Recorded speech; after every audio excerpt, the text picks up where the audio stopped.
investigation into digital markets.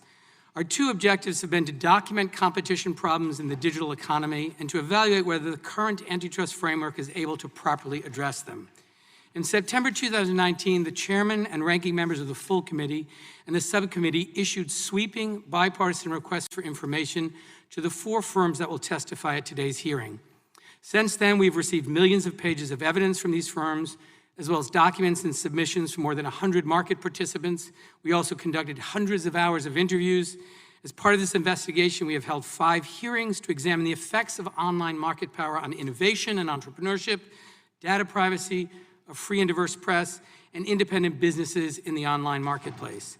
We've held 17 briefings and roundtables with over 35 experts and stakeholders in support of our work. This investigation has been bipartisan from the start. It's been an honor to work alongside my colleague, Congressman Jim Sensenbrenner, the subcommittee's ranking member, as well as the former ranking member of the full committee, Congressman Doug Collins. We work closely with all members of the subcommittee on both sides of the aisle who have taken this work seriously and studied these issues carefully. As my colleague, Congressman Ken Buck, recently commented, and I quote, "This is the most bipartisan effort that I've been involved with in 5.5 years of Congress," end quote. The purpose of today's hearing is to examine the dominance of Amazon, Apple, Facebook, and Google. Amazon runs the largest online marketplace in America, capturing 70% of all online marketplace sales. It operates across a vast array of businesses, from cloud computing and movie production to transportation logistics and small business lending. Amazon's market valuation recently hit $1.5 trillion, more than that of Walmart, Target, Salesforce, IBM, eBay, and Etsy combined. Apple is a dominant provider of smartphones with more than 100 million iPhone users in the United States alone. In addition to hardware, Apple sells services and apps, including financial services, media, and games. Facebook is the world's largest provider of social networking services with a business model that sells digital ads. Despite a litany of privacy scandals and record-breaking fines, Facebook continues to enjoy booming profits, $18 billion last year alone. Lastly, Google is the world's largest online search engine, capturing more than 90% of searches online. It controls key technologies and digital ad markets and enjoys more than 1 billion users across 6 products, including browsers, smartphones, and digital maps. Prior to the COVID-19 pandemic, these corporations already stood out as titans in our economy. In the wake of COVID-19, however, they're likely to emerge stronger and more powerful than ever before. As American families shift more of their work, shopping, and communication online, these giants stand to profit. Locally owned businesses, meanwhile, mom and pop stores on Main Street, face an economic crisis unlike any in recent history. As hard it is to believe, it's possible that our economy will emerge from this crisis even more concentrated and consolidated than before. These companies serve as critical arteries of commerce and communications. Because these companies are so central to our modern life, their business practices and decisions have an outsized effect on our economy and our democracy. Any single action by one of these companies can affect hundreds of millions of us in profound and lasting ways. Although these 4 corporations differ in important and meaningful ways, we've observed common patterns and competition problems over the course of this investigation. First, each platform is a bottleneck for a key channel of distribution.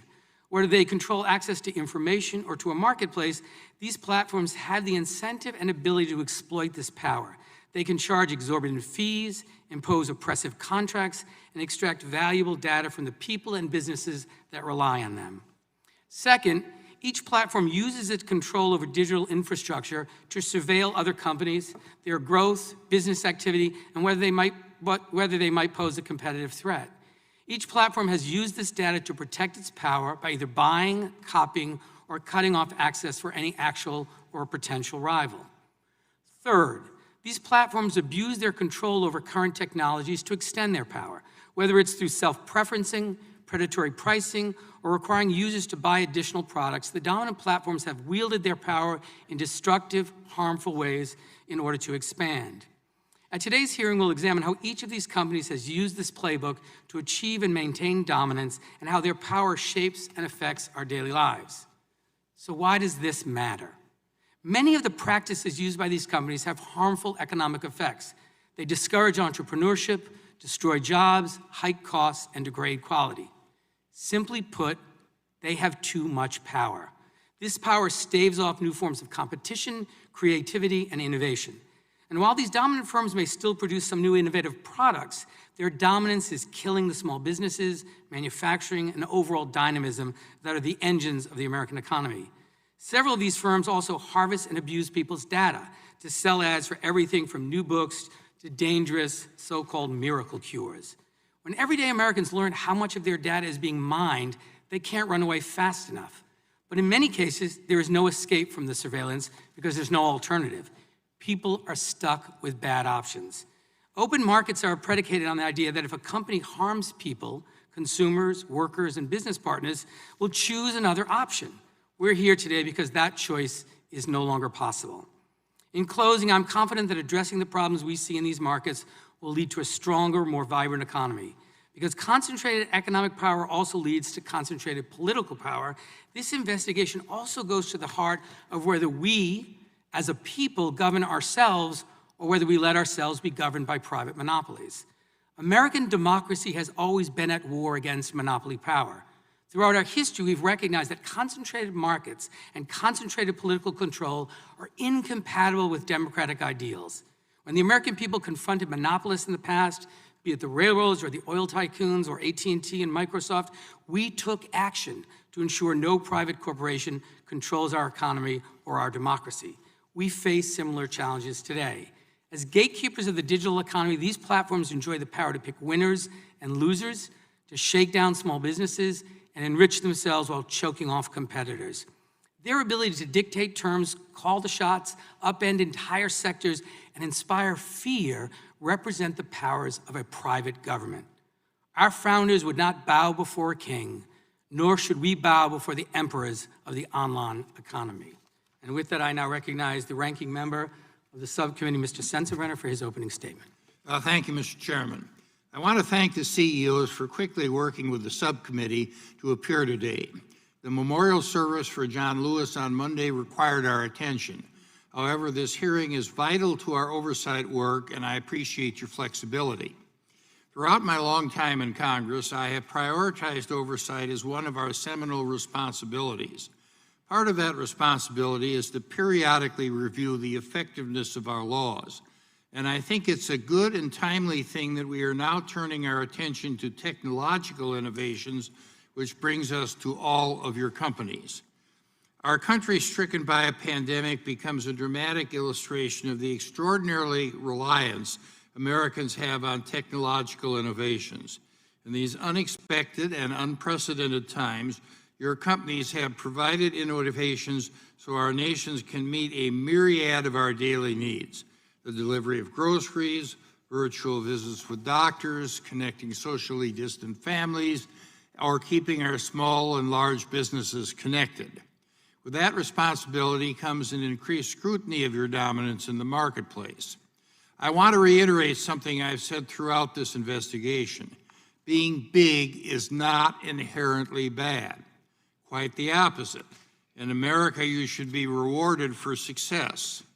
We are here to better understand the role your companies have in the digital marketplace, and importantly, the effect they have on consumers and the public at large. You lead some of today's more powerful companies, and my colleagues and I have a great interest about what your companies do with that accumulated power. We also know that the tech marketplace is driven by data. So it follows that those who control the data, in essence, control the marketplace. There are broader questions surrounding data, however. Who owns the data? What responsibilities do companies have to share it with their customers or their competitors? What is the fair market value of that data? Is there anything monopolistic in acquiring this data? And what about monetizing it? These are complex issues that Congress, regulators, and even your own companies are wrestling with in the current technological landscape, and the answers to which we owe the American consumers. Since the tech investigation began, we have heard rumblings from many who are quick to say your successful companies have grown too large. Since this hearing was announced, it seems that those complaints have gotten even louder. While I find these complaints informative, I don't plan on litigating each of these complaints today. Antitrust law and the consumer welfare standard have served this country well for over a century. Those laws have provided the framework and creativity to make way for some of our most successful and innovative companies. I will be the first to highlight that. However, as the business landscape evolves, we must ensure that our existing antitrust laws are applied to meet the needs of our country and its consumers. I share the concern that market dominance in the digital space is ripe for abuse, particularly when it comes to free speech. As we know, companies like Facebook, Google's YouTube, and Twitter have become the public square of today where political debate unfolds in real time. But reports that dissenting views, often conservative views, are targeted or censored is seriously troubling. Conservatives are consumers too, and they need the protection of the antitrust laws. The power to influence debate carries with it remarkable responsibilities. So let the facts be our guide here. Your companies are large. That's not a problem. Your companies are successful. That's not a problem either. But I want to leave here today with a more complete picture of how your individual companies use your size, success, and power, and what it means to the American consumer. And I yield back the balance of my time. I thank the gentleman. Now the chair now recognizes the distinguished chairman of the full committee, the gentleman from New York, Mr. Nadler, for his opening statement. Thank you, Mr. Chairman. I want to thank you, Ranking Member Sensenbrenner, and the subcommittee members for the tremendous effort that you have all put into the subcommittee's investigation.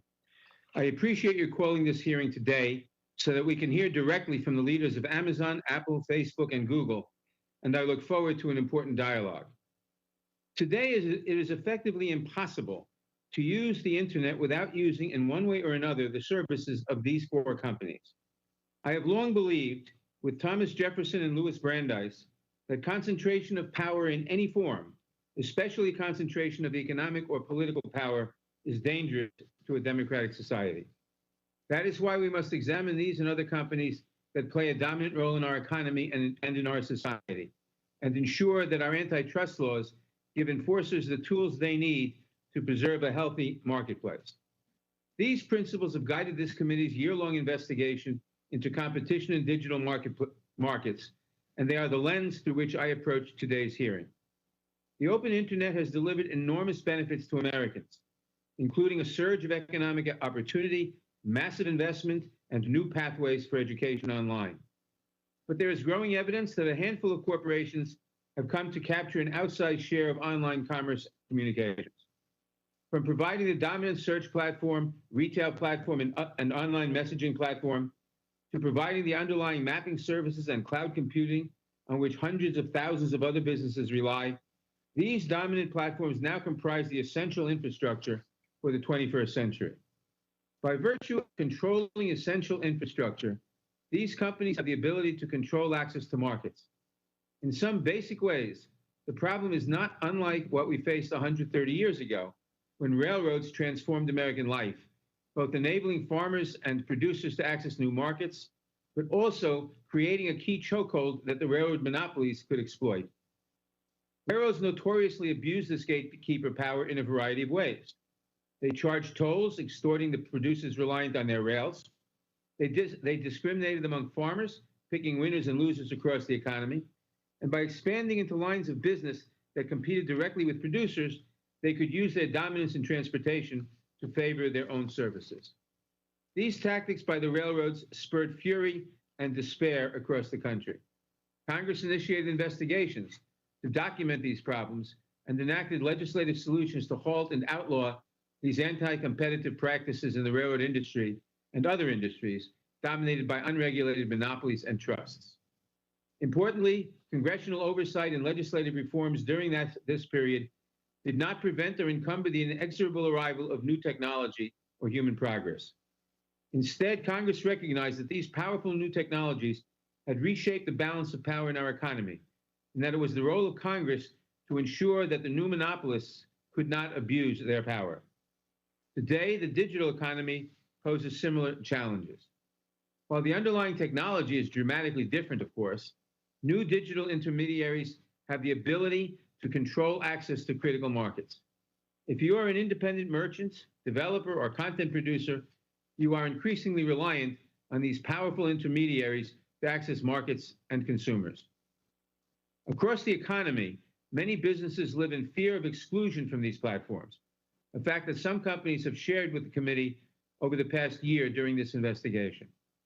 The subcommittee's current review of competition in the digital marketplace continues a long tradition in this committee of oversight of the antitrust laws and our economy.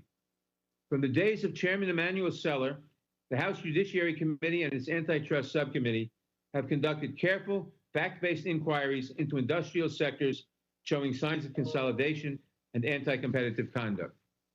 This has continued on a bipartisan basis over the years, from Chairman Brooks and Hyde to Chairman Sensenbrenner's and Conyers and others. As a 1950 report from the then-named Subcommittee on Monopoly Power described our mandate, quote, "It is the province of this subcommittee to investigate factors which tend to eliminate competition, strengthen monopolies, injure small businesses, or promote undue concentration of economic power, to ascertain the facts and to make recommendations based on those findings." Following in this proud tradition, our investigation has held hearings with industry and government witnesses, consultations with subject matter experts, and the careful and at times painstaking review of large volumes of evidence provided by industry participants and regulators. While ultimately it is the responsibility of the antitrust enforcement agencies to enforce the law, Congress has an obligation to assess whether existing antitrust laws and competition policies and the will to enforce those laws and policies are adequate to address the competition issues facing our country and to take action if they are found to be lacking. Given the dominant role that these four companies play in our economy and our society, it is only reasonable that our careful examination of the antitrust laws begin with them. I appreciate the participation of all of our witnesses today. Our investigation would not be complete. Indeed, it has hardly begun without hearing directly from the decision makers at these companies, and I look forward to their testimony and to today's discussion. I yield back the balance of my time.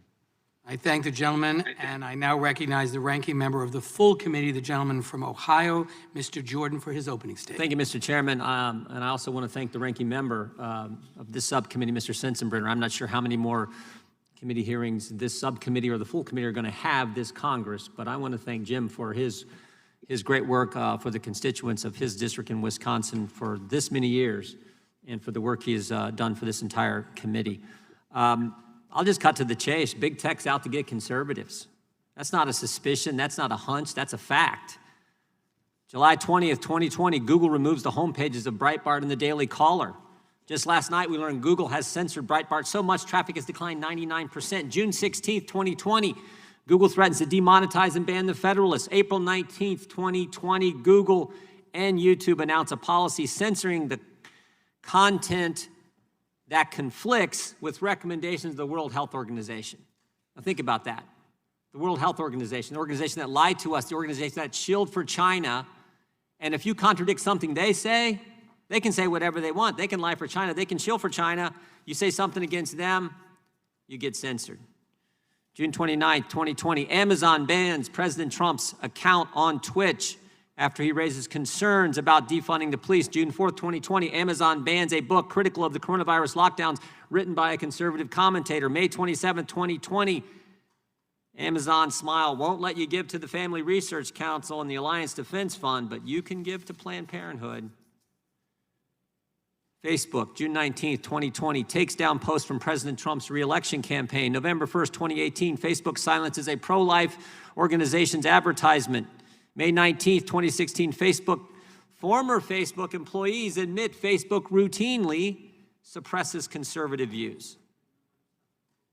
And I haven't even mentioned Twitter, who we actually invited, Mr. Chairman. We asked for you guys to invite them as one of our witnesses. You guys said, no, I haven't even mentioned them. 2 years ago, they shadow banned 2 members of this committee. 4 members of Congress were shadow banned 2 years ago, 435 in the House, 100 in the Senate, 535, only 4. Only 4.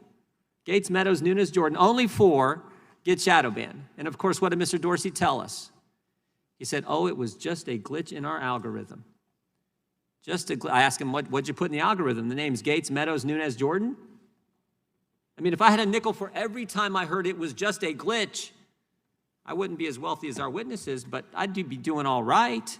We've heard that excuse time and time again. May 28th, Twitter censors President Trump's tweet on the riots in Minneapolis. May 29th, 2020, Twitter censors the White House for quoting the president's comments about the riots in Minneapolis. June 23rd, 2020, Twitter censors the president again for saying he'll enforce the rule of law against any autonomous zone in Washington, D.C. You can tweet all you want about the autonomous zone that happened in Seattle, but the president tweets that he's not going to have one in Washington, D.C. Nope, you can't do that. You get banned, you get censored. Dozens of examples. Oh, I forgot one. Just last week, July 21st. Here's what Twitter did. The leader of Iran, the Islamic Republic of Iran, this is from the largest state sponsor of terrorism. Twitter allows this tweet, quote, the Islamic Republic of Iran will never forget the martyrdom of Soleimani and will definitely strike a reciprocal blow in the United States. So you can threaten the citizens of this great country, the leader of the largest state sponsor of terrorism, that's just fine. But the president says he's not going to allow some autonomous zone in D.C. and he gets censored. All kinds of examples, most of them from this year, and that's what's I think critical for us all to understand. Most of them from this year and election year. And that's what concerns me and so many Americans, because we saw what Google did in 2016. We all know about the email the day after the election where top executives at Google email chain where they talked about the silent donation Google made to the Clinton campaign. Now, thank goodness it wasn't enough. And in spite of their efforts to help Clinton, President Trump won. But we're 97 days before an election. And the power, as the previous chairman and ranking member have said, the power these companies have to impact what happens during an election, what American citizens get to see prior to their voting is pretty darn important. That's why this committee hearing is important. Look, we all think the free market's great. We think competition's great. We love the fact that these are American companies. But what's not great is censoring people, censoring conservatives, and trying to impact elections. And if it doesn't end, there has to be consequences. There have to be consequences. That's what I'm concerned about, and I think what so many Americans are concerned about. So I look forward to hearing from our witnesses, Mr. Chairman. And before I yield back, Mr. Chairman, we have a colleague. I would ask unanimous consent that Mr. Johnson, the ranking member of the Constitution Subcommittee, be allowed to participate in today's hearing, which is our customary practice for subcommittee hearings. The gentleman makes a unanimous consent request. Mr. Chairman, I would object. Objection is heard. I now have the pleasure of introducing today's witnesses. Why are we not allowing, it is customary. Mr. Jordan, there was a unanimous consent request, objection was heard, and now we'll introduce our witnesses. This has never happened. It is now my pleasure to introduce today's committee. witnesses. Our first witness is Jeff Bezos, the Chief Executive Officer. Mr. Jordan, I have the time. But this is the ranking member of the Constitution. We're talking about people's liberties here. We got the ranking member. Mr. Jordan, you made a unanimous consent request. Objection was heard. Those are our rules. Objection was. It is now my pleasure to introduce today's witnesses. By the Mr. Our first Constitutional Law witness is Professor. Jeff Bezos, the Chief Put your Executive mask Officer of Amazon.com. Mr. Bezos founded Amazon in Excuse me, I'm going to remind members of this committee, unless you are speaking, our rules require you to wear a mask according to the attending physician. No, I'm speaking about another member of this committee. I'll begin again. It is now my pleasure to introduce today's witnesses. Our first witness is Jeff Bezos, the Chief Executive Officer of Amazon.com. Mr. Bezos founded Amazon in 1994 as an online bookstore. Since then, Amazon has grown to be the largest online retailer on the internet. Mr. Bezos has also oversees his company's expansion into areas including cloud computing, digital streaming, and artificial intelligence. Mr. Bezos received his Bachelor's of Science from Princeton University. Our second witness, Sundar Pichai, is the Chief Executive Officer of both Alphabet and its subsidiary Google. Mr. Pichai joined Google in 2004 and has helped manage a number of successful products, including Google Chrome, Gmail, and the Android operating system. Mr. Pichai also oversaw the company's popular search products, Prior to his time at Google, Mr. Pichai worked in management consulting at McKinsey. Mr. Pichai received a degree in metallurgical engineering from the Indian Institute of Technology, a master's degree from Stanford University, and an MBA from the Wharton School of the University of Pennsylvania. Our third witness is Tim Cook, the Chief Executive Officer of Apple. Mr. Cook joined Apple in 1998 and served as its Chief Operational Officer under Steve Jobs. In 2011, Mr. Cook was named CEO. While at Apple, he has overseen their expansion into new markets through the launch and developments of products and services like Apple Pay, Apple Watch, iCloud, Apple Card, and HomePod. Prior to joining Apple, Mr. Cook served as the Director of North American Fulfillment for IBM. Mr. Cook received a Bachelor of Science from Auburn University and an MBA from Duke University's Fuqua School of Business. The last witness at today's hearing is Mark Zuckerberg, founder, chairman, and CEO of Facebook. Mr. Zuckerberg initially launched Facebook in order to help connect college students at his school more easily. Since then, the company has grown into the world's largest social media platform with 1.7 billion global daily active users. Mr. Zuckerberg attended Harvard University before leaving to focus full-time on developing Facebook. We welcome all of our distinguished witnesses and thank them for participating in today's hearing. And now we'll begin by swearing you in. And before I do that, I want to also remind you that you are the only ones from your respective companies invited to testify today, and that in accordance with normal House practice and Section G of the House Remote Committee Proceeding Regulations, your sworn testimony must be your own. Please let me know if at any point in the hearing you wish to mute yourself so you can confer with your counsel. So will you please unmute your microphones and raise your right hands? Do you swear or affirm under penalty of perjury that the testimony you are about to give is true and correct to the best of your knowledge, information, and belief, so help you God? Yes. Yes. Let the record show the witnesses answered in the affirmative. Thank you, and you may remain seated. Please note that your written statements will be entered into the record in their entirety. Accordingly, I ask that you summarize your testimony in 5 minutes. To help you stay within that time, there is a timing light in WebEx. When the light switches from green to yellow, you have 1 minute to conclude your testimony. When the light turns red, it signals your 5 minutes have expired. Mr. Bezos, you may begin. Thank you, Chairman Cicilline, Ranking Member Sensenbrenner, and members of the subcommittee. I was born into great wealth, not monetary wealth, but instead the wealth of a loving family, a family that fostered my curiosity and encouraged me to dream big. My mom, Jackie, had me when she was a 17-year-old high school student in Albuquerque. Being pregnant in high school was not popular. The school tried to kick her out, but she was allowed to finish after my grandfather negotiated terms with the principal. She couldn't have a locker, no extracurriculars, and couldn't walk across the stage to get her diploma. She graduated and was determined to continue her education, so she enrolled in night school, bringing me, her infant son, to class with her throughout. My dad's name is Miguel. He adopted me when I was 4. He was 16 when he came to the U.S. from Cuba by himself shortly after Castro took over. My dad didn't speak English, and he did not have an easy path. What he did have was grit and determination. He received a scholarship to college in Albuquerque, which is where he met my mom. Together with my grandparents, these hardworking, resourceful, and loving people made me who I am. I walked away from a steady job on Wall Street into a Seattle garage to found Amazon, fully understanding that it might not work.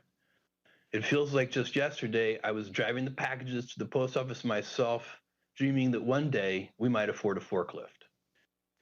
Customer obsession has driven our success, and I take it as an article of faith that customers notice when you do the right thing. You earn trust slowly, over time, by doing hard things well, delivering on time, offering everyday low prices, making promises and keeping them, and making principled decisions, even when they are unpopular. And our approach is working. 80% of Americans have a favorable impression of Amazon overall. Who do Americans trust more than Amazon to do the right thing? Only their doctors and the military. The retail market we participate in is extraordinarily large and competitive. Amazon accounts for less than 1% of the $25 trillion global retail market and less than 4% of US retail. There's room in retail for multiple winners. We compete against large, established players like Target, Costco, Kroger, and of course, Walmart, a company more than twice Amazon's size. 20 years ago, we made the decision to invite other sellers to sell in our store to share the same valuable real estate we spent billions to build, market, and maintain. We believe that combining the strengths of Amazon's store with the vast selection of products offered by third parties would be a better experience for customers, and that the growing pie of revenue and profits would be big enough for all. We were betting that it was not a zero-sum game. Fortunately, we were right. There are now 1.7 million small and medium-sized businesses selling on Amazon. The trust customers put in us every day has allowed Amazon to create more jobs in the United States over the past decade than any other company. Hundreds of thousands of jobs across 42 states. Amazon employees make a minimum of $15 an hour, more than double the federal minimum wage. And we offer the best benefits that include comprehensive health insurance, 401k retirement, and parental leave, which includes 20 weeks of paid maternity leave. More than any place on earth, entrepreneurial companies start, grow, and thrive here in the US. We nurture entrepreneurs and startups with stable rule of law, the finest university system in the world, the freedom of democracy, and a deeply accepted culture of risk-taking. Of course, this great nation of ours is far from perfect. Even as we remember Congressman John Lewis and honor his legacy, we're in the middle of a much-needed race reckoning. We also face the challenges of climate change and income inequality, and we're stumbling through the crisis of a global pandemic. Still, with all of our faults and problems, the rest of the world would love even the tiniest sip of the elixir we have here in the US. Immigrants like my dad see what a treasure this country is. They have perspective and often can see it even more clearly than those of us who were lucky enough to be born here. It is still day one for this country, and even in the face of today's humbling challenges, I have never been more optimistic about our future. I appreciate the opportunity to appear before you today, and I'm very happy to take your questions. Thank you, Mr. Bezos. Mr. Pichai, you are now recognized for 5 minutes. Thank you, Mr. Chairman, Ranking Member Sensenbrenner, and members of the subcommittee. Before I start, I know this hearing was delayed because of the ceremonies to honor the life of your colleague, Representative John Lewis. Because of his courage, this world is a better place. He'll be deeply missed. At its heart, a discussion about competition is a discussion about opportunity. This has never been more important as the global pandemic poses dual challenges to our health and our economy. Expanding access to opportunity through technology is personal to me. I didn't have much access to a computer growing up in India, so you can imagine my amazement when I arrived in the US for graduate school and saw an entire lab of computers to use whenever I wanted. Accessing the internet for the first time set me on a path to bring technology to as many people as possible. It inspired me to build Google's first browser, Chrome. I'm proud that 11 years later, so many people experience the web through Chrome for free. Google takes pride in the number of people who choose our products. We are even prouder of what they do with them. From the 140 million students and teachers using G Suite for education to stay connected during the pandemic, to the 5 million Americans gaining digital skills through Grow with Google, to all the people who turn to Google for help, from finding the fastest route home to learning how to cook a new dish on YouTube. Google's work would not be possible without the long tradition of American innovation, and we are proud to contribute to its future. They employ more than 75,000 people in the US across 26 states. The Progressive Policy Institute estimated that in 2018, we invested more than $20 billion in the US, citing us as the largest capital investor in America that year, and one of the top 5 for the last 3 years. One way we contribute is by building helpful products. Research found that free services like search, Gmail, Maps, and Photos provide thousands of dollars a year in value to the average American. and many are small businesses using our digital tools to grow. Stone Dimensions, a family-owned stone company in Pewaukee, Wisconsin, uses Google My Business to draw more customers. Gills Appliances, a family-owned appliance store in Bristol, Rhode Island, credits Google Analytics with helping them reach customers online during the pandemic. Nearly 1/3 of small business owners say that without digital tools, they would have had to close all or part of their business during COVID. Another way we contribute is by being among the world's biggest investors in research and development. At the end of 2019, our R&D spend had increased tenfold over 10 years, from $2.8 billion to $26 billion, and we have invested over $90 billion the last 5 years. Our engineers are helping America remain a global leader in emerging technologies like artificial intelligence, self-driving cars, and quantum computing. Just as America's technology leadership is not inevitable, Google's continued success is not guaranteed. New competitors emerge every day, and today users have more access to information than ever before. Competition drives us to innovate, and it also leads to better products, lower choices, and more choices for everyone. For example, competition helped lower online advertising costs by 40% over the last decade, with savings passed down to consumers. Open platforms like Android also support the innovation of others. Using Android, thousands of mobile operators build and sell their own devices without paying any licensing fees to us. This has enabled billions of consumers to afford cutting-edge smartphones, some for less than $50. Whether building tools for small businesses or platforms like Android, Google succeeds when others succeed. Competition also sets higher standards for privacy and security. I've always believed that privacy is a universal right, and Google is committed to keeping your information safe, treating it responsibly, putting you in control, and we've long supported the creation of comprehensive federal privacy laws. I've never forgotten how access to technology and innovation changed the course of my life. Google aims to build products that increase access to opportunity for everyone, no matter where you live, what you believe, or how much money you earn. We are committed to doing this responsibly in partnership with lawmakers to ensure every American has access to the incredible opportunity technology creates. Thank you. Thank you, Mr. Pichai. Mr. Cook is now recognized for 5 minutes. Chairman Cicilline and Nadler, Ranking Members Sensenbrenner and Jordan, members of the subcommittee, thank you for the opportunity to offer testimony. Before I begin, I want to recognize the life and legacy of John Lewis.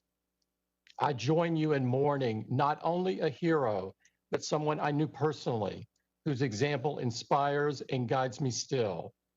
Every American owes John Lewis a debt, and I feel fortunate to hail from a state and a country that benefited so profoundly from his leadership. My name is Tim Cook. I've been Apple's CEO since 2011 and a proud employee of this uniquely American company since 1998. At Apple, we make ourselves a promise and our customers a promise. It's a promise that we'll only build things that make us proud.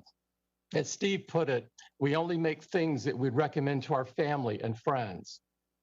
You can try to define this difference in a lot of ways. You can call it the seamless integration of hardware and software. You can call it simplicity of design or a great ecosystem. All of those things are true. But if you want to put it simply, products like iPhone just work. When customers consistently give iPhone a 99% satisfaction rating, that's the message they're sending about the user experience. But we also know that customers have a lot of choices and that our products face fierce competition. Companies like Samsung, LG, Huawei, and Google have built successful businesses with different approaches.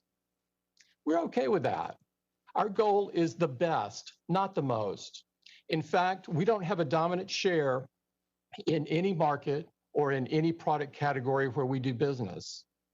What does motivate us is that timeless drive to build new things that we're proud to show our users. We focus relentlessly on those innovations, on deepening core principles like privacy and security, and on creating new features.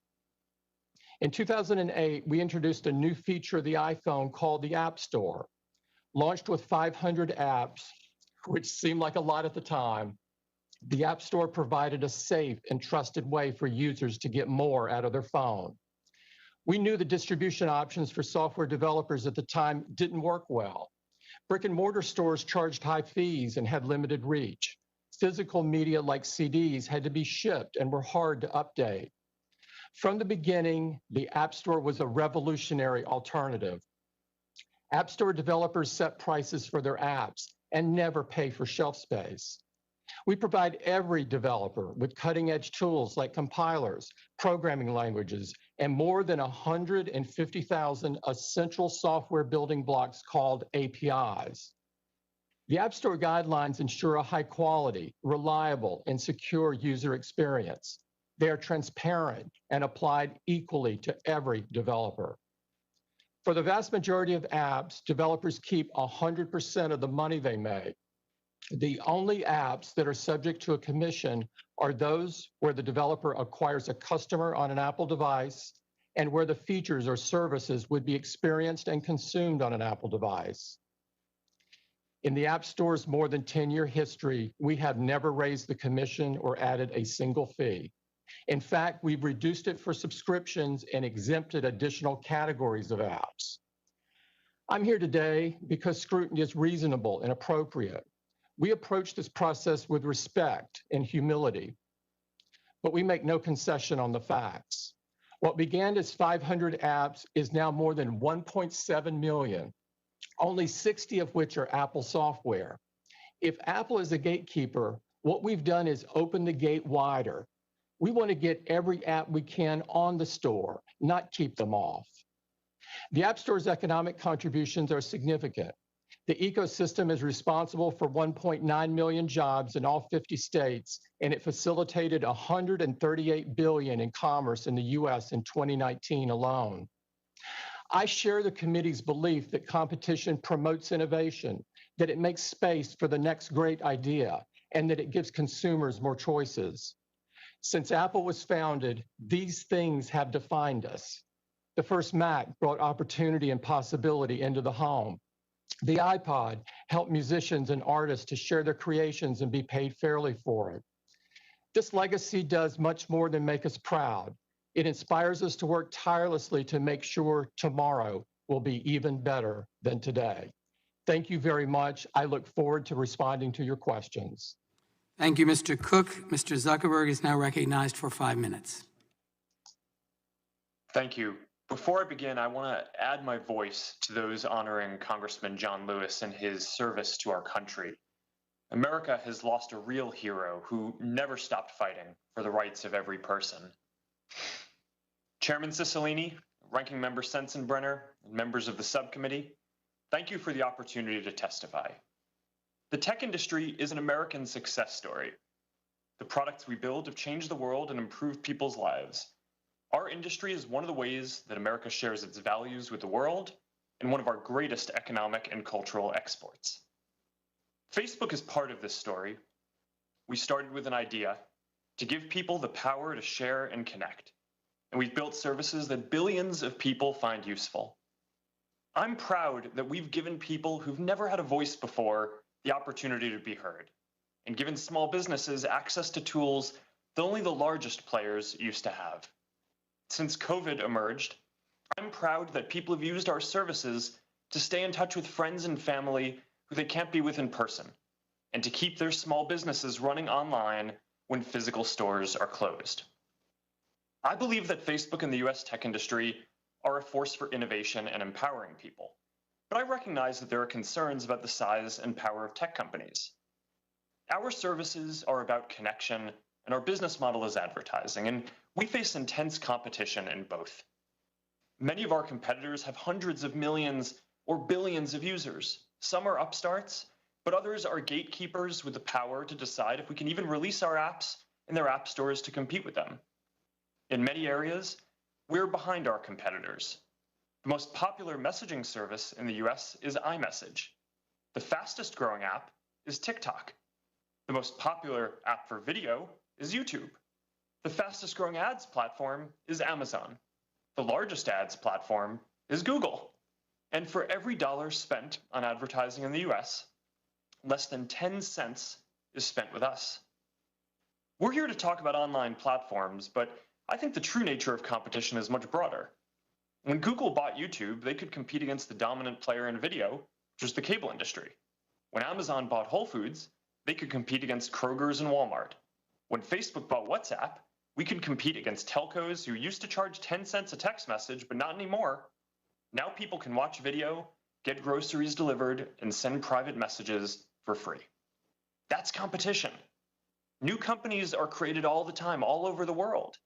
And history shows that if we don't keep innovating, someone will replace every company here today. And that change can often happen faster than you expect. Of the 10 most valuable companies a decade ago, only 3 still make that list today.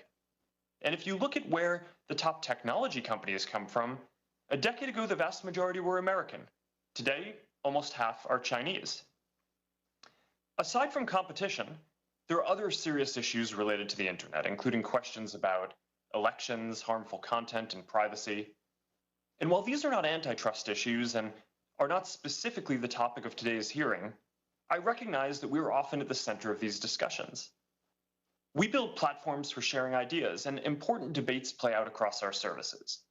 I believe that this ultimately leads to more progress, but it means we often find ourselves in the middle of deep disagreements about social issues and high-stakes elections.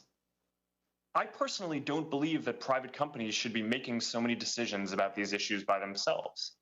And that's why last year, I made the case that there needs to be new regulation for the internet. Facebook stands for a set of basic principles: giving people voice and economic opportunity, keeping people safe, upholding democratic traditions like freedom of expression and voting, and enabling an open and competitive marketplace. These are fundamental values for most of us, but not for everyone in the world. Not for every company we compete with or the countries they represent. And as global competition increases, there is no guarantee that our values will win out. I'm proud of the services we build and how they improve people's lives. We compete hard. We compete fairly. We try to be the best. That's what I was taught matters in this country. And when we succeed, it's because we deliver great experiences that people love. Thank you, and I look forward to answering your questions. Thank you, and I thank the witnesses for your opening statements. Before I begin recognizing members for questioning under the 5-minute rule, without objection, I'm going to enter into the hearing record the documents and exhibits majority members will be referencing in their questioning today. These materials have been distributed to the witnesses. I will now recognize myself for 5 minutes. Mr. Bachai, over 85% of all online searches go through Google. Every online company in the United States depends on Google to reach users. A business may sink or swim based on Google's decisions alone. Numerous online businesses told us that Google steals their content and privileges its own sites in ways that profit Google but crush everyone else. Most businesses asked to stay anonymous due to fears that Google would retaliate against them. One entrepreneur, Brian Warner, told us his website was thriving until Google stole his content. After Google's decision, traffic to his website dropped by 80%. He had to downsize his business and lay off half his staff. He told us, and I quote, "If someone came to me with an idea for a website or a web service today, I'd tell them to run as far away from the web as possible. Launch a lawn care business or dog grooming business, something Google can't take away as soon as he or she is thriving."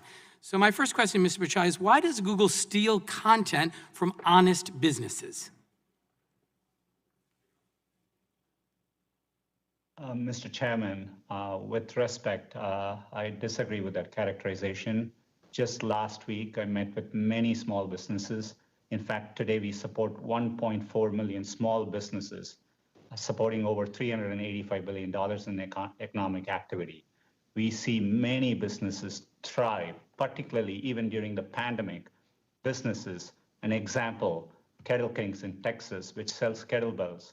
They've really Mr. Bachai, expanded. I have a limited amount of time, so I don't want to interrupt you, but my question is very specific. We heard throughout this investigation that Google has stolen content to build your own business. These are consistent reports. And so your testimony that doesn't happen is really inconsistent with what we've learned during the course of the investigation. But I'll move on to a new question. Mr. Pichai, most Americans believe that when they enter a search query that what Google shows are the most relevant results. But increasingly, Google just shows whatever is most profitable for Google, be it Google Ads or Google's own sites. And so my question, Mr. Pichai, isn't there a fundamental conflict of interest between serving users who want to access the best and most relevant information and Google's business model, which incentivizes Google to sell ads and keep users on Google's own sites? We've always focused on providing users the most relevant information, and we rely on the trust for users to come back to Google every day. In fact, a vast majority of queries in Google, we don't show ads at all, and we show ads only for a small subset of queries where the intent from users is highly commercial. For example, they may be looking for something like TV sets or so on. But Mr. Pichai, what is the value of the part that you do use the Google ads for? I mean, it's a substantial part of your business. What's the actual value? 200 billion, 300 billion? In terms of revenue, it's around $100 plus billion. Okay. But that's a lot of money, Mr. Pichai. Let me move on. Really, Mr. Pichai, it's Google's business model that is the problem. Our documents show that Google evolved from a turnstile to the rest of the web to a walled garden that increasingly keeps users within its sites. Emails show that over a decade ago, Google started to fear competition from certain websites, web pages that could divert search traffic and revenue from Google. These documents show that Google staff discussed the proliferating threat, is how it was described, that these web pages pose to Google. Any traffic lost to other sites was a loss in revenue. One of Google's memos observed that certain websites were getting, and I quote, too much traffic. So Google decided to put an end to that. Mr. Pichai, you've been at Google since 2004. Were you involved in these discussions about the threat from vertical search? Congressman, without knowing the specifics, it's, I'm not fully clear of the context, but definitely when we look at vertical searches, it validates the competition we see. For example, when users come looking to shop online, independent studies show that over 55% of product searches originate with Amazon and over 70% originate with the major e-commerce companies. In the few categories which are commercial in nature, we see vigorous competition, be it travel, be it real estate, and we are working hard, focused let me ask on very users specifically, Mr. to Pichai. innovate there. The evidence that we collected shows that Google pursued a multi-pronged attack. First, Google began to steal other web pages' content. For example, in 2010, Google stole restaurant reviews from Yelp to bootstrap its own rival local search business. Mr. Pichai, do you know how Google responded when Yelp asked you to stop stealing their reviews? Well, I'll tell you, our investigation shows that Google's response was to threaten to delist Yelp entirely.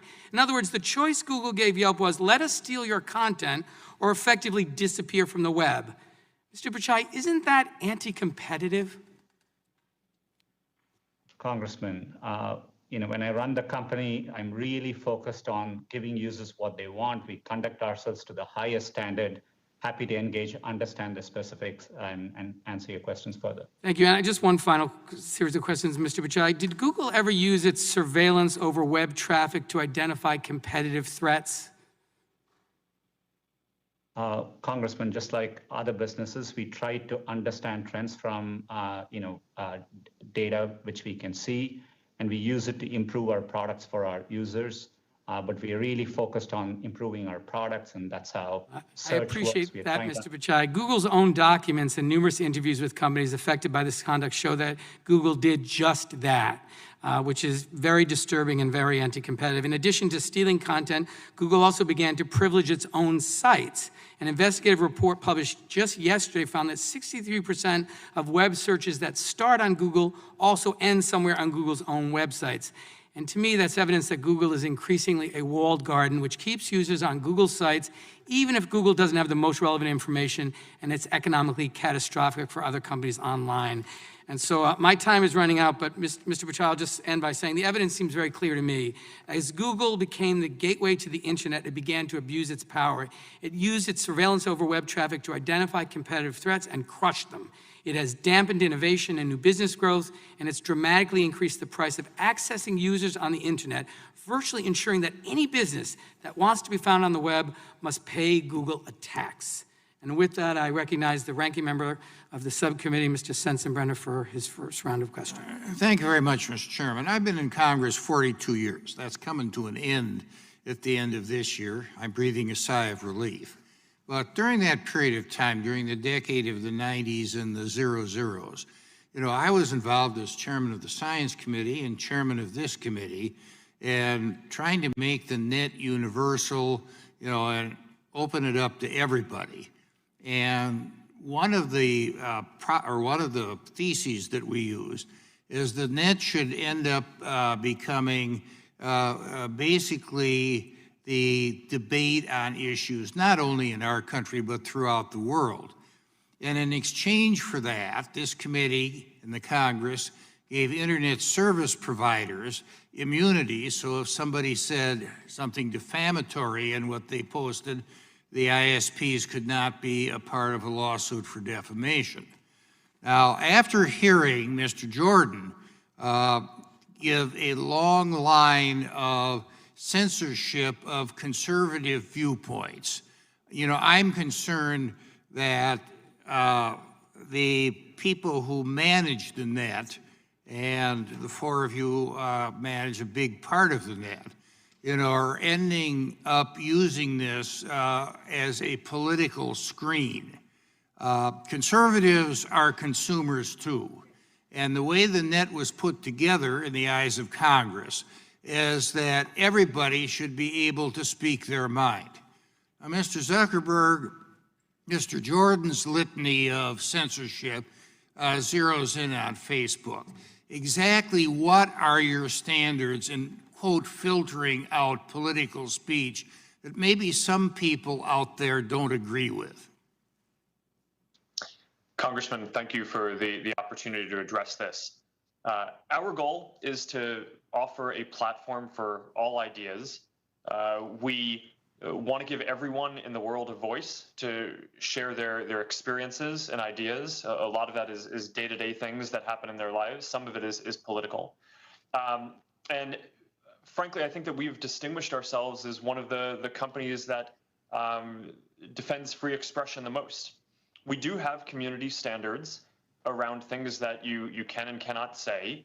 I think you would likely agree with most of them. They ban categories of harm such as promoting terrorist propaganda, child exploitation, incitement of violence, some more legalistic things like intellectual property violations, and they also ban things like hate speech that could lead to dehumanizing violence down the road. If I may ask a specific of you, it was reported that Donald Trump Jr. got taken down for a period of time because he put something up on the efficacy of hydroxychloroquine.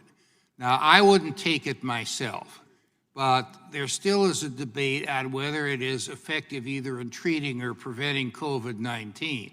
And I think that this is a legitimate matter of discussion, and it would be up to a patient and their doctor to determine whether hydroxychloroquine was the correct medication, given the circumstances. Now, why did that happen? Congressman, well, first, to be clear, I think what you might be referring to happened on Twitter, so it's hard for me to speak to that, but I can talk to our policies about this. We do prohibit content that will lead to imminent risk of harm, and stating that COVID, when there is in fact, we do not prohibit discussion around trials of drugs or people saying that they think that things might work, or personal experiences with experimental drugs.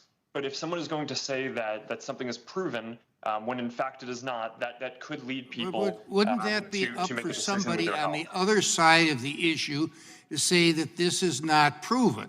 And, I know as a fact that, for people with certain conditions, it's contraindicated and they shouldn't take it.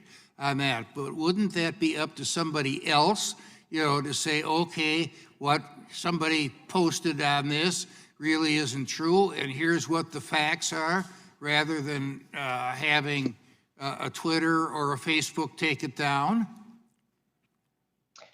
Earl, I agree with you, and we do not want to become the arbiters of truth. I think that would be a bad position for us to be in, and not what we should be doing. But on specific claims, if someone is going to go out and say that hydroxychloroquine is proven to cure COVID, when in fact it has not been proven to cure COVID, and that statement could lead people to take a drug that in some cases, some of the data suggests that it might be harmful to people, we think that we should take that down. That could cause imminent risk of harm. Okay, thank you. I yield back. As the distinguished chair of the full Judiciary Committee, Mr. Nadler from New York, for 5 minutes. Thank you, Mr. Chairman. Mr. Zuckerberg, I want to thank you for providing us information during our investigation. However, the documents you provided tell a very disturbing story. And that story is that Facebook saw Instagram as a powerful threat that could siphon business away from Facebook. And so rather than compete with it, Facebook bought it. This is exactly the type of anti-competitive acquisition that the antitrust laws were designed to prevent. Now, let me explain what I mean. Mr. Zuckerberg, you have written that Facebook can likely always just buy any competitive startups. In fact, on the day Facebook bought Instagram, which you described as a threat, you wrote, quote, "One thing about startups is you can often acquire them," close quote. Mr. Zuckerberg, you were referring to companies like Instagram in that quote, weren't you? Congressman, I don't have the exact document in front of me, but I've always been clear that we viewed Instagram both as a competitor and as a complement to our services. In the growing space around, after smartphones started getting big, and they competed with us in the space of mobile cameras and mobile photo sharing. But at the time, almost no one thought of them as a general social network. And people didn't think of them as competing with us in that space. And I think that the acquisition has been wildly successful. We were able to by acquiring them, continue investing in it and growing it as a standalone brand that now reaches many more people than I think either Kevin, the co-founder, or I thought would be possible at the time, while also incorporating some of the technology into making Facebook's photos sharing products better. So yes. Okay. Now, in early 2012, when Facebook contemplated acquiring Instagram, a competitive startup, you told your CFO that though nascent, Instagram could be very disruptive to us. And in the weeks leading up to the deal, you described Instagram as a threat, saying that, quote, "Instagram can meaningfully hurt us without becoming a huge business," unquote. Now, Mr. Zuckerberg, what did you mean when you described Instagram as a threat, as disruptive? And when you said that Instagram could meaningfully hurt Facebook, did you mean that consumers might switch from Facebook to Instagram? Congressman, thanks for the opportunity to address this. At the time, there was a small but growing field of Did you mean that consumers might switch from Facebook to Instagram? That was my question. Thanks, Congressman. Yes or no? Did you mean that? In the space of mobile photos and camera apps, which was growing, they were a competitor. I've been clear about that. And fine. In February of that year, in February 2012, you told Facebook's chief financial officer that you were interested in buying Instagram. He asked you whether the purpose of the deal was to neutralize a potential competitor or to integrate their products with ours in order to improve our services. You answered that it was a combination of both, saying what we're really buying is time. Even if some new competitors springs up, those products won't get much traction since we'll already have their mechanics deployed at scale. Mr. Zuckerberg, what did you mean when you answered that the purpose of the deal was to neutralize a potential competitor? Congressman, well, those aren't my words, but yes, I've been clear that Instagram was a competitor in the space of mobile photo sharing. There were a lot of others at the time. They competed with apps like ViscoCam and PicPlease and companies like Path. It was a subset of the overall space of connecting that we exist in. And by having them join us, they certainly went from being a competitor in the space of being a mobile camera to an app that we could help grow and help get more people to be able to use and be on our team. And I think that that's been wildly successful. Yeah. Well, Mr. Zuckerberg, mergers and acquisitions that buy off potential competitive threats violate the antitrust laws. In your own words, you purchased Instagram to neutralize a competitive threat. If this was an illegal merger at the time of the transaction, why shouldn't Instagram now be broken off into a separate company? Well, Congressman, I think the FTC had all of these documents and reviewed this and unanimously voted at the time not to challenge the acquisition. I mean, I think with hindsight, it probably looks like obvious that Instagram would have reached the scale that it has today, but at the time it was far from obvious. A lot of the competitors that they competed with in mobile sharing, including companies like Path, which were hot at the time and had great founders and entrepreneurs running them. Dave Moore and I worked closely with him. I don't even think Path exists today. It was not a guarantee that Instagram was going to succeed.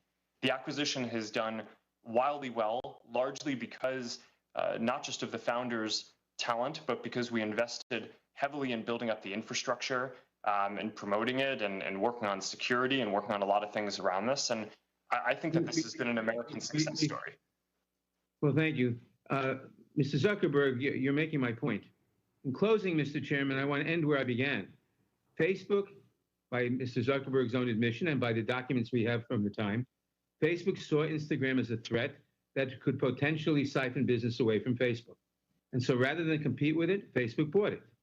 This is exactly the type of anti-competitive acquisition that the antitrust laws were designed to prevent.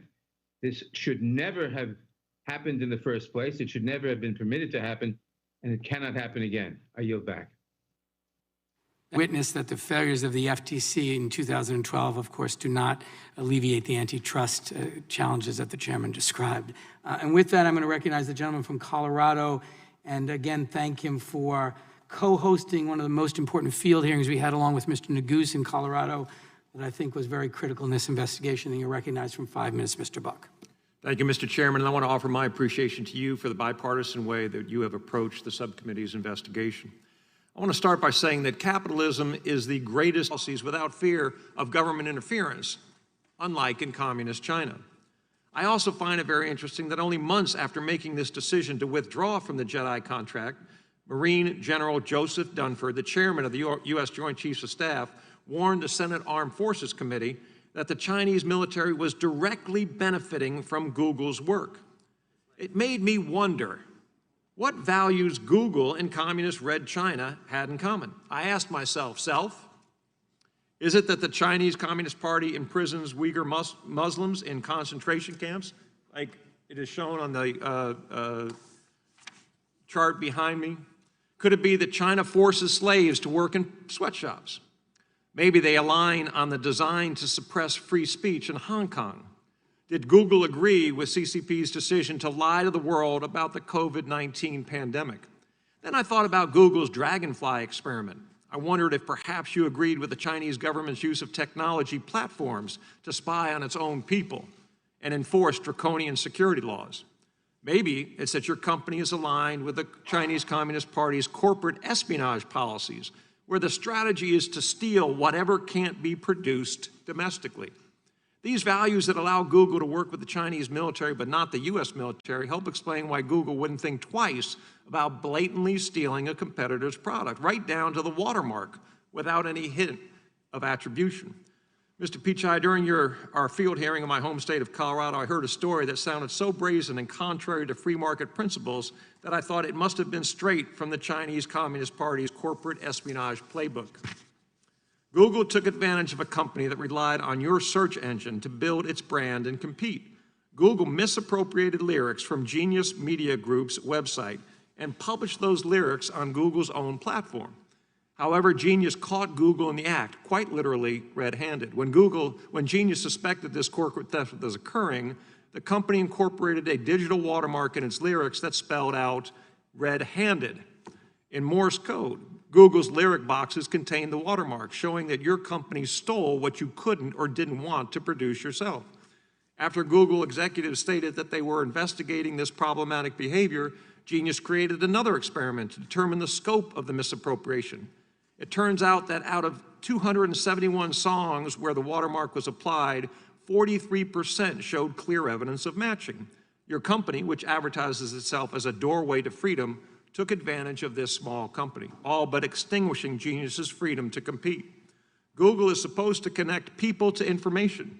Your corporate values once stood for freedom, a platform that let capitalism flourish and helped bring countless people across the globe out of poverty. My question to you, Mr. Pichai, do you think that Google could get away with following China's corporate espionage playbook if you didn't have a monopolistic advantage in the market? Congressman, I want to be able to address the important concerns you raised. First of all, we are proud to support the U.S. government. We recently signed a big project with the Department of Defense where we are bringing our world-class zero trust-based cybersecurity approach to help protect Pentagon networks from cybersecurity attacks. We have projects underway with the Navy, with Department of Veterans Affairs. Happy to follow up and explain more. We have a very limited presence in China. We don't offer any of our services, search, maps, Gmail, YouTube, etc. in China. And with respect to music, we license content there. In fact, we license content from other companies. And so this is a dispute between Genius and the other companies in terms of where the source of the content is. But again, happy to engage and explain what we do here further. Thank you. I yield back, Mr. Chairman. Thank the gentleman. I now recognize the gentleman from Georgia, Mr. Johnson, for 5 minutes.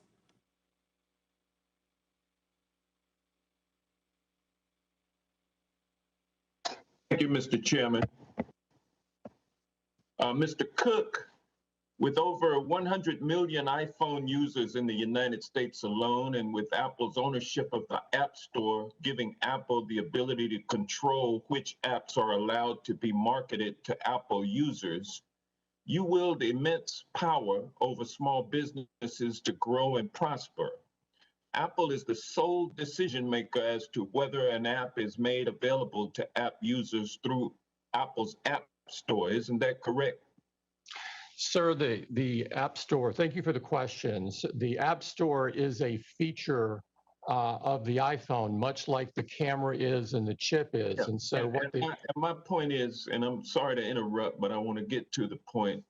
Point is that Apple is the sole decision maker as to whether an app is made available to app users through the Apple Store. Isn't that correct? If it's a native app, yes, sir. If it's a web app, no. Okay, thank you. Thank you. And throughout our investigation, we've heard concerns that rules governing the App Store review process are not available to the app developers. The rules are made up as you go. They are arbitrarily interpreted and enforced and are subject to change whenever Apple sees fit to change. And developers have no choice but to go along with the changes, or they must leave the App Store. That's an enormous amount of power. Also, the rules get changed to benefit Apple at the expense of app developers, and the App Store is said to also discriminate between app developers with similar apps on the Apple platform, and also as to small app developers versus large app developers. So, Mr. Cook, does Apple not treat all app developers equally?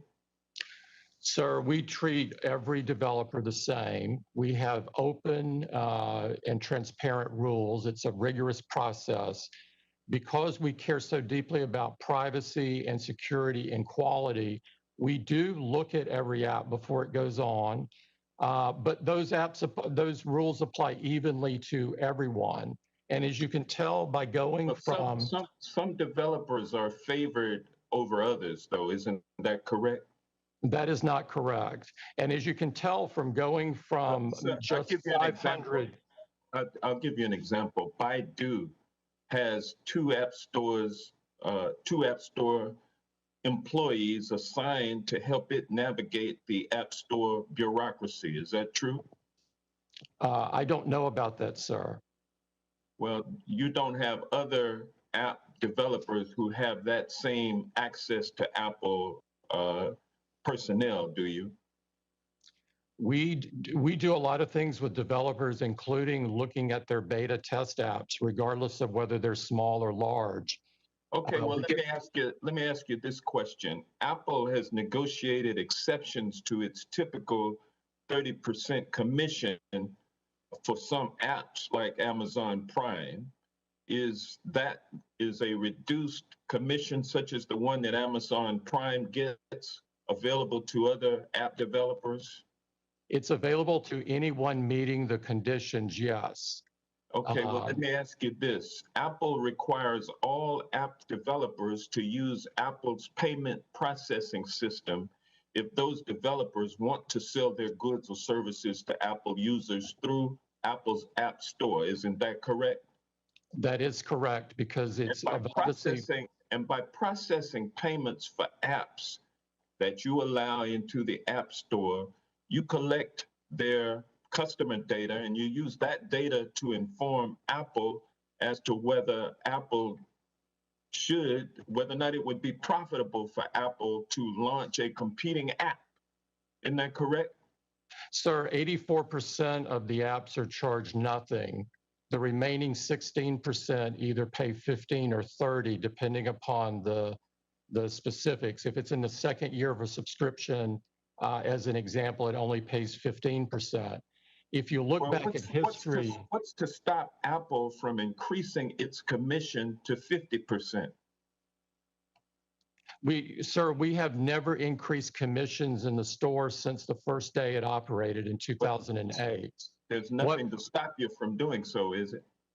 No, sir, I disagree strongly with that. There is a competition for developers just like there's a competition for customers.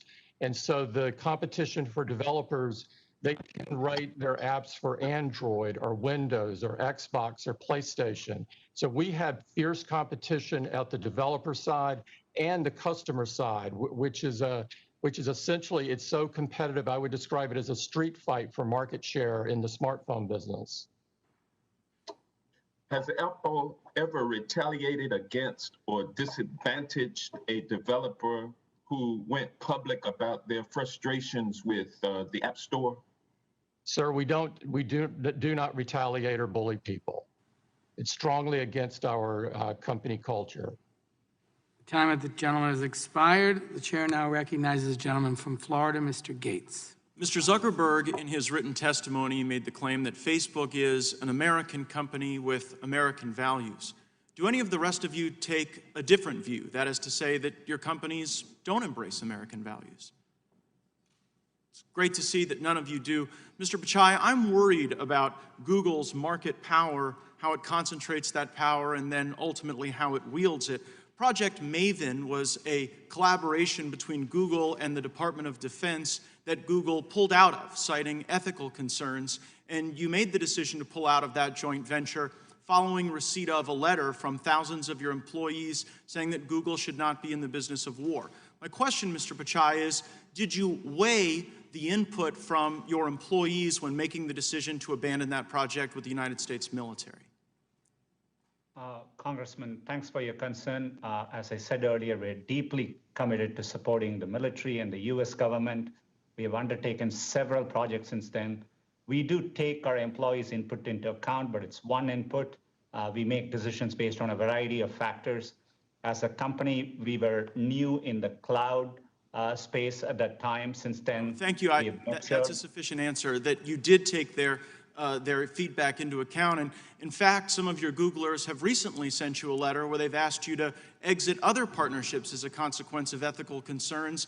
They've asked you to stop doing business with American law enforcement, saying that police broadly uphold white supremacy and that Google should not be engaged in any services to police. And as you well know, you provide some of the most basic services to police, like email, but you also provide services that help keep our cops safe when they're doing their job. And so my question is, here in front of Congress and the American people, will you take the pledge that Google will not adopt the bigoted anti-police policy that is requested in the most recent letter?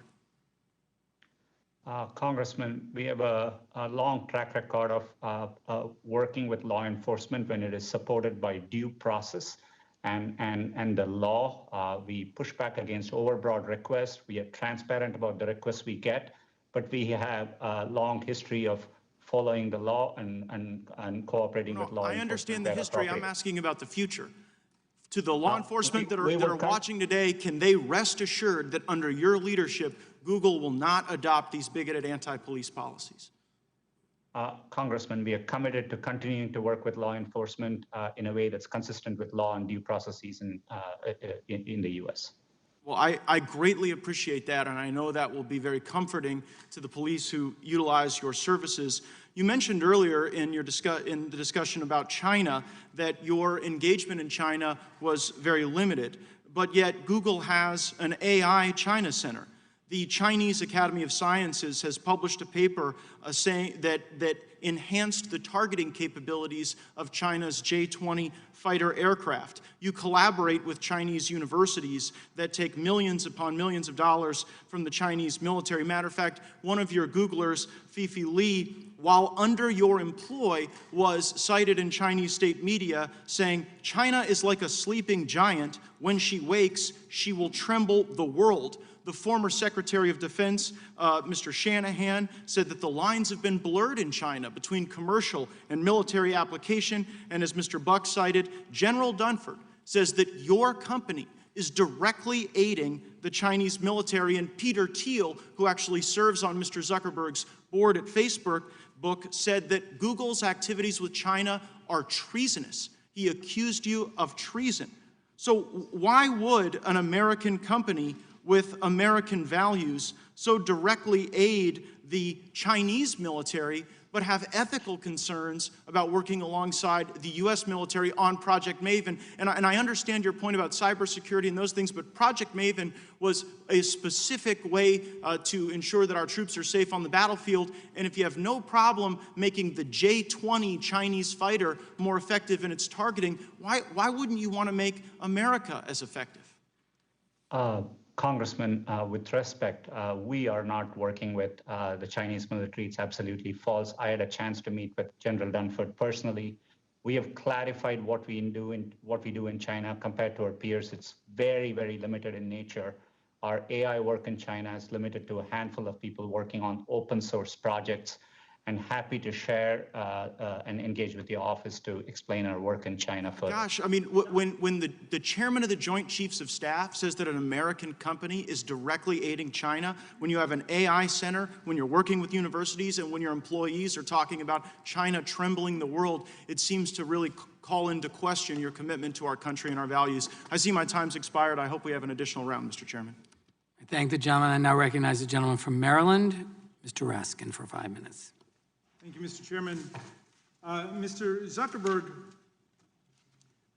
as you know, the proliferation of fake Facebook accounts was a key tool in the strategy of Russian interference in the American election in 2016.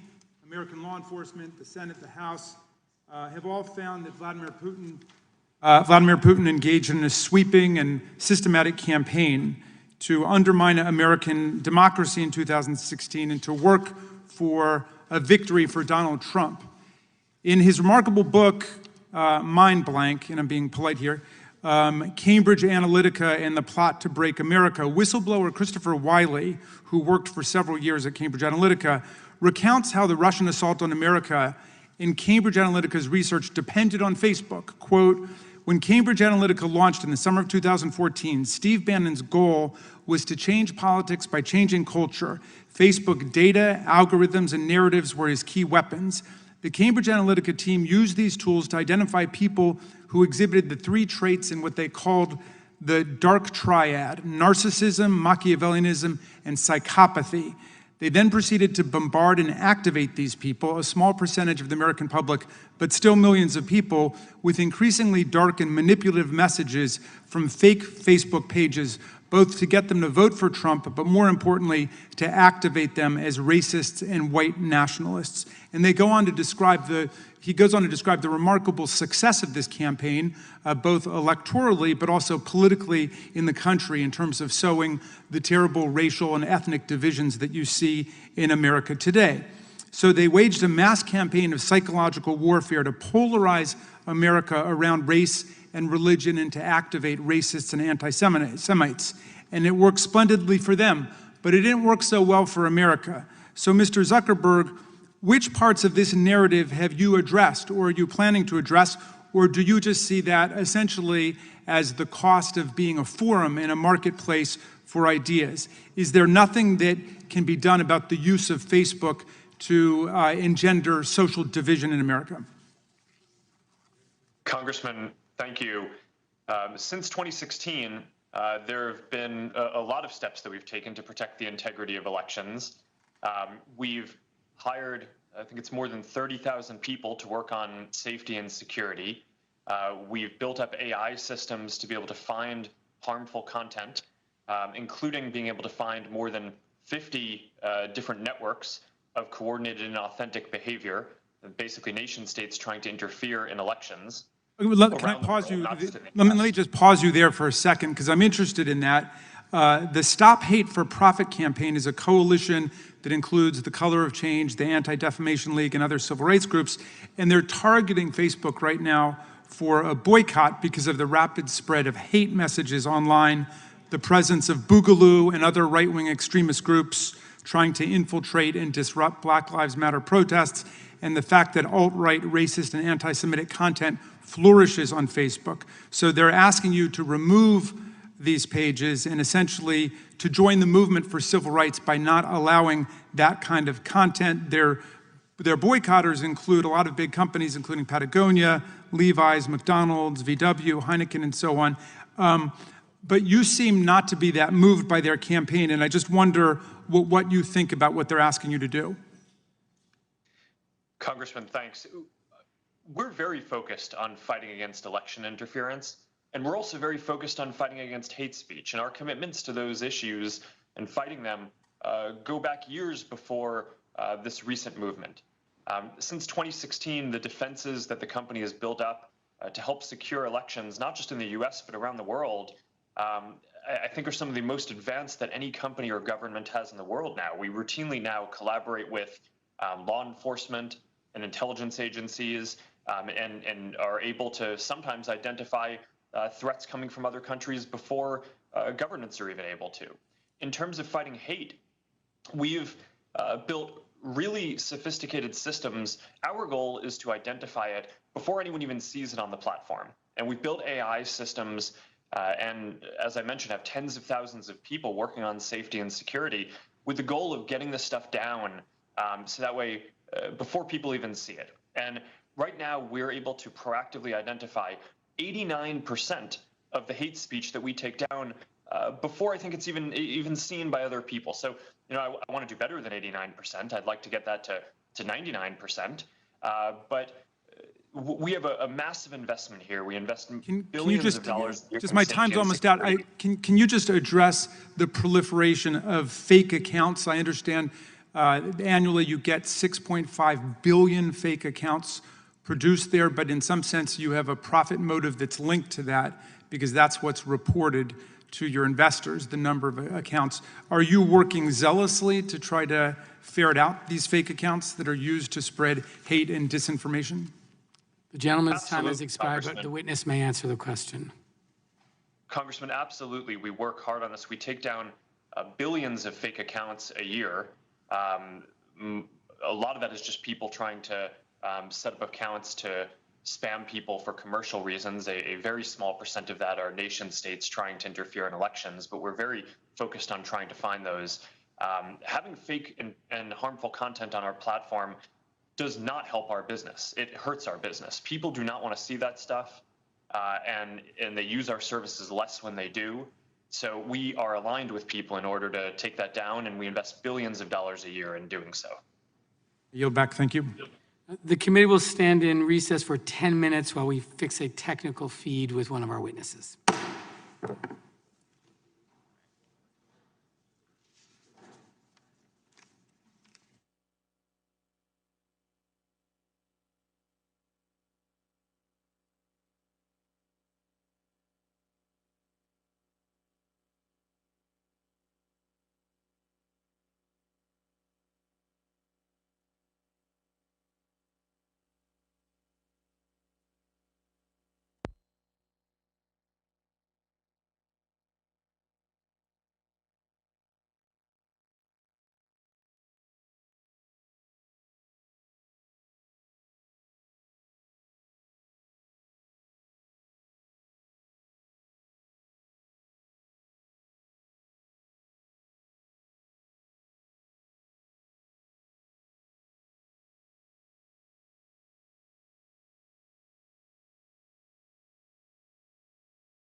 Committee will come back to order. I now recognize the gentleman from North Dakota, Mr. Armstrong, for 5 minutes.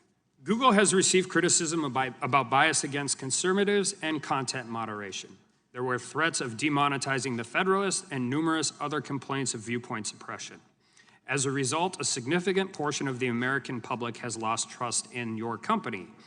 A lack of public confidence in a product usually means there is economic harm to the company. But that just isn't the case with Google. So I think it's a legitimate question as to whether Google's market power insulates it from loss of revenue normally associated with offending half the people who use your product. I also think it's a legitimate question to ask if other attempts to regulate your industries have worked. So, Mr. Pichai, Google has restricted advertising analytics or the portability of user data related to advertising due to compliance with the General Data Protection Regulation. Specifically, in 2018, Google restricted the ability to export the double ID, a cookie-based identifier that compiles individual user data and creates profiles through Google data transfer. Is that correct? Congressman, not familiar with the specifics of that particular issue, but happy to follow up more once I understand it better. So you're not particularly familiar with how you're complying with GDPR? Congressman, we've long been working to comply with GDPR. We think it's an important regulation, and we are in full compliance to the extent of my knowledge. I just meant I'm not aware of that specific issue with the identifier you mentioned there, but happy to understand it better and follow up. All right, so in order to comply with GDPR, Google must retain control over more user data and restrict the ability to combine this user data with other platforms to conduct cross-platform analysis. It seems as if that ultimately limits the ability of advertisers to make comparisons between Google-based campaigns and non-Google-based campaigns. Would you agree with that? In all these ecosystems, we are balancing between users, advertisers, and publishers. We deeply care about the privacy and security of our users. And so when we serve these ecosystems, we have to take that into account. We have to comply with important laws and regulations in every country we operate in. And so that's the delicate balance we are constantly striking. But we are focused on our users and trying to do the best we can. And I just want to be perfectly clear. I personally believe that just the market power consolidation is significant, but I also want to be clear that when we're moving forward to regulate this, that we aren't actually squeezing out competition in our quest to do something. Because I've said that before in this hearing, and I'll say it again. Usually in our quest to regulate big companies, we end up hurting small companies more. And I'm a strong privacy advocate, but the consequences of GDPR have been to further entrench large established actors like Google, leading to regulatory capture that exasperates competition concerns. And Google's digital ad market share has increased since the implementation of GDPR. Do you know that to be correct? Congressman, to just give you a sense of the robust competition we see, ad prices have fallen down by 40% in the past 10 years. And in fact, in the US, advertising as a share of GDP has come down from 1.4% in 1992, less than 1% today. So we see robust competition in the marketplace. And as I said earlier, we have to comply with regulation. We have to interpret it strictly, and we have to balance the ecosystem. But our utmost care is ensuring privacy and security of our users as we serve these markets. And I'm glad you mentioned privacy, because I would be remiss if I didn't deal with this issue, because it is so relevant. And I think generally speaking, outside of the political issues and the bias associated with all of this, and this is for essentially all four of our witnesses, I think one of our bigger concerns when we talk about data and value, and that data having value and privacy, which is where people really get concerned with how the digital age is moving forward. And there are news reports that law enforcement has made increasing use of what are called geofence warrants. And these geofence warrants allow authorities to compel technology companies to disclose location records for any device in a certain area at a particular time. Court filings suggest that Google received a 1,500% increase in geofence requests from 2017 to 2018, and a 500% increase from 2018 till 2019. And so The Fourth Amendment requires probable cause and specificity, and that's not what these are. These warrants are essentially for any person in an area at a particular time, and geofence warrants require neither. So unless accompanied by particularized information and identifying a subject, geo warrants are essentially general warrants. I believe that the location information should be considered as contents of the Electronic Communications Act under the Stored Communications Act. Do you agree? Happy to understand more. We deeply care about, this is why we issue transparency reports, because we think it's an important area for Congress to have oversight. And we recently made a change by which we automatically delete location activity after a certain period of time by default for our users. So we are happy to engage with your office, Congressman, and I'm using you because these are going on in Virginia and New York, I think, right now. But I mean, this equates for everything. I think people would be terrified to know that law enforcement could grab general warrants and get everybody's information anywhere. So it requires Congress to act, and it requires everybody that is a witness in this hearing to be willing to work too, because it is the single most important issue I think we're going to. Time of the gentleman has expired, but I believe he has a unanimous consent request. I do. I have a unanimous consent request for a Wall Street Journal article, police request for Google users' location histories face new scrutiny. Without objection. And then I have two letters. The letters are from Congressman Walden, Congresswoman McMorris Rogers. The first letter is to Mr. Cook of Apple. The second letter is to Mr. Pichai. Without objection, both may be entered into the record. I now recognize the gentlelady from Washington, Ms. Jayapal. Thank you, Mr. Chairman, and thank you all for being with us. Mr. Bezos, in July 2019, your employee, Nate Sutton, told me under oath in this committee that Amazon does not, quote, use any specific seller data when creating its own private brand product. So let me ask you, Mr. Bezos, does Amazon ever access and use third-party seller data when making business decisions? And just a yes or no will suffice, sir. I thank you for the question. I know it's an important topic, and I also want to thank you for representing us. I can't answer that question yes or no. What I can tell you is we have a policy against using seller-specific data to aid our private label business, but I can't guarantee you that that policy has never been violated.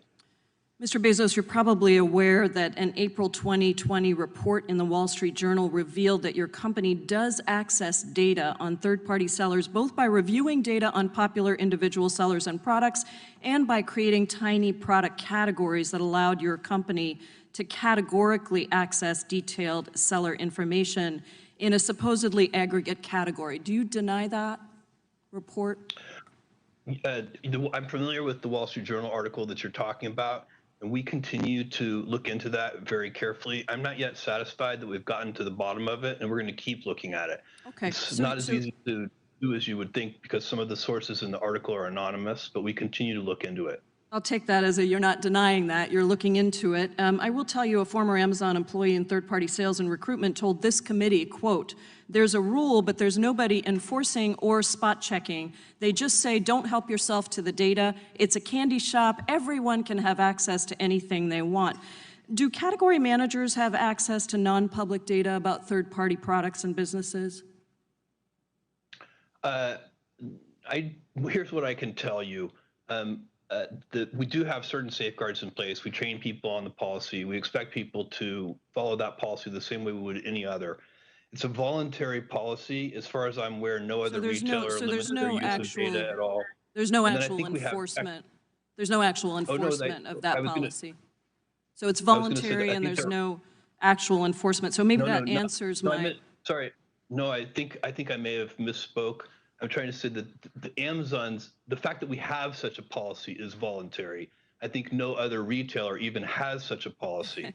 Well, our that's enforcement of that policy. We would treat that like any internal policy, and if we found that someone violated it, we would take action against them. Well, there's numerous reports, and the committee has conducted interviews with former employees who confirm that there are employees who do have access to that data and are using it.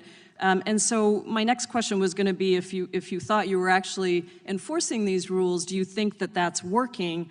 And again, I would just say that there's credible reporting that's documented breaches of these rules that you have put into place.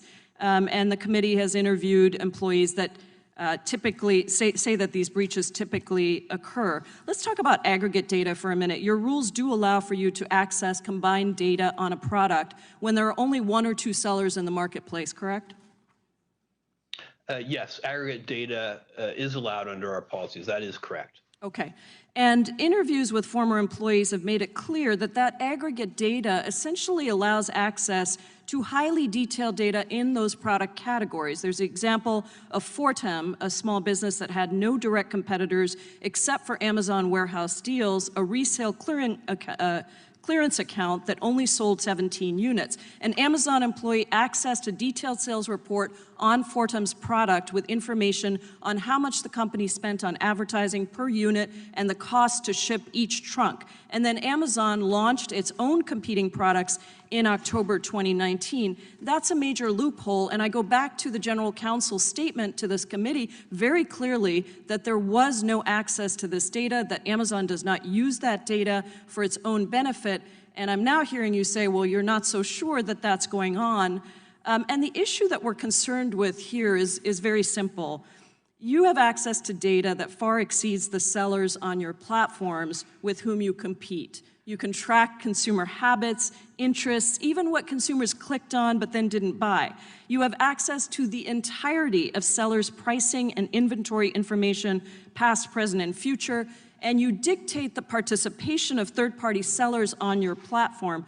So you can set the rules of the game for your competitors, but not actually follow those same rules for yourself. Do you think that's fair to the mom-and-pop third-party businesses who are trying to sell on your platform? I appreciate that question, and I like it a lot because I really want a chance to address that.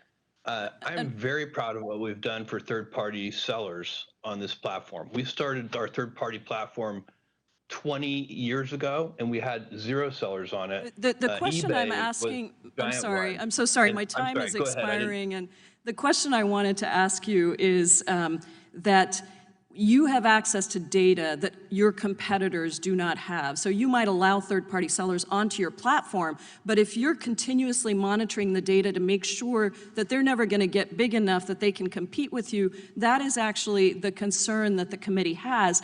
And, you know, I think your company started in my district. I want to thank you for that. I want to thank you for the work that you've done and say that the whole goal of this committee's work is to make sure that there are more Amazons, that there are more Apples, that there are more companies that get to innovate and small businesses get to thrive. And that is what we're trying to get at. That is why we need to regulate these marketplaces so that no company has a platform so dominant that it is essentially a monopoly. Thank you, Mr. Chairman. I yield back. Time of the gentlelady has expired. I just want to remind the witnesses we appreciate the gratitude for the questions and your description of them as good questions, but we'll just assume that they're good questions and you're happy to answer them so we can make sure we're making good use of your time. And with that, I recognize the gentleman from Florida, Mr. Stubbe.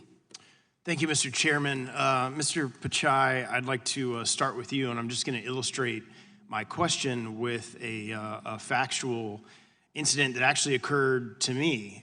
Several months ago, my wife called and said, hey, there's a good article on the Gateway Pundit that you should read.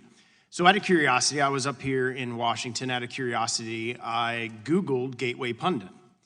And it didn't show up on the first page, didn't show up on the second page. There was a bunch of different blogging sites about how there were disagreements with what was on the Gateway Pundit.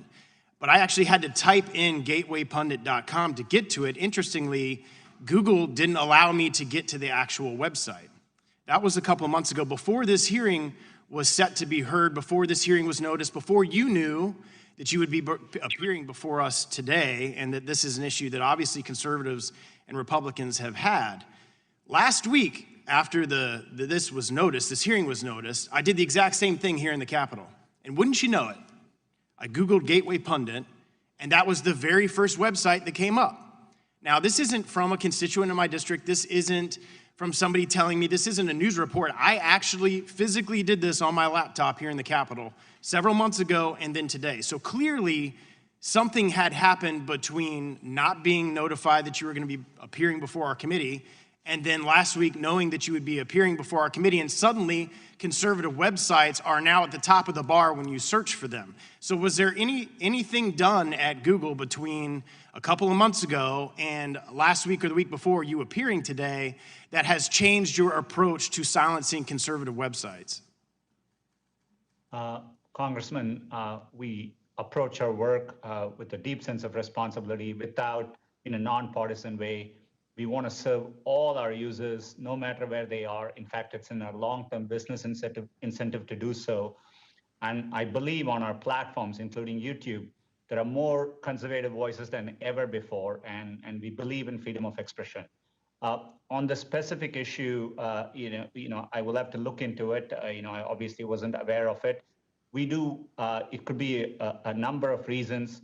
We constantly get reports. So if you're going to look into it for me, can I expect a response from you, say, in the next 2 weeks as to why that occurred?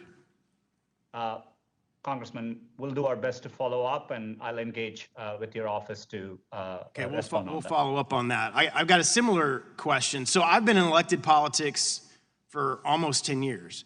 And when I was in the Florida Senate and the state Senate, I never had a problem with my campaign emails being marked as spam or going to junk folders or anything along those lines. And we had 30, 40, 50,000 people on our email list. And suddenly I get elected to Congress, and I'm now up here in Washington, D.C., and my parents who have a Gmail account aren't getting my campaign emails. My supporters, just last week, one of my supporters called me and said, hey, I just want you to know this, that my Gmail account suddenly is taking your campaign emails that I've received for almost 10 years, and suddenly they're going to spam and junk folders.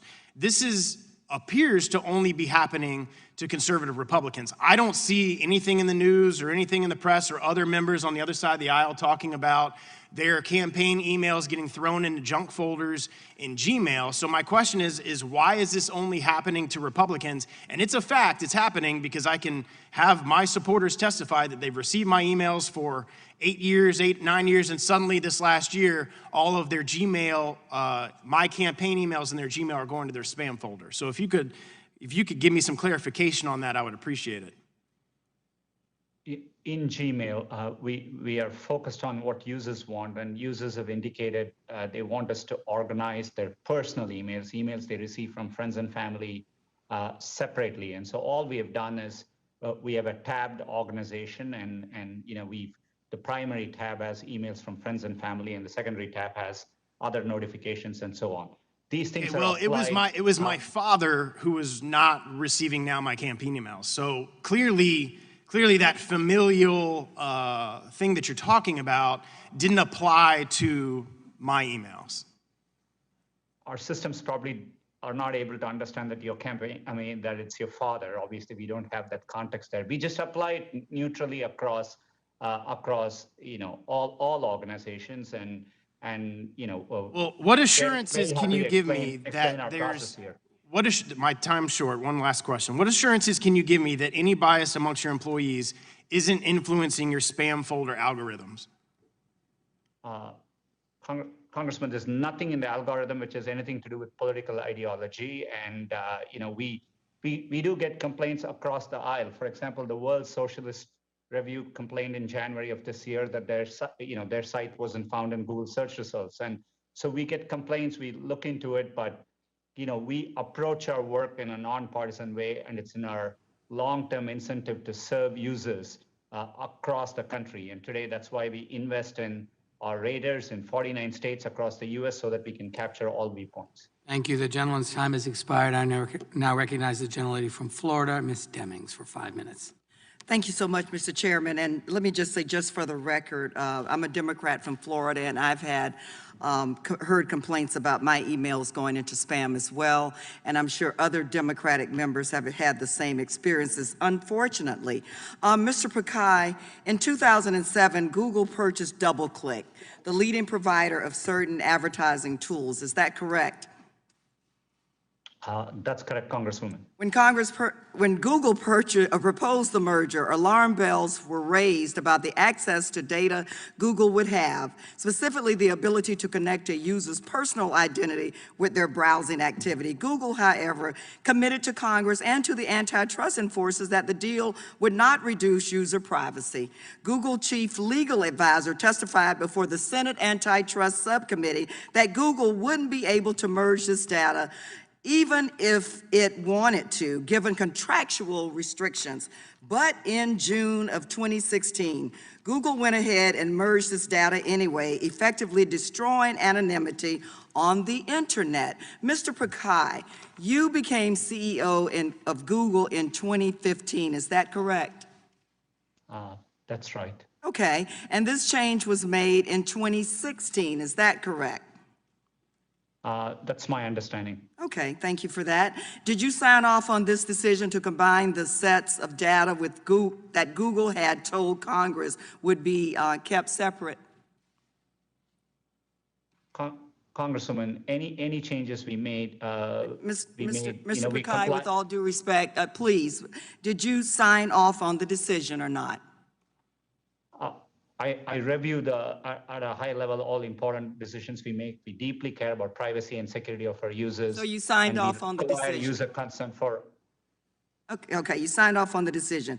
Practically, this decision meant that your company would not combine would now combine, for example, all of my data on Google, my search history, my location from Google Maps, information from my emails from Gmail, as well as my personal identity with the record of almost all of the websites I visited. That is absolutely staggering. According to an email from a DoubleClick executive, that was exactly the type of reduction in user privacy that Google's founders had previously worried would lead to a backlash. And I quote, "They were unwavering on the policy due to philosophical reasons, which is Larry and Sergey's fundamentally not wanting users associated with a cross-site cookie. They were also worried about a privacy storm as well as damage to Google's brand." So in 2007, Google's founders feared making this change because they knew it would upset their users. But in 2016, Google didn't seem to care. Mr. Pichai, isn't it true that what changed between 2007 and 2016 is that Google gained enormous market power? So while Google had to care about user privacy in 2007, it no longer had to in 2016. Would you agree that what changed was Google gained enormous market power? Congresswoman, this is an important issue. If I could explain. Well, we today make it very easy for users to be in control of their data. We have simplified their settings. They can turn ads personalization on or off. We have combined most of activity settings into 3 groupings. We remind users to go do a privacy checkup. 1 billion users have done so. Mr. Pichai, thank you so much for that. I am concerned that Google's bait and switch with DoubleClick is part of a broader pattern where Google buys up companies for the purposes of surveilling Americans, and because of Google's dominance, users have no choice but to surrender. In 2019, Google made over 80% of its total revenue through selling of ad placement. Is that correct, Mr. Pichai? About majority 80%? Of the business. Yeah, okay. And because Google sells behavioral ads targeted to each of us as individuals, the more user data that Google collects, the more money Google can make. More user data means more money. Is that correct? In general, that's not true.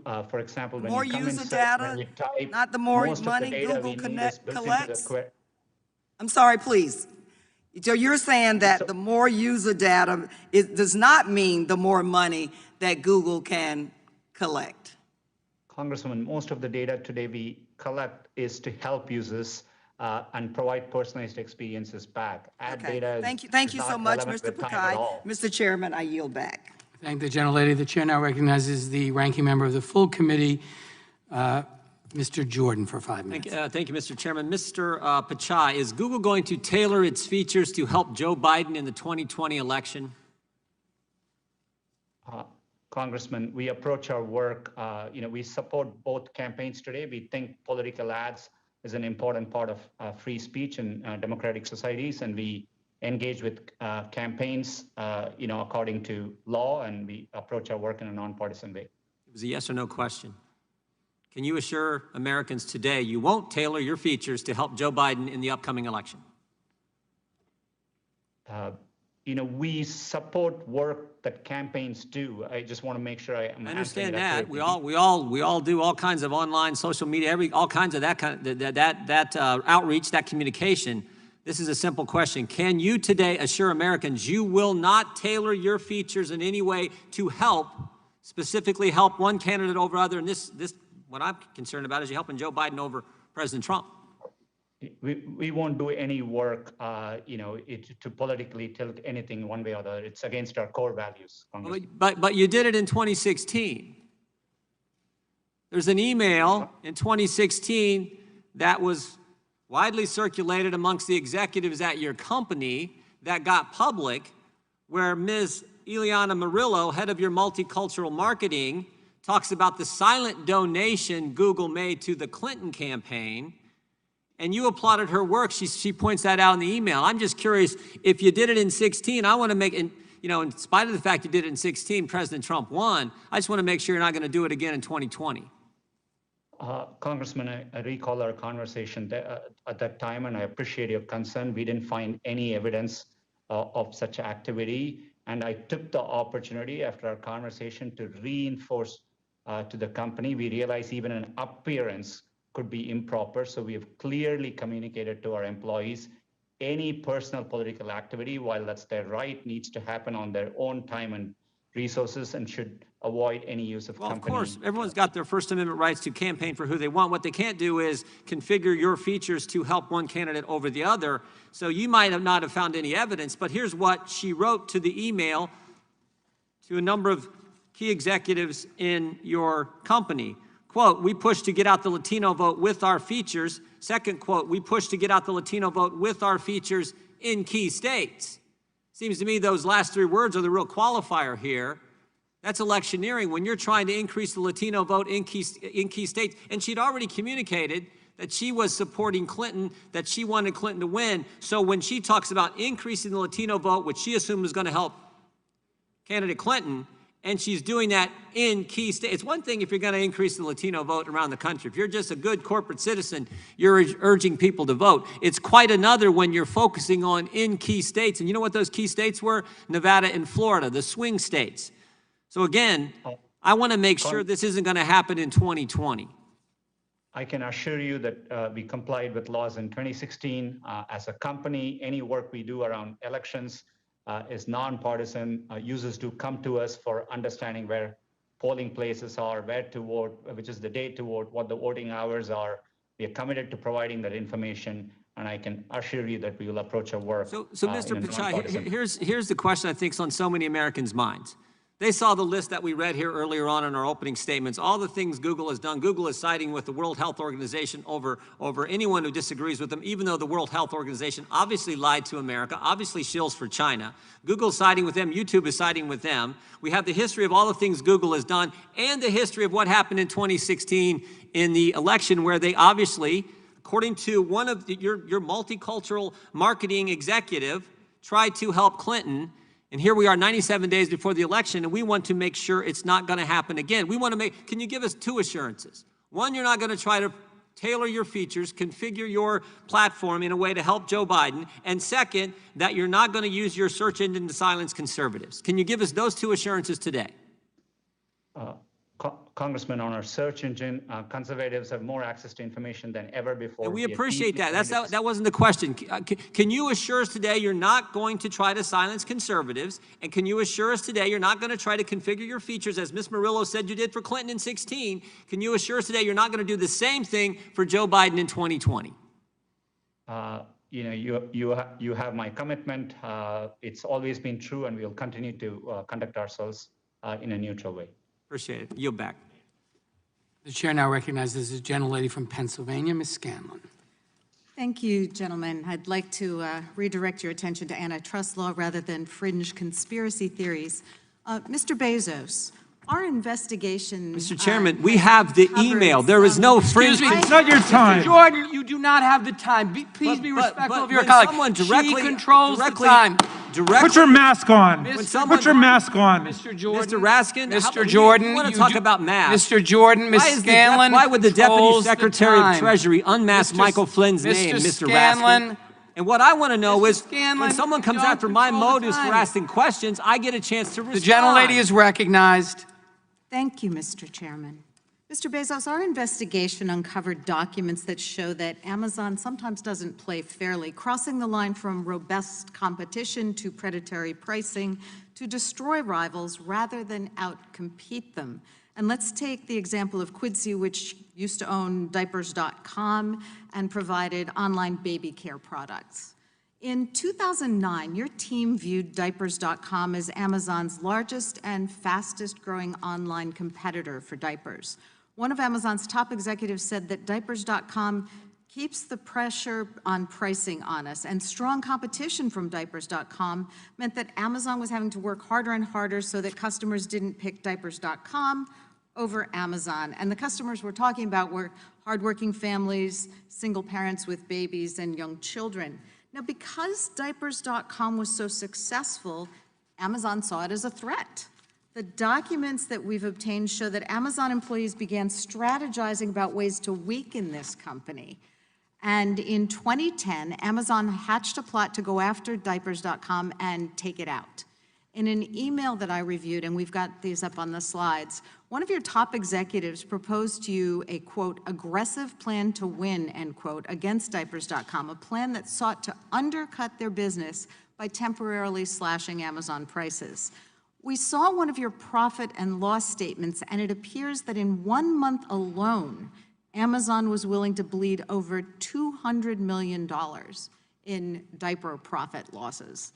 Mr. Bezos, how much money was Amazon ultimately willing to lose on this campaign to undermine diapers.com? Thank you for the question. I don't know the direct answer to your question. This is going back in time, I think maybe 10 or 11 years or so. You could give me maybe the dates on those documents.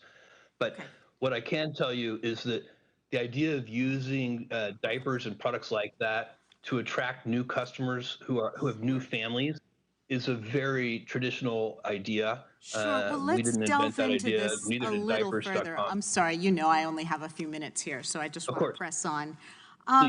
Your own documents make clear that the price war against diapers.com worked, and within a few months it was struggling, and so then Amazon bought it. After buying your leading competitor here, Amazon cut promotions like Amazon.mom and the steep discounts it used to lure customers away from diapers.com, and then increased the prices of diapers for new moms and dads. Mr. Bezos, did you personally sign off on the plan to raise prices after Amazon limited its competition? I don't remember that at all. What I remember is that we matched competitive prices, and I believe we followed diapers.com. Again, this is 11 years ago, so you're asking a lot of my memory, but I believe we followed diapers.com. I can also tell you after we bought diapers.com, we put more than $300 million into trying to make it successful. I'm sorry. So you said that Amazon focuses excessively on customers. So how would customers, especially single moms, new families, how would they benefit when the prices were driven up by the fact that you eliminated your main competitor? Well, I don't agree, with great respect, I don't agree with that premise. At the same time, you should recognize in context, diapers is a very large product category sold in many, many places, not just at Amazon and diapers.com. This was the online diaper market. Now, we do have evidence that these predatory... And Kroger I'm sorry, Mr. Bezos, I need to push on here. Of course, the evidence we've collected suggests that the predatory practices weren't unique here. In 2013, it was reported that you instructed Amazon employees to approach discussions with certain business partners, and I quote, the way a cheetah would pursue a sickly gazelle. Is the Gazelle Project still in place, and does Amazon pursue similar predatory campaigns in other parts of its business? I cannot comment on that because I don't remember it. What I can tell you is that we are very, very focused on the customer, as you started. Okay. And of Well, course, that I'm does concerned include with the bargaining very customers hard as with well, vendors and especially suppliers the to get the lowest families in my prices so that we can district. offer I'm those to sorry, Mr. customers. Bezos, so I'm almost out of time. I'm concerned too, because especially with the current pandemic, one of the biggest needs I'm seeing at the food drives and the giveaways that we're having to run in my district is that families don't have diapers, and we have to collect them to give them out. So it certainly is something that has a really hard impact on families, and I'm really concerned that pricing might have been driven up here by this tactic, and I yield back. Gentlelady yields back. I just announced that votes have been called, but we're going to continue with the hearing, so I invite colleagues to vote at, it's a rolling vote, so vote according to your own schedule. I now recognize the gentleman from Colorado, Mr. Neguse, for 5 minutes. Thank you, Mr. Chairman, and I want to thank each of the witnesses today for your testimony. Mr. Zuckerberg, in 2004, when you had launched Facebook, it's fair to say, I think you'd agree with me, that you had quite a few competitors. Would you agree with that? Congressman, yes. MySpace, Friendster, Google's Orkut, Mixi, Cyworld, Yahoo 360, AOL's Bebo, they were all competitors? Congressman, those were some of the competitors at the time, and it's only gotten a lot more competitive since. Well, let's talk about that, because by 2012, Mr. Zuckerberg, none of those companies that I just identified existed. You're certainly aware of that. They were all basically gone. Facebook, in my view, I think was in a monopoly by then. I wonder whether you would agree with that. I take it you don't. Congressman, that's correct. I don't. We face a lot of competitors in every part of what we do, from connecting with friends privately, to connecting with people in communities, to connecting with all your friends at once, to connecting with all kinds of user-generated content. I mean, I would bet that you or most people here have multiple apps for each of those on your phones. Mr. Zuckerberg, why don't we dig into this a bit further? So you and I clearly disagree about that. In 2012, I'm looking at a document that was produced by Facebook in response to the subcommittee's investigation. It's a presentation prepared for Sheryl Sandberg to deliver to the board of directors of a major telecommunications firm, boasting that, quote, Facebook is now 95% of all social media in the United States. The title of the slide is even, quote, the industry consolidates as it matures. So as I look at that graph, I certainly think most folks would concede that Facebook was a monopoly as early as 2012. But nonetheless, I understand that we disagree on that point. Would you agree with me that Facebook, its strategy since that time, to essentially protect what I describe as a monopoly, but obviously what you would describe as market power, that Facebook has been engaged in purchasing competition, in some cases replicating competition, and in some cases eliminating your competition? Would that be a fair statement? Congressman, the space of people connecting with other people is a very large space, and I would agree that there were different approaches that we took to addressing different parts of that space, but it's all in service of building the best services and for people. I appreciate that, Mr. Zuckerberg. I appreciate the latter point. It sounds like you are conceding that at least some of those strategies were what I identified, and so I want to talk a little bit about that. In 2014, here's an email. It's from Facebook's current chief financial officer, described the company's acquisition strategy as, quote, a land grab, and saying that we are going to spend 5 to 10% of our market cap every couple of years to shore up our position. And my sense of the facts is that is in fact what has occurred. Facebook, as you conceded earlier that Instagram was a competitor of Facebook's. You acquired Instagram in 2012. Instagram is now the 6th largest social media platform in the world. Is that right? Congressman, I'm not sure what rank it is, but it's certainly grown beyond our I can represent to you that the statistics demonstrate that empirical data shows it's the 6th largest. In 2014, Facebook bought its competitor WhatsApp. Is that correct? Congressman, yes, WhatsApp was also both a competitor and complementary. They competed with us in the space of mobile messaging, which is a growing and important space, and is, again, one part of the global space of how people connect more broadly. Understood. And at that time, WhatsApp had over 400 million monthly users, a clear path towards 1 billion monthly active users. And WhatsApp is now the 2nd largest social media platform in the world, with 2 billion users worldwide, more than Facebook Messenger. And of course, your company owns WhatsApp. Facebook also tried to buy other competitive startups. In fact, as Chairman Nadler noted, you did tell one of Facebook's senior engineers in 2012 that you can, quote, likely just buy any competitive startup, but it'll be a while before we can buy Google. Do you recall writing that email? Congressman, I don't specifically, but it sounds like a joke. Well, I don't take it as a joke. As I review the email, it was in regards to having just closed the Instagram sale. And the response from this individual, this engineer, to you was, quote, well played. Your response was, thanks. One reason people underestimate the importance of watching Google is that we can likely always just buy any competitive startups, but it'll be a while before we can buy Google. And given the purchases that Facebook had made previous to this and the attempted purchases, my understanding is that Facebook made several overtures to Snapchat, for example, which rebuffed those efforts, clearly demonstrates, in my view, that email was not made in jest. But here's why I ask these questions, Mr. Zuckerberg. It strikes me that over the course of the last several years, Facebook has used its market power to either purchase or replicate the competition. And Facebook Messenger, WhatsApp, Instagram are the most now downloaded apps of the last decade. Your company, sir, owns them all. And we have a word for that. That word is monopoly. With that, I would yield back, Mr. Chairman. Thank the gentleman. I now recognize the gentlelady from Georgia, Ms. McBath, for 5 minutes. Thank you, Mr. Chairman. Mr. Bezos, you referred to third-party sellers today as Amazon's partners and that your success depends on their success. But over the past year, we've heard a completely different story. As part of this investigation, we've interviewed many small businesses, and they use the words like bullying, fear, and panic to describe their relationship with Amazon. I'm going to share the story of a small business owner who is also a wife and a mother, so you can understand how this is actually affecting the lives of everyday people and why this truly matters.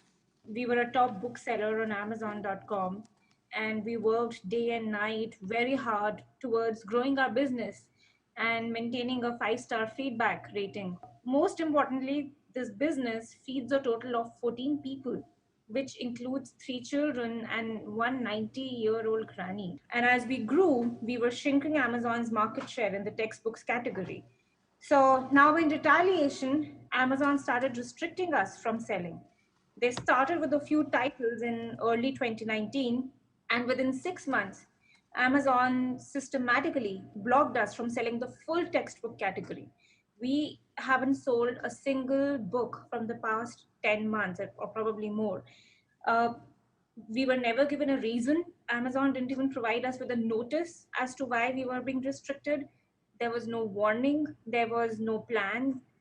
So, Mr. Bezos, after Amazon delisted this small business without any apparent reason or notice, she told us that they sent more than 500 separate communications to Amazon, including to you, Mr. Bezos, over the past year. And there was not a single meaningful response. Do you think this is an acceptable way to treat someone that you described as both a partner and a customer? No, Congresswoman, and I appreciate you showing me that anecdote, and I would like to talk to her. It does not at all to me seem like the right way to treat her, and I'm surprised by that. And it's not the systematic approach that we take, I can assure you. I don't even understand what's going on in that anecdote, because we would love for third-party sellers to sell books on the website. Sir. So I don't understand it, but I would like to understand it better. And with your permission, I would like to get in touch with your office. I think, though, that you're missing the point. This is not just about one business. I'm concerned that this is a pattern of behavior, and basically this pattern of behavior has to change. Mr. Bezos, my question is simply, are you willing to make sure going forward that, the numerous sellers that we've talked to, they have problems just like this? And there are more sellers who have told us that they've exhausted all of their options before finally reaching out to you directly as a last resort, but they're still waiting for your response. So what do you have to say to the small businesses who are talking to Congress because you simply won't listen to them? Well, I say that's not acceptable. If we aren't listening to you, I'm not happy about that at all. But I would, if you allow me to disagree a little bit with a piece of this, I do not think that's systematically what's going on. And the evidence that I would suggest would be useful for you to consider in that regard is that third-party sellers in aggregate are doing extremely well on Amazon. They grew from 20 years ago it was 0.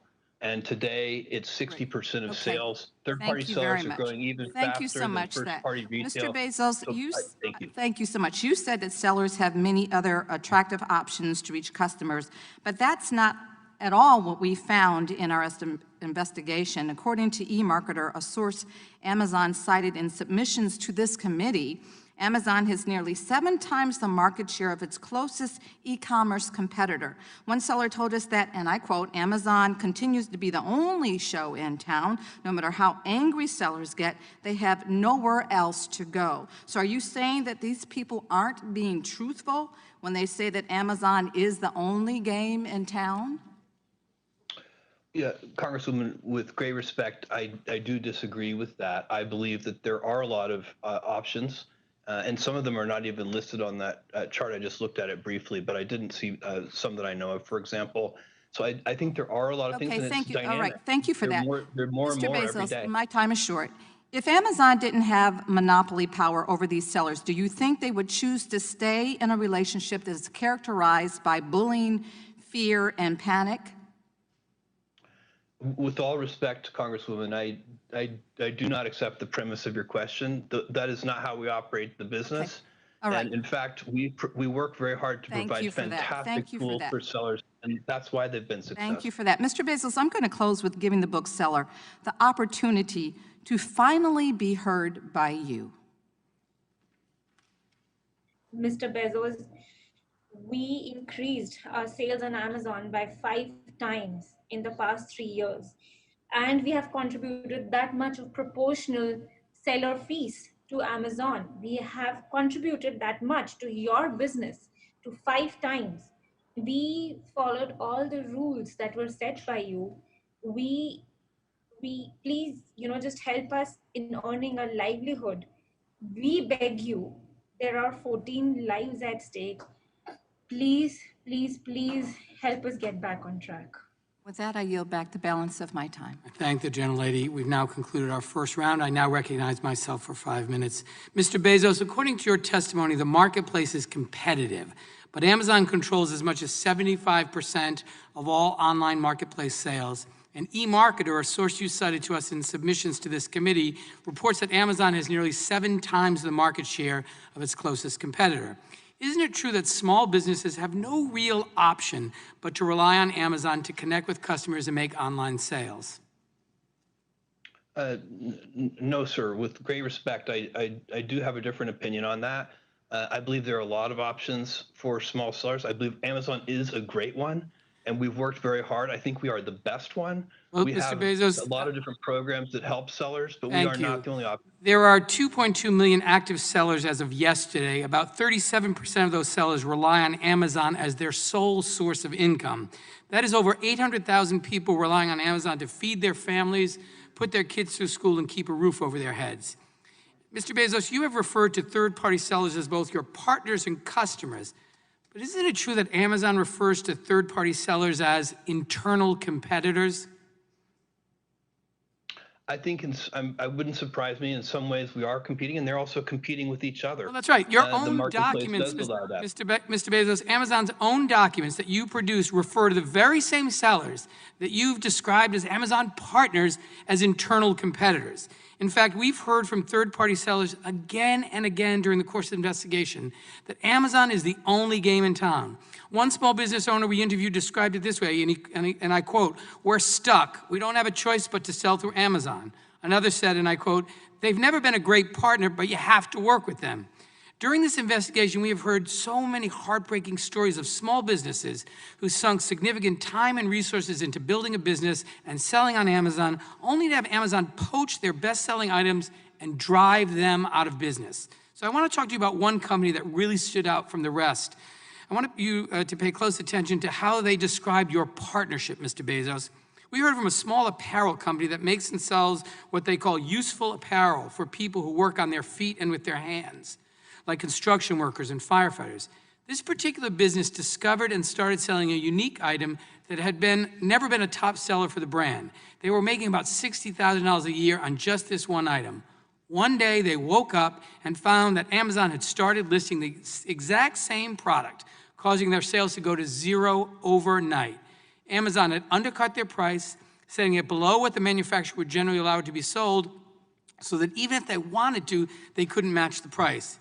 Here's how the apparel company described working with Amazon, and I quote, "Amazon strings you along for a while because it feels so good to get that paycheck every week. And in the past, for lack of a better term, we called it Amazon heroin because you just kept going and you had to get your next fix, your next check. But at the end of the day, you find out that this person who was seemingly benefiting you, making you feel good, was just ultimately going to be your downfall," end quote. So Mr. Bezos, this is one of your partners. Why on earth would they compare your company to a drug dealer? Sir, I have great respect for you in this committee, but I completely disagree with that characterization.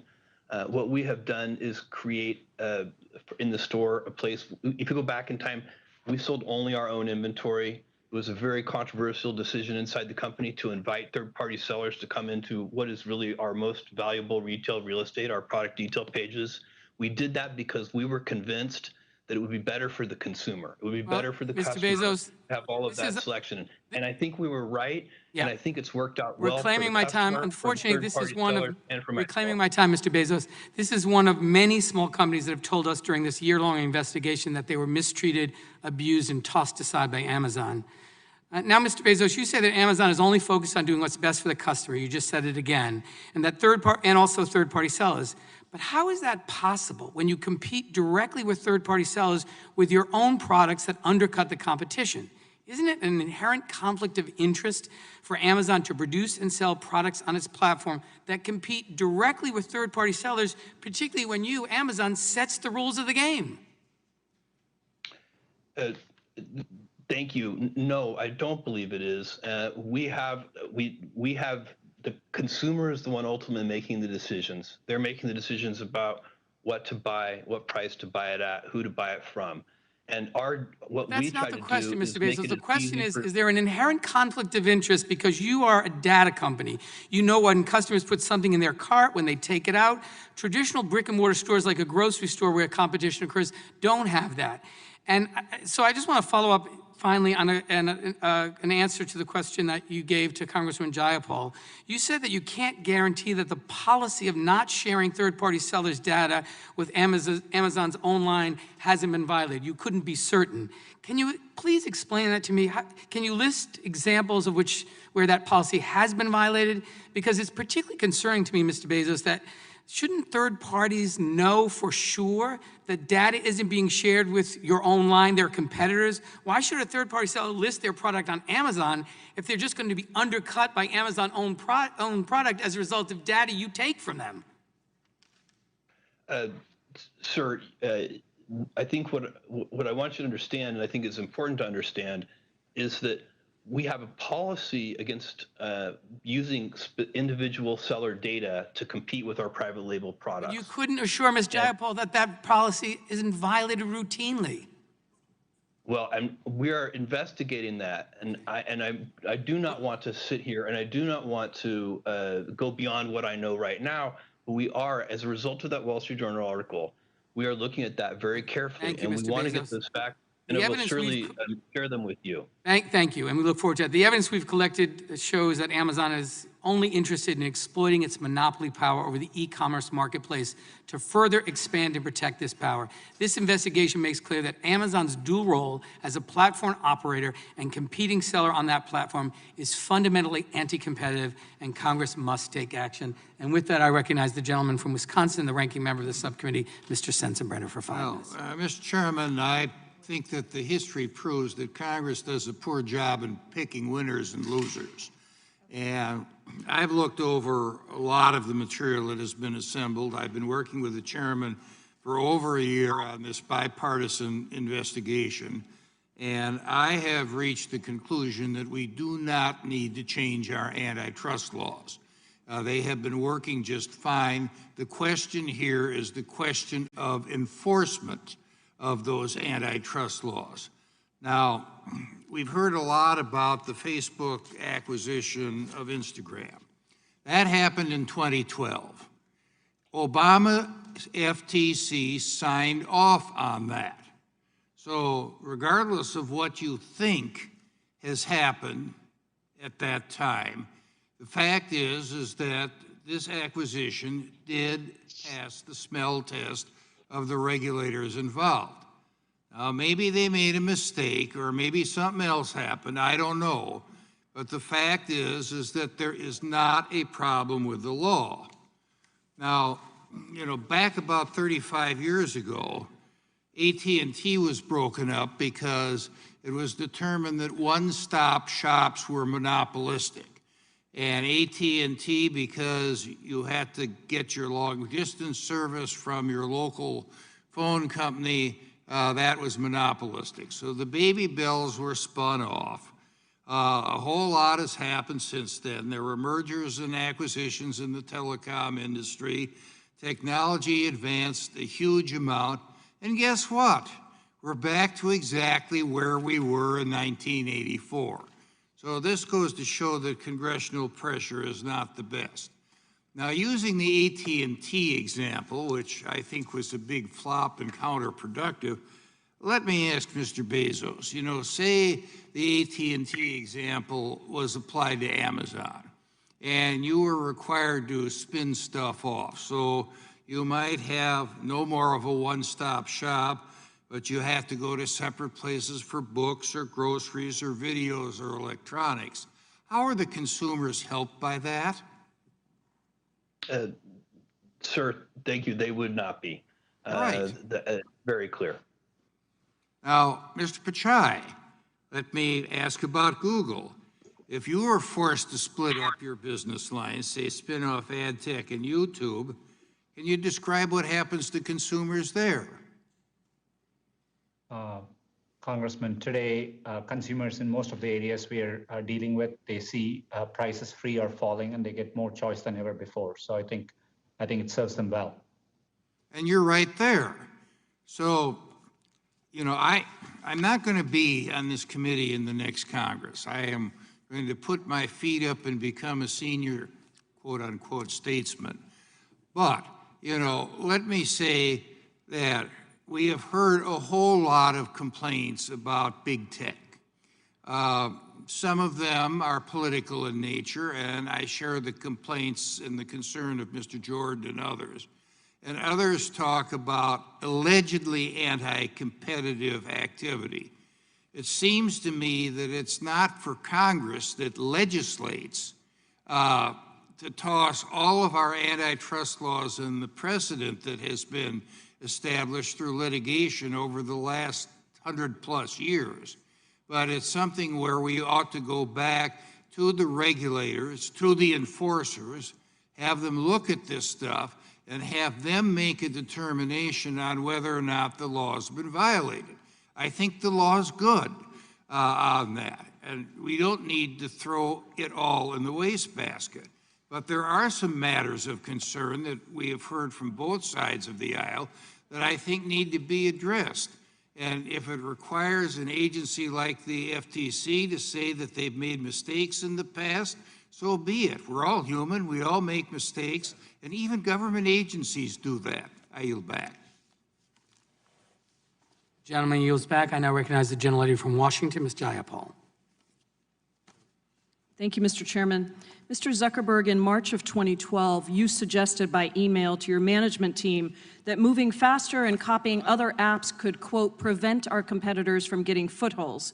Sheryl Sandberg responded that, quote, it is better to do more and move faster, especially if that means you don't have competitors build products that take some of our users.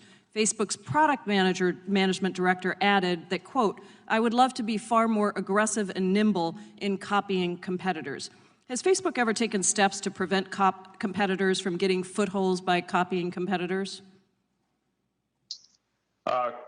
Congresswoman, I view it as our job to understand what people are finding valuable in all of the services that they use. And certainly if someone Do you copy else in the market- your competitors? Congresswoman, we've certainly adapted features that others have led in, as have others copied and adapted features that I'm not that we concerned about invented. others. I'm just asking you, Mr. Zuckerberg, since March of 2012, after that email conversation, how many competitors did Facebook end up copying? Congresswoman, I can't give you a number of companies. Is it who less have than 5? gotten- Congresswoman, I don't know. Less than 50? Any estimates? Your team was making a plan. How did it play out? Congresswoman, I'm not sure I agree with the premise here. Our job is to make sure that we build the best services for people to connect with all the people they care about. And a lot of that is done by innovating and by building new things that are leading the way internally. Thank you, Mr. Zuckerberg. Let me go on. Has Facebook ever threatened to clone the products of another company while also attempting to acquire that company? Congresswoman, not that I recall. And I'd like to just remind you that you are under oath, and there are quotes from Facebook's own documents. Prior to acquiring Instagram, Facebook began developing a similar product called Facebook Camera, correct? Congresswoman, that's correct. I've said multiple times that we were competing in the space of building mobile cameras with Instagram. That's what they did at the time. Their competitive set was companies like what we were building with Facebook Camera and ViscoCam and PicPlease. Thank you, Mr. Zuckerberg. Did you ever use this very similar Facebook Camera product to threaten Instagram's founder, Kevin Systrom? Congresswoman, I'm not sure what you would mean by threaten. I think it was public that we were building a camera app at the time. That was a well-documented thing. Let me tell you that, in a chat, you told Mr. Systrom that Facebook was, quote, developing our own photo strategy, so how we engage now will also determine how much we're partners versus competitors down the line. Instagram's founder seemed to think that was a threat. He confided in an investor at the time that he feared that you would go into, quote, destroy mode if he didn't sell Instagram to you. So let's just recap. Facebook cloned a popular product, approached the company you identified as a competitive threat, and told them that if they didn't let you buy them up, there would be consequences. Were there any other companies that you used the same tactic with while attempting to buy them? Congresswoman, I want to respectfully disagree with the characterization. I think it was clear that this was a space that we were going to compete in one way or another. I don't view those conversations as a threat in any way. I'm just using the documents and the testimony that the committee has collected from others. Did you warn Evan Spiegel, the founder of Snapchat, that Facebook was in the process of cloning the features of his company while also attempting to buy Snapchat? Congresswoman, I don't remember those specific conversations, but that was also an area where it was very clear that we were going to be building something. People want to be able to communicate privately. They want to be able to communicate with all their friends at once. And we're going to make sure that we build the best products in all of the spaces that we can around helping people stay connected with the people they care about. I appreciate that, Mr. Zuckerberg. I think the question again here is, when the dominant platform threatens its potential rivals, that should not be a normal business practice. Facebook is a case study, in my opinion, in monopoly power because your company harvests and monetizes our data, and then your company uses that data to spy on competitors and to copy, acquire, and kill rivals. You've used Facebook's power to threaten smaller competitors and to ensure that you always get your way. These tactics reinforce Facebook's dominance, which you then use in increasingly destructive ways. So Facebook's very model makes it impossible for new companies to flourish separately, and that harms our democracy, it harms mom and pop businesses, and it harms consumers. Mr. Chairman, I yield back. The gentlewoman yields back.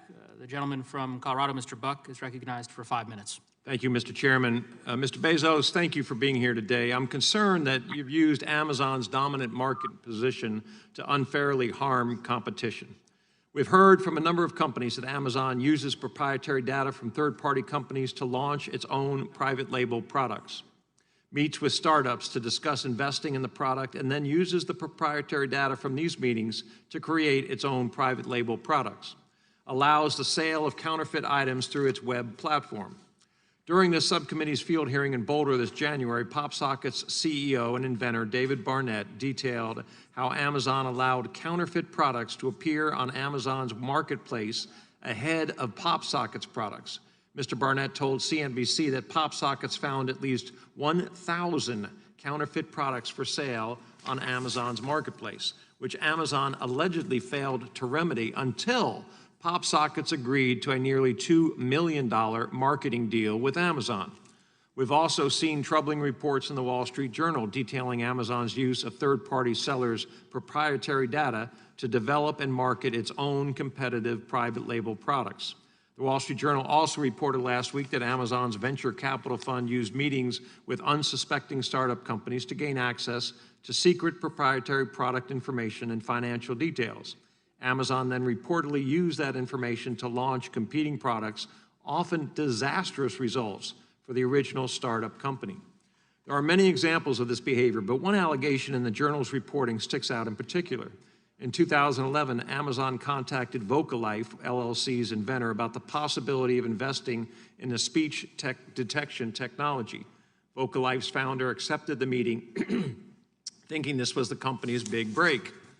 After displaying Vocalife's microphone technology and providing proprietary information, including engineering data, to Amazon employees, the relationship came to an abrupt halt. Amazon employees allegedly stopped responding to emails before the technology eventually found its way into the Amazon's Echo device. These allegations are serious, especially because the size and scope of these practices couldn't happen without Amazon's monopolistic control of the marketplace. I'm also concerned that given Amazon's allowance of counterfeit goods on its marketplace, especially counterfeit goods from China, that Amazon's marketplace may be knowingly or unknowingly furthering China's use of forced and slave labor conditions. This is especially important following recent reports that at least 80 global companies that sell on the Amazon marketplace, including Nike, Starbucks, and Samsung, have ties to Chinese factories that use enslaved Uyghur Muslims. Following these concerning reports, Senator Hawley introduced an important bill last week requiring American businesses to certify that their supply chain does not rely on forced labor. I will be introducing the House companion bill later this afternoon. While I do not expect you to have intimate knowledge of the legislation, I do want to ask all four of our witnesses a simple yes or no question. Will you certify here today that your company does not use and will never use slave labor to manufacture your products or allow products to be sold on your platform that are manufactured using slave labor? Mr. Cook, you were kind enough to visit with me on the phone. I think we briefly discussed this issue. If you can give a yes or no answer, and I understand you haven't read the details of the bill, but would you agree to this idea? I would love to engage on the legislation with you, Congressman, but let me be clear, forced labor is abhorrent. And we would not tolerate it in Apple. And so I would love to get with your office and engage on the legislation. Thank you. Mr. Pichai. Congressman, I share your concern in this area. I find it abhorrent as well. Happy to engage with your office and discuss this further. So I really don't want to even engage with my office half the time. Will you guys agree that slave labor is not something that you will tolerate in manufacturing your products or in products that are sold on your platforms? I agree, Congressman. And Mr. Cook? We wouldn't tolerate it. We would terminate a supplier relationship if it were found. Mr. Zuckerberg? I agree. We wouldn't tolerate this, and if we found anything like this, we would also terminate any relationship. And Mr. Bezos? Yes, I agree completely. Great. Thank you very much, gentlemen, and I yield back. I thank the gentleman. I now recognize the gentleman from Maryland, Mr. Raskin, for 5 minutes. Thank you, Mr. Chairman. I want to thank Mr. Buck for that excellent line of questioning and for the upcoming legislation. I look forward to joining that. We want You know, in the 19th century, we had the robber barons. In the 21st century, we got the cyber barons. And we want to make sure that the extraordinary power and wealth that you've been able to amass is not used against the interests of democracy and human rights around the world, and not against the interests of a free market at home. So, Mr. Bezos, let me turn to you. I'm interested in the role that you play as a gatekeeper. A lot of consumers want to know when the HBO Max app will be available on your Fire device, and I understand that negotiations are ongoing, but that your company is not only asking for financial terms, but also for content from Warner Media. Is that right, and is that a fair way to proceed? In other words, is it fair to use your gatekeeper status role in the streaming device market to promote your position as a competitor in the video streaming market with respect to content?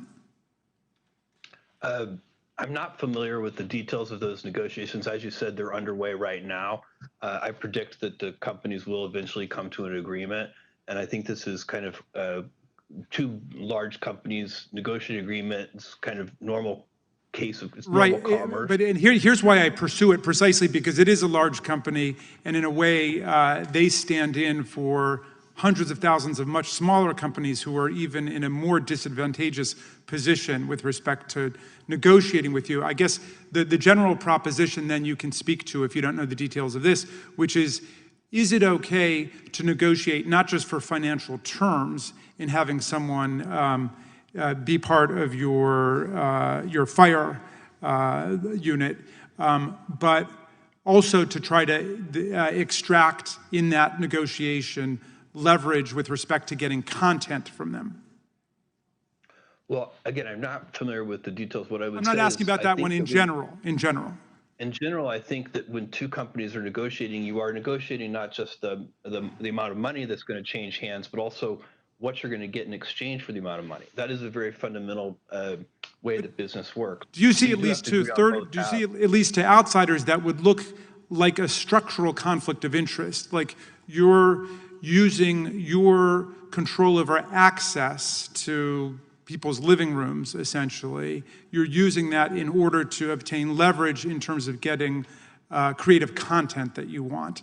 And are you essentially converting power in one domain into power in another domain where it doesn't belong? I think what I should do is offer to get you information. If you, I'll get it to your office for you, because I'm not familiar enough with this, and I could imagine that there would be scenarios, if we're just talking in the abstract, where it would be inappropriate, and I could imagine scenarios where it would be very normal business and very appropriate. Fair enough. I want to talk about an emerging market, smart homes, and I want to start with the hub of the smart home, smart speakers. Does Amazon price the Echo device below cost? Not its list price, but it's often on promotion, and sometimes when it's on promotion, it may be below cost, yes. Well, several other companies did tell us, in fact, that Amazon is pricing Echo devices way below cost, making it nearly impossible for them to compete, and aggressively discounting Alexa-enabled speakers as a strategy to own the smart home. Like many markets we've heard about today, smart speakers with voice assistants like Alexa, along with the myriad of smart home appliances that Alexa can interact with, make up the next ecosystem or platform for tech companies to lock in customers. Would you say the smart home market for which the Echo Ring security system and other smart devices operate is a winners-take-all market? Yes or no? No, I wouldn't, especially if we're able to succeed at what we want, which is we would like our vision for this is that smart home speakers should answer to different wake words. Well, so when considering the acquisition of on a case-by-case basis, and I think in that, just to, because I think it's important, if we could achieve that, then I think you would get really good behavior on the part of competitive voice agents helping you. When you were looking at acquiring Ring, you wrote to your executive team, quote, "We're buying market position, not technology, and that market position and momentum is very valuable." So if smart homes are not a market with lock-in effects, why would a leading market position and momentum be so very valuable? Sir, market position is valuable in almost any business, and it's one of the primary things that one would look at in an acquisition. There are multiple reasons that we might buy a company. Sometimes we're trying to buy some technology or some IP. Sometimes it's a talent acquisition. But the most common case is market position, that the company has traction with customers, they've built a service, maybe they were the first mover. There could be any number of reasons why they have that market position. But that's a very common reason to acquire a company. Well, once a company becomes dominant in a market, it can favor its own products and services. Alexa-enabled smart speakers make up over 60% of the smart speaker market. Mr. Bezos, when I ask Alexa to play my favorite song, Prime Music is the default music player. Is that right? I think that's true if you're a Prime member, yes. And a New York Times report found that when users say, Alexa, buy batteries, Alexa responds, would you like to buy AA Amazon basic batteries? So has Alexa ever been trained to favor Amazon products when users shop by voice? The time of the gentleman has expired, but the witness may answer the question. I don't know if it's been trained in that way. I'm sure there are cases where we do promote our own products, which is of course a common practice in business, and so it wouldn't surprise me if Alexa sometimes does promote our own products. Thank you, and I yield back. The chair recognizes the gentleman from Florida, Mr. Gates, for 5 minutes. Mr. Pichai, during our prior discussion earlier today, you said that Google doesn't work with the Chinese military. That answer was deceptive because Google works with many of the entities that work with the Chinese military in common collaboration. And just as one example would be Tsinghua University, where Jeff Dean, who is the head of Google AI, served on the Computer Science Advisory Committee for the university, and then the university takes nearly $15 million from China's Central Military Commission. So you can see how even if you don't literally show up at the offices of the Chinese military, if you're all showing up at the same place, working together on AI, that would lead to my concern. But I want to talk about search, because that's an area where I know Google has real market dominance. On December 11th, you testified to the Judiciary Committee, and in response to a question from my colleague Zoe Lofgren about search, you said, "We don't manually intervene on any particular search result." But leaked memos obtained by the Daily Caller show that that isn't true. In fact, those memos were altered December 3rd, just a week before your testimony, and they describe a deceptive news blacklist and a process for developing that blacklist approved by Ben Gomes, who leads search with your company, and also something called a fringe ranking, which seems to beg the question, who gets to decide what's fringe? And in your answer, you said to Ms. Lofgren that there is no manual intervention of search. That was your testimony, and now I'm going to cite specifically from this memo from the Daily Caller. It says, that the Daily Caller obtained from your company. It says, the beginning of the workflow starts when a website is placed on a watch list. It continues, this watch list is maintained and stored by ARIS with access restricted to policy and enforcement specialists. Sort of does beg the question who these enforcement specialists are. Access to the listing can also be shared on a need-to-know basis to enforce or enrich the policy violations. The investigation of the watch list is done in the tool Athena, the ARIS manual review tool. So you said to Congresswoman Lofgren that there was no manual review tool, and then your documents indicate that there is a manual review tool. So help us understand the inconsistency. Congressman, there are two parts to this. In general, we algorithmically approach our search results. We have robust policies to do so, and we test it both with user feedback and we use raters to validate. Last year alone, we ran over 300,000 experiments and launched around 3,000 improvements to search. And we don't manually tune. The question last time was in the context of, is there someone behind the curtain, manually tuning an individual search result? We don't. We generally approach it algorithmically. We, however, in order to comply with the law in every country we operate in, for example, there may be an actor or a website identified as interfering in elections, and we then have to put that site on a list so that that doesn't appear in our search results against queries. So other examples would be violent extremism, And is that done manually, Mr. Pichai? That process you described, is that done manually? And we could get reports from law enforcement agencies. We are complying with, or it's a known DMCA-based. There is either a manual component or there is not a manual component. Which is it? For creating those lists, that process can involve manual portions. Okay, great. Well, that is sort of the concern that I have. You've now said something different today than you said to Ms. Lofgren, because you've confessed that there is a manual component to the way in which you blacklist content. And it seems to be no coincidence that it's sites like Gateway Pundit, The Western Journal, American Spectator, Daily Caller, and Breitbart that receive the ire or the negative treatment as a consequence of your manual tooling. And it also seems noteworthy that whistleblowers at your own company have spoken out. You said that one of the reasons you maintain this manual tool is to stop election interference. I believe it is, in fact, your company that is engaging in election interference. And it's not just my view. Mike Wacker came out and was a whistleblower indicating that the manual blacklist targets that Google specifically goes after are those who support President Trump, who hold a conservative viewpoint, and he left your company in 2019 because he was speaking out against these outraged mobs. So can you see how when you empower individuals, some of the same individuals that Project Veritas has exposed as labeling people as terrorists who say make America great again or who support the president, that in fact can be the very election interference that we're concerned about, and that you're using your market dominance in search to accomplish that election interference? Congressman, with respect, I strongly disagree with that characterization. We don't approach this work with any political viewpoint. We do that to comply with law, known copyright violations, very in narrow circumstances, and we have to do that to comply with the law. And in many cases, those requests can come from law enforcement agencies. Your own employees are saying you're doing it for a different reason. Your own employees are saying it's political bias. I yield back. Thank you, Mr. And I'm sorry, may I be recognized for unanimous consent request?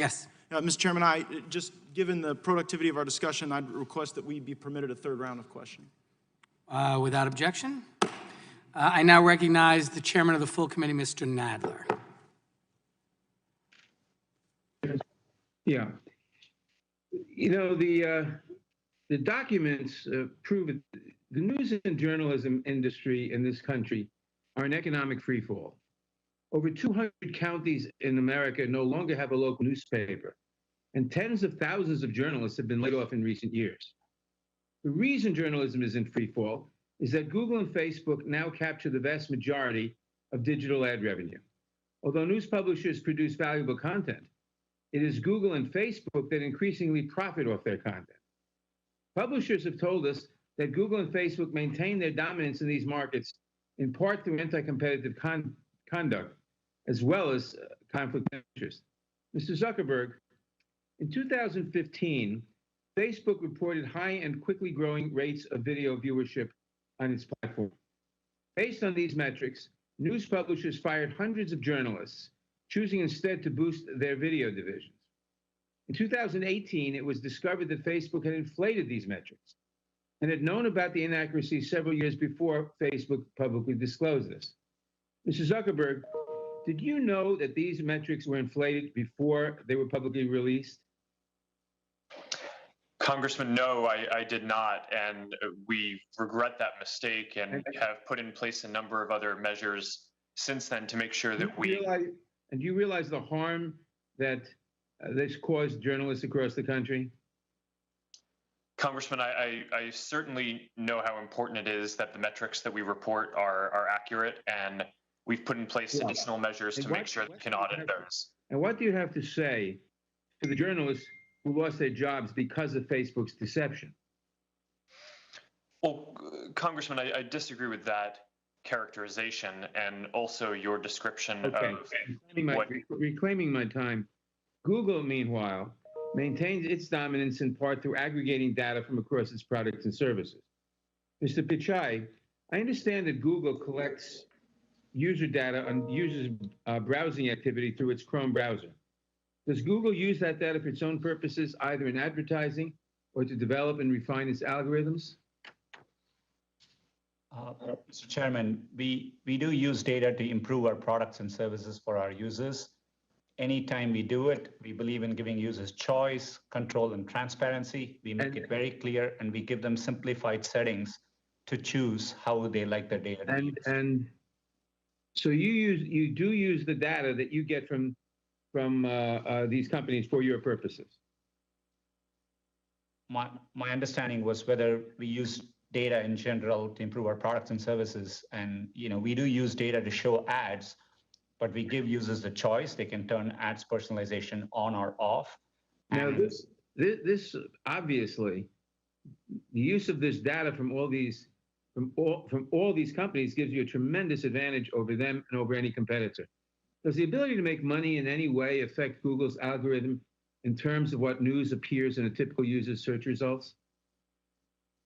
The way we rank our search results, we don't take into account a commercial relationship that we have. Okay. But Facebook and Google have gravely threatened journalism in the United States. Reporters have been fired, local newspapers have been shut down, and now we hear that Google and Facebook are making money over what news they let the American people see. This is a very dangerous situation. And unfortunately, my time has expired and I have to yield back. Thank the gentleman for yielding. I now recognize the gentleman from Florida, Mr. Stubbe, for 5 minutes. Thank you, Mr. Chairman. I'm just going to pick up where I left off. Mr. Pichai, there are rioting groups that are going unchecked with the posting of what I would contend is very violent video. Yet yesterday I was sent a YouTube video about doctors discussing hydrochloroquine and discussing the not dangers of children returning to school. And when I clicked on the link, it was taken down. And then I was sent a different link on YouTube and it was taken down. I just checked again just to make sure, and it says that this video has been removed for violating YouTube's community guidelines. How can doctors giving their opinion on a drug that they think is effective for the treatment of COVID-19 and doctors who think it's appropriate for children to return back to school violate YouTube's community guidelines when all of these videos of violence is all posted on YouTube? Congressman, we believe in freedom of expression, and there is a lot of debate on YouTube about effective ways to deal with COVID. We allow robust debate, but in the area during a pandemic, we look to local health authorities. So for example, in the US, it would be CDC for guidelines around medical misinformation in a narrow way, which could cause harm in the real world. And so for example, if there is aspects of a video, and if it explicitly states something could be a proven cure, and that doesn't meet CDC guidelines, it's free expression of speech, and you have these doctors who are giving their opinion as doctors, and I don't understand why YouTube and therefore Google thinks it's appropriate to silence physicians and their opinion of what can help and cure people with COVID-19. I'm going to switch quickly to Mr. Zuckerberg. I think at this point it's fairly obvious that technology platforms have been stifling conservative news and opinions. You employ a panel of content moderators. Can you explain how Facebook chooses who these moderators are? Thanks, Congressman. We do hire a lot of people around the world to work on safety and security. Our team is more than 30 or 35,000 people working on that now. We certainly try to do this in a way that is neutral to all viewpoints. We want to be a platform for all ideas. I don't think you build a social product with the goal of giving people a voice if you don't believe that people being able to express a wide variety of things is ultimately valuable for the world. And we try to make sure that our policies and our operations ultimately reflect and carry that out. Is there an ideological diversity amongst the content moderators? Congressman, I don't think we choose to hire them on the basis of an ideology. They're hired all over the world. There's certainly a bunch in the U.S. There's diversity in where they're hired, but certainly we don't want to have any bias in what we do, and we wouldn't tolerate it if we discovered that. So you don't specifically hire, say, conservative moderators and Democrat or liberal moderators so that there's a balance in your content moderators? Congressman, in terms of the 30 to 35,000 people or more at this point who are doing safety and security review, that is correct. In terms of the people setting the policies, I think it is valuable to have people with a diversity of viewpoints involved so we can make sure that we have the different viewpoints represented in the policy development process. And we also consult with a number of outside groups whenever we develop new policies to make sure that we're taking into account all perspectives. What are some of those outside groups that would be conservative leaning? Congressman, I need to get back to you with a list of specific groups, but it would depend on what the topic is. Can you just think of one? I mean, you said you reach out to outside groups. Can you think of one conservative outside group that you reach out to and use as a content moderator? Congressman, I'm talking about different external stakeholders and groups that are inputs to our policy development process.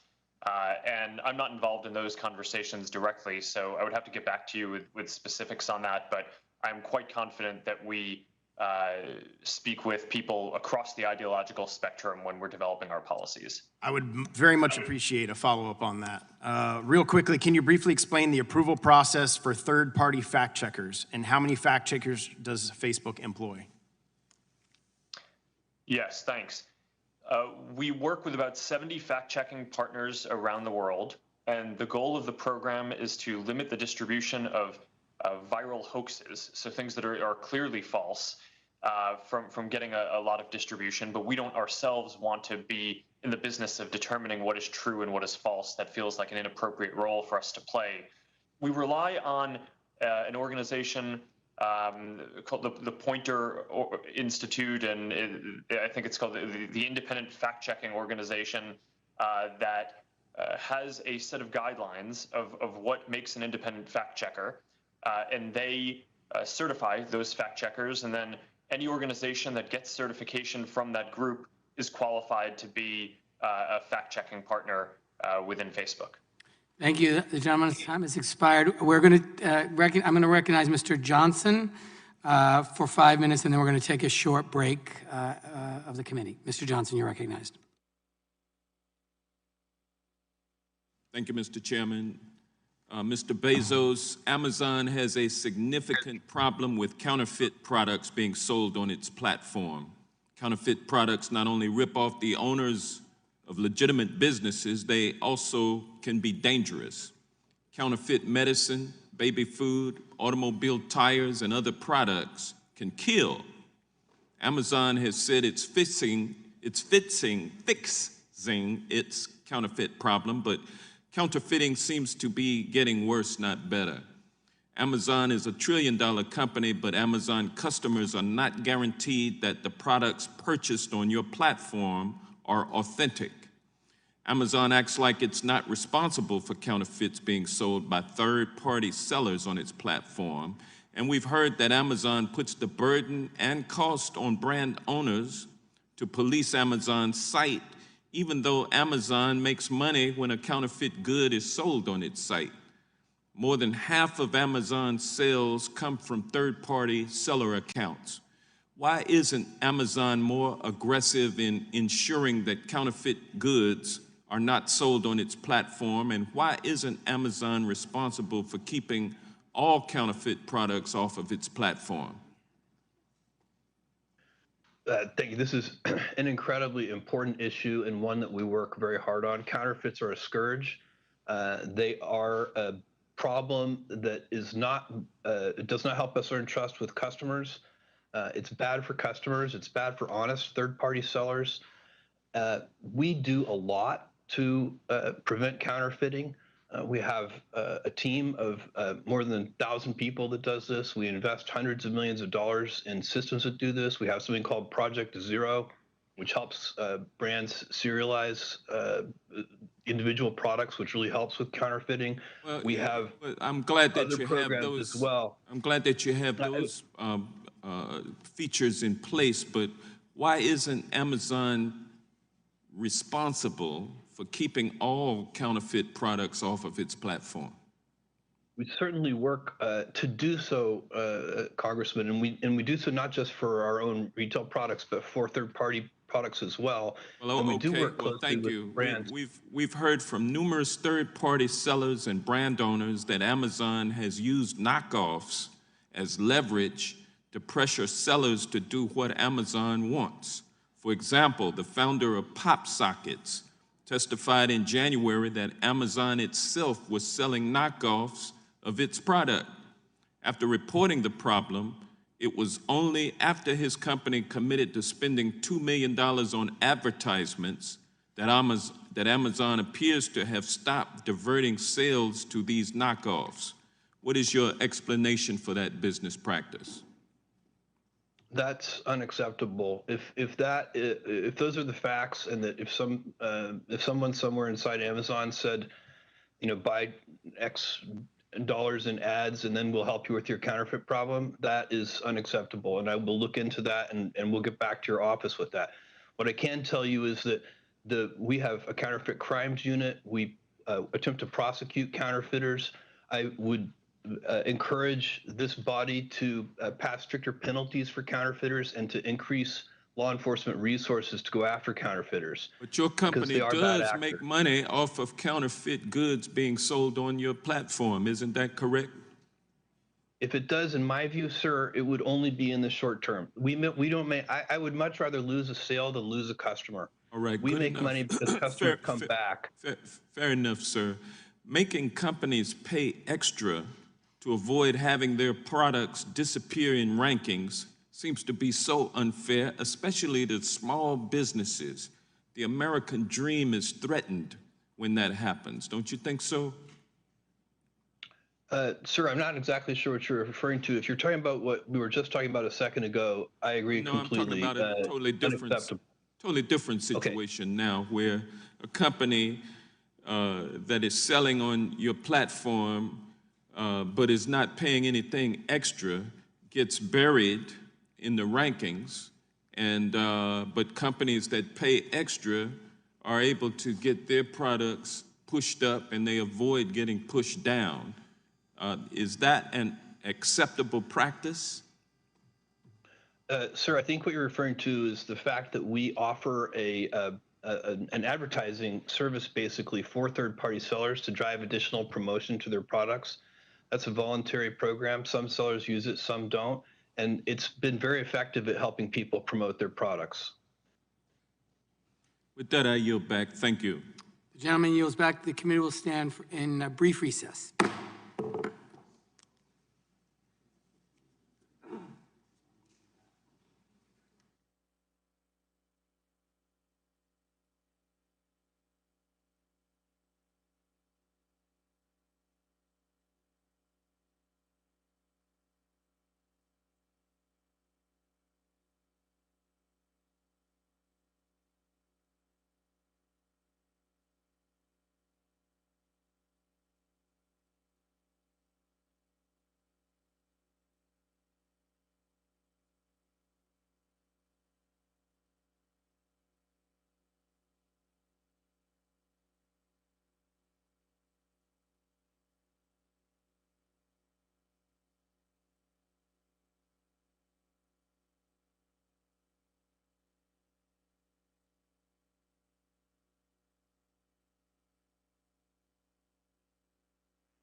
Committee will come to order. I recognize the gentlelady from Florida, Ms. Demings, for 5.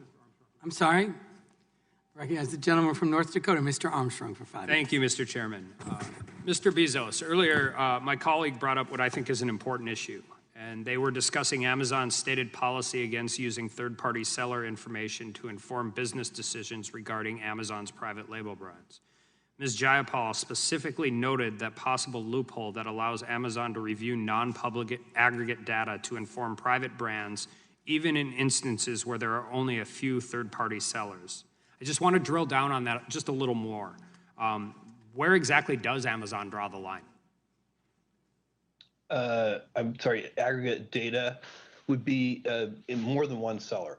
Okay. And of course, you have to remember that the person seeing the report would have no way of knowing how many sellers are inside that group or what the breakdown would be between those sellers. So, and I would remind you that it's not that different from perhaps a bestseller list or a product ranking, which we do make public for all. And I just want to be clear, does Amazon allow the use of aggregate data to inform private label Amazon brands when there are only 3 sellers for a product? Yes, sir. Does Amazon look at aggregate data when there are only 2 sellers of a product? Yes, sir. So, and am I correct in my understanding that Amazon is conducting an internal investigation on the use of third-party data? Yes, we're basically trying to understand some of the anecdotes that we saw in the Wall Street Journal article. Will you commit to informing this committee on the outcome of that investigation, including on the exact circumstances of when Amazon is allowed to view and/or use aggregate data? Yes, we will do that. And now I want to move, just really quick, music can be used to drive revenue, and obviously there's a reason it's important, and I want to talk about Twitch for a second. News reports have indicated that Twitch users are receiving notice and takedown requests pursuant to the Digital Millennium Copyright Act. My understanding is that Twitch allows users to stream music but does not license the music. Is that correct?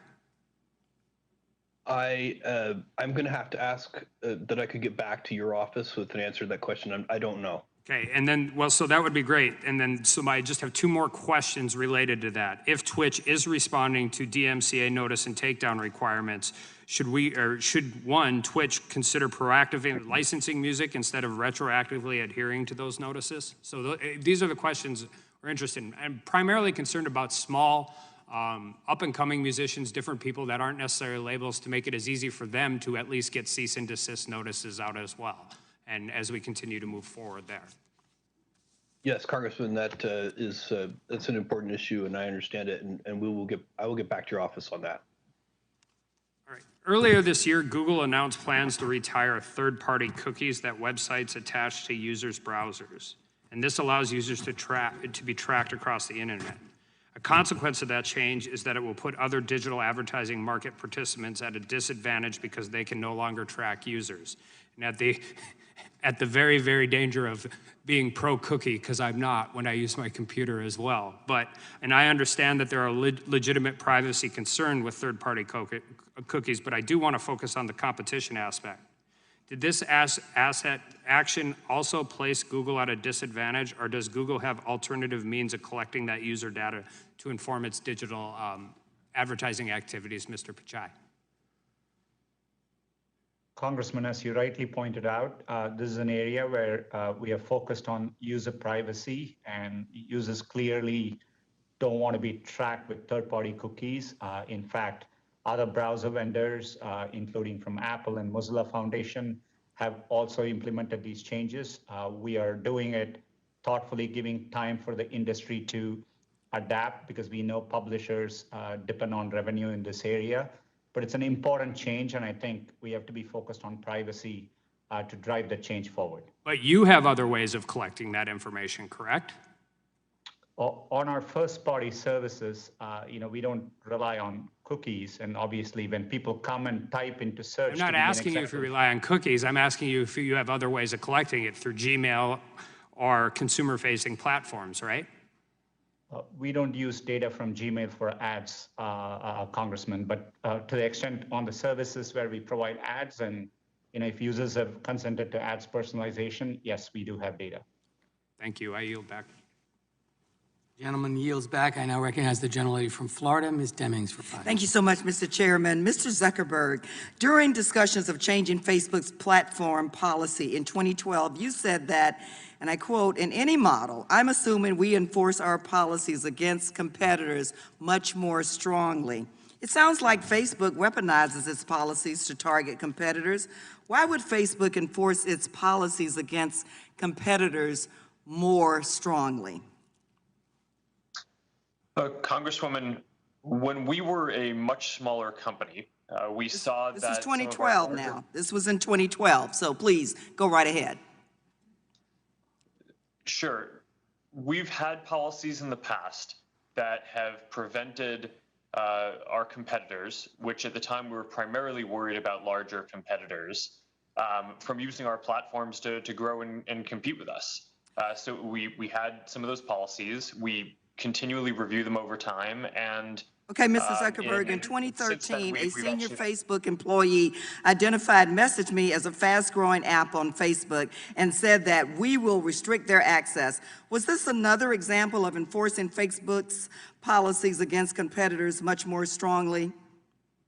MessageMe. Congresswoman, I'm not familiar with that specific example, but we did have that policy. Okay, let's move to another one and see if you remember this one. In 2014, other Facebook product managers openly discussed removing Pinterest's access to Facebook's platform tools. As one employee said, "I am 100% in favor of the idea of moving it from Pinterest, but I am not recommending removing it from Netflix going forward." Why would Facebook product managers want to restrict Pinterest's access to Facebook, but not Netflix?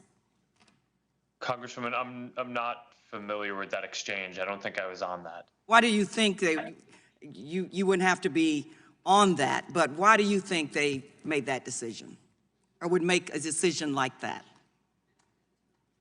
Well, Congresswoman, as I said, we used to have a policy that restricted competitors from using our platform, and Pinterest is a social competitor with us. It's one of the many competitors that allow people to share different types of Mr. content with their Zuckerberg, these communities. examples and supporting documents strongly suggest that Facebook does weaponize its platform policies, enforcing them selectively to undermine competitors. But let's move on. Mr. Cook, I am concerned that Apple's policies are also picking winners and losers in the app economy, and that Apple rules mean Apple apps always win. Mr. Cook, in 2019, Apple removed from the Apple Store certain apps that help parents control their children's devices. Do you remember what justification Apple cited? Yes, Congresswoman, I do. It was that the use of technology called MDM, mobile device management, placed kids' data at risk. And so we were worried about the safety of kids. Okay, all right. So you were concerned about that the app basically undermined kids' privacy. But another app that used this same tool was Apture, an app owned by the Saudi Arabian government. Do you recall what Apple's position was towards this app? I'm not familiar with that app. Okay, Apple allowed this Saudi app to remain. So there are two types of apps. They use the same tool. Apple kicks one out and said that that was one that was helping parents, but keeps the one owned by a powerful government. If that is correct, Mr. Cook, that apps that supposedly did the same thing, why would you keep the one owned by a powerful government? I'd like to look into this and get back with your office. It sounds like you applied different rules to the same apps. We apply the rules to all developers evenly.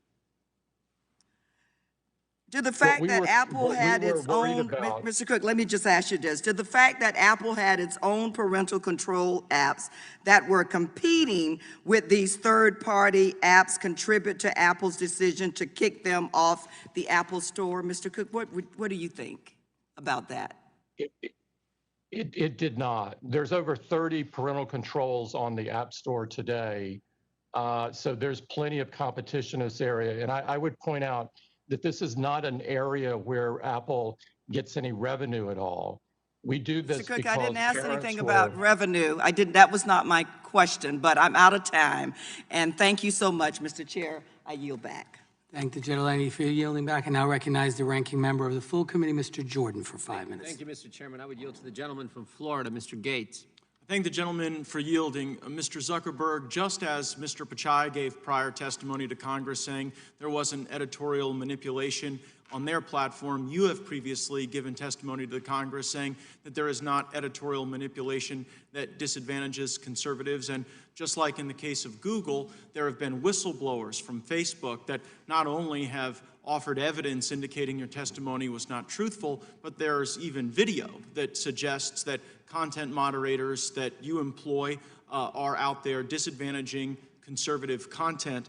I'm wondering if you are familiar with the experiences of Zach McElroy and Ryan Hartwig, two people who participated in Facebook content review, and what is your response to the very damning video evidence and the testimony from them that the culture that you lead within Facebook is one that disadvantages conservatives and leads to content manipulation?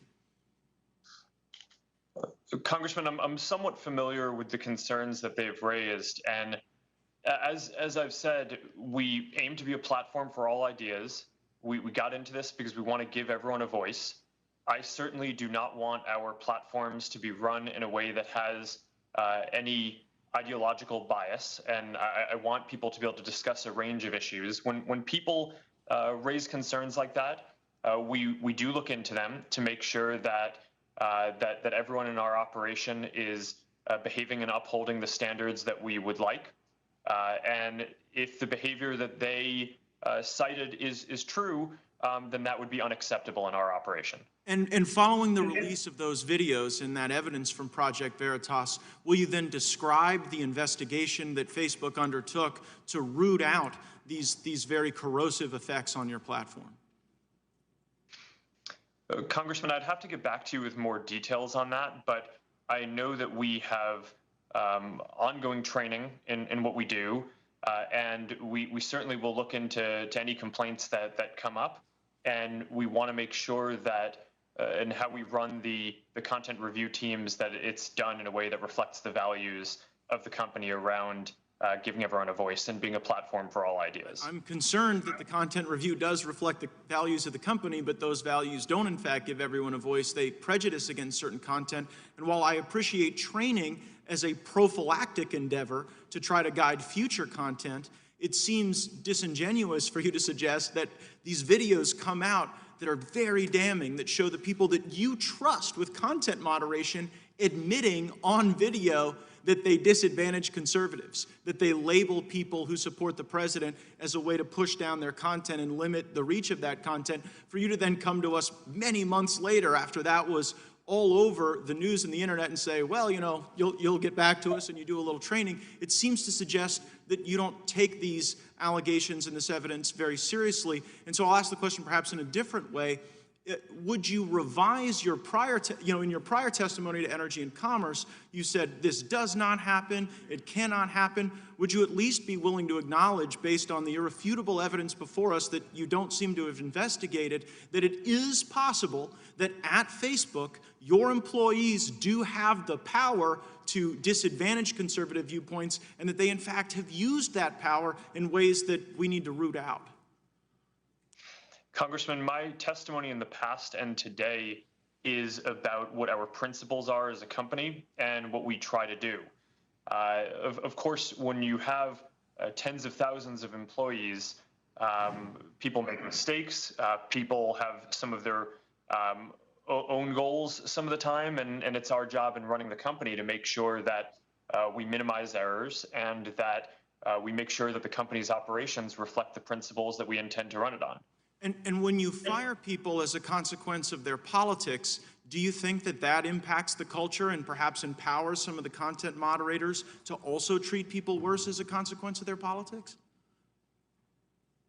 Congressman, I'm not sure what you're referring to, but I'm not aware of any case where we have fired someone on behalf of their politics, and I would say that that would be an inappropriate thing for us to do. Why did you fire Palmer Luckey? Congressman, I'm not sure it's appropriate to get into a specific personnel issue publicly.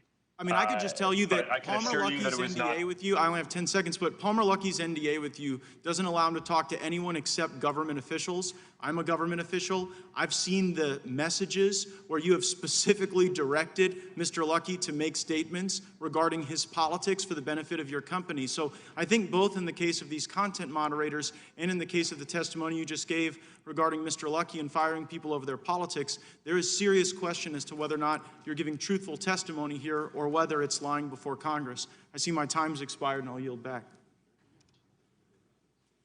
Gentleman yields back. I now recognize the gentlelady from Pennsylvania, Ms. Scanlon.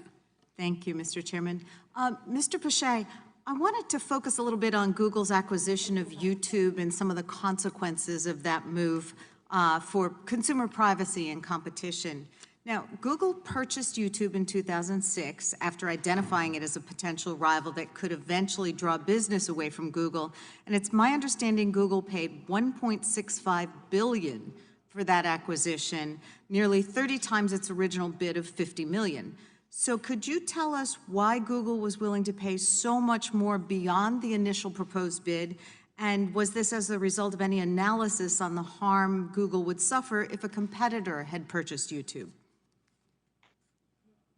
Congresswoman, we acquired YouTube in 2006, and this was well before my time there as CEO, and I wasn't directly involved. But what I do recall at the time is that we saw it as a new emerging area, and our mission is to help users with information. We saw an opportunity, and it wasn't clear. YouTube only had 67 people. Okay, was Mr. Page in charge of that decision? Congresswoman, I wasn't directly involved, but I'm pretty sure our senior leadership team at that time definitely looked into it. Okay, I would encourage the subcommittee to take the steps necessary to have us hear from whoever was in charge of that. Moving on, Google is now by far the top online site where Americans watch videos, including children's videos.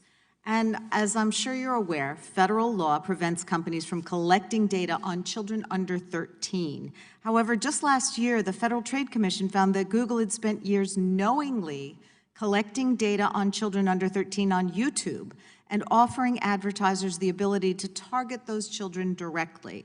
Mr. Pache, did YouTube use the data it illegally acquired to improve its ability to target ads to children? We are, this is an area, I take it very seriously. I'm a parent too. We are committed. We have invested tremendously. We have a dedicated product for kids in YouTube Kids. On the main YouTube platform, we make sure we have clear policies. We enforce them rigorously. Just in Q4 of 2019, we flagged and removed almost close to 1 million videos, potentially for concerns around child safety. So it's an area we are investing rigorously and will continue to do so. Well, I'm more concerned about the fact that you're investing rigorously in luring in advertisers like toy makers, Mattel, and Hasbro by telling them that YouTube is the #1 website regularly visited by kids. So that sounds like you're targeting the kids and then targeting advertisers to bring them on board.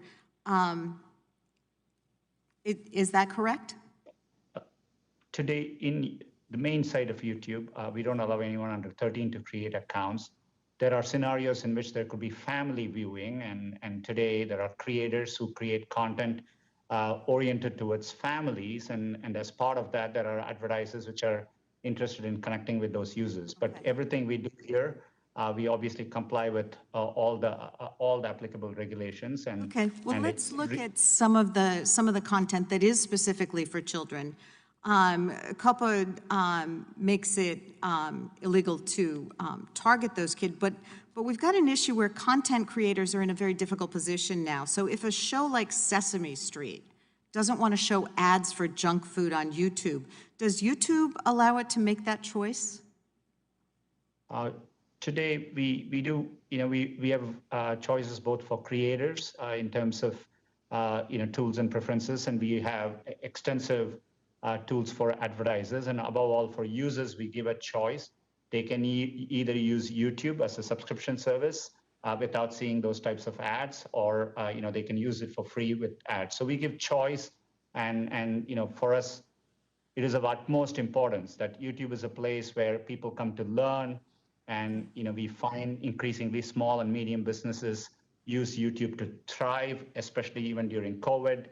Particularly many Let's go back businesses to content that's designed for children. So, if there's an organization like Sesame Street that wants to provide child-centered content, but they don't want that content to be sullied, shall we say, with junk food ads or something, my understanding is that you say that the content creators can do that, but we've got a recent report from the Wall Street Journal that says YouTube hasn't been honoring those requests, and it's been making it difficult for independent auditing companies like OpenSlate to independently audit that and then report back to those content creators about whether or not YouTube is honoring those. Is that correct? I'm not familiar with the particular report, but I'm happy to understand it better and have my office follow up with your staff, Congressman. I would appreciate that. My time has expired. I yield back. The gentlewoman yields back. The chair would I recognize himself for 5 minutes. Mr. Bezos, thank you for being here today. In your opening statement, I reviewed your written testimony. You indicated, and I'll just quote, that Amazon accounts for less than 1% of the $25 trillion global retail market and less than 4% of retail in the U.S.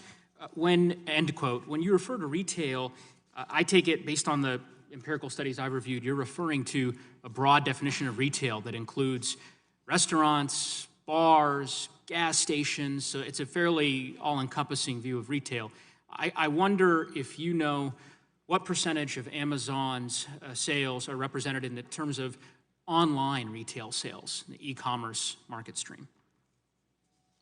The figures I've seen for, I don't, with all respect, I don't accept that e-commerce is a different market, but as a different channel, what I've seen is sort of 30 to 40% is the outside studies that I've seen where Amazon's share of that e-commerce channel. And that's consistent with the data that I have seen. The latest figure I saw was 40%. And so in terms of how we define it, whether it's a stream or a channel, nonetheless, I do think that just factually, it's important. It's an important distinction that I want to make sure we clear here. Obviously, I suspect you understand more than most that the early stages of a startup where entrepreneurs are undertaking risks to bring their products and services to market. Over the course of our investigation, we've heard directly from startups who rely on Amazon services, and that includes obviously Representative Jayapal's questions, Representative Buck, my colleague from Colorado, with respect to concerns about the way in which Amazon uses confidential information. But we've also heard that not just with respect to the marketplace, but Amazon's cloud computing arm, AWS, the notion that that computing arm essentially identifies startups' best technologies and rolls out replica products and services.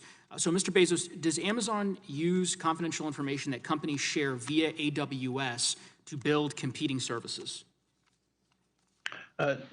No, sir, not that I'm aware of. AWS does often, they do keep expanding their services. AWS started, 15 years ago. We invented this entire category. Let me just clarify that, Mr. Bezos. I appreciate that. Sorry, I apologize for interrupting. But last week, one of Amazon's former engineers posted online that he and his team, quote, proactively identified growing businesses on AWS, that they built competing products, and that they targeted those products to the business's customers. And there's been public reporting on that strategy. So I guess I wonder if you can comment on that and how you would account for those statements. Well, I think there may be categories, some databases of different kinds and so on, where we see that it's an important product for customers, and we make our own product offering in that arena. But it doesn't mean we stop servicing the other companies that are also making those products. We have competitors using AWS, and we work very hard to make them successful. Netflix is one example, Hulu is another, and so on. I think the concern, Mr. Bezos, with respect is that the pattern emerges across the different components in Amazon, whether it's the marketplace or whether it's the cloud service, as I mentioned. In addition, there was an article, I'm sure you're aware, in the Wall Street Journal regarding the Alexa Fund, that according to news reports, Amazon's venture capital fund, the Alexa Fund, had invested in a number of different companies. I believe you're familiar with the Alexa Fund investing, for example, in Defined Crowd Corp. Does that ring a bell? No, sir, I'm afraid it doesn't. Okay, well, I'll represent to you, according to the Wall Street Journal, and I'll just quote from them, when Amazon Incorporated's venture capital fund invested in Defined Crowd Corp, it gained access to the technology startup's finances and other confidential information. Nearly 4 years later, in April, Amazon's cloud computing unit launched an artificial intelligence product that does almost exactly what Defined Crowd does, said Defined Crowd founder and chief executive Daniel Braja. Does that refresh your recollection? Are you aware of those allegations? I read that article, but I didn't remember that piece of it. I apologize for that. I don't know the specifics of that situation, and I would be happy to get back to your office with more information about that. Well, I would appreciate, I certainly would welcome that, and to the extent that you all can follow up with the subcommittee with respect to this particular article and the different episodes that are referenced, both in terms of Defined Crowd Corp. There's also another company called Nucleus that you may be familiar with. The reason why I ask these questions, the reason why it matters, Mr. Bezos, to me, is that we are very concerned about this innovation kill zone that seems to be emerging. I represent Boulder and Fort Collins, two of the fastest growing and most innovative tech hubs in the country, and entrepreneurs and founders shared their stories with this committee during one of our field hearings, actually a field hearing that we held at the University of Colorado Law School just earlier this year. And they are extremely dependent on big technology firms, including in terms of investment in capital, yet they live in constant fear that the platforms could steal their core technologies or ideas, making it impossible to compete because of those existing advantages. So I see my time has expired, but we will certainly be following up with respect to the episodes that I referenced. With that, I would yield back. Gentleman's time has expired. And the gentlewoman from Georgia, Ms. Macbeth, is recognized for 5 minutes. Thank you, Mr. Chair. Mr. Cook, Facebook acquired WhatsApp in 2014, and at that time, Sheryl Sandberg told the board that the deal was critical for countering the App Store power of Apple and Google, who choke off Facebook's access to mobile devices. Was Sheryl Sandberg correct? Does Apple have the power to exclude apps from the App Store? If you look at the history of this Congresswoman, we've increased the number of apps from 500 to 1.7 million. So there's a very wide gate for the App Store. And there's fierce competition for developers, and we want every app we can on the platform. Okay, so but Mr. Cook, then what you're saying is that Apple can exclude apps from the App Store. In fact, it has. In 2018, Apple introduced an app called Screen Time, which helps people limit the amount of time they or their kids spend on their iPhones. Is that correct? It sounds right. Okay, but before Screen Time existed, there were other apps in the App Store that gave parents control over their kids' phone usage, apps like Our Pact and Kids Locks, and parents depended on them. Soon after you introduced Screen Time, however, you removed these competing apps from the App Store. One mother wrote to Apple saying, and I quote her, "I am deeply disappointed that you have decided to remove this app and others like it, thereby reducing consumer access to much-needed services to keep children safe and protect their mental health and well-being." Mr. Cook, why did Apple remove competing apps right after you released Screen Time? We were concerned, Congresswoman, about the privacy and security of kids. The technology that was being used at that time was called MDM, and it had the ability to sort of take over the kid's screen, and a third party could see it. And so we were worried about their safety. Okay, thank you. I appreciate Today that. we have... I appreciate that, but the timing of the removal seems very coincidental.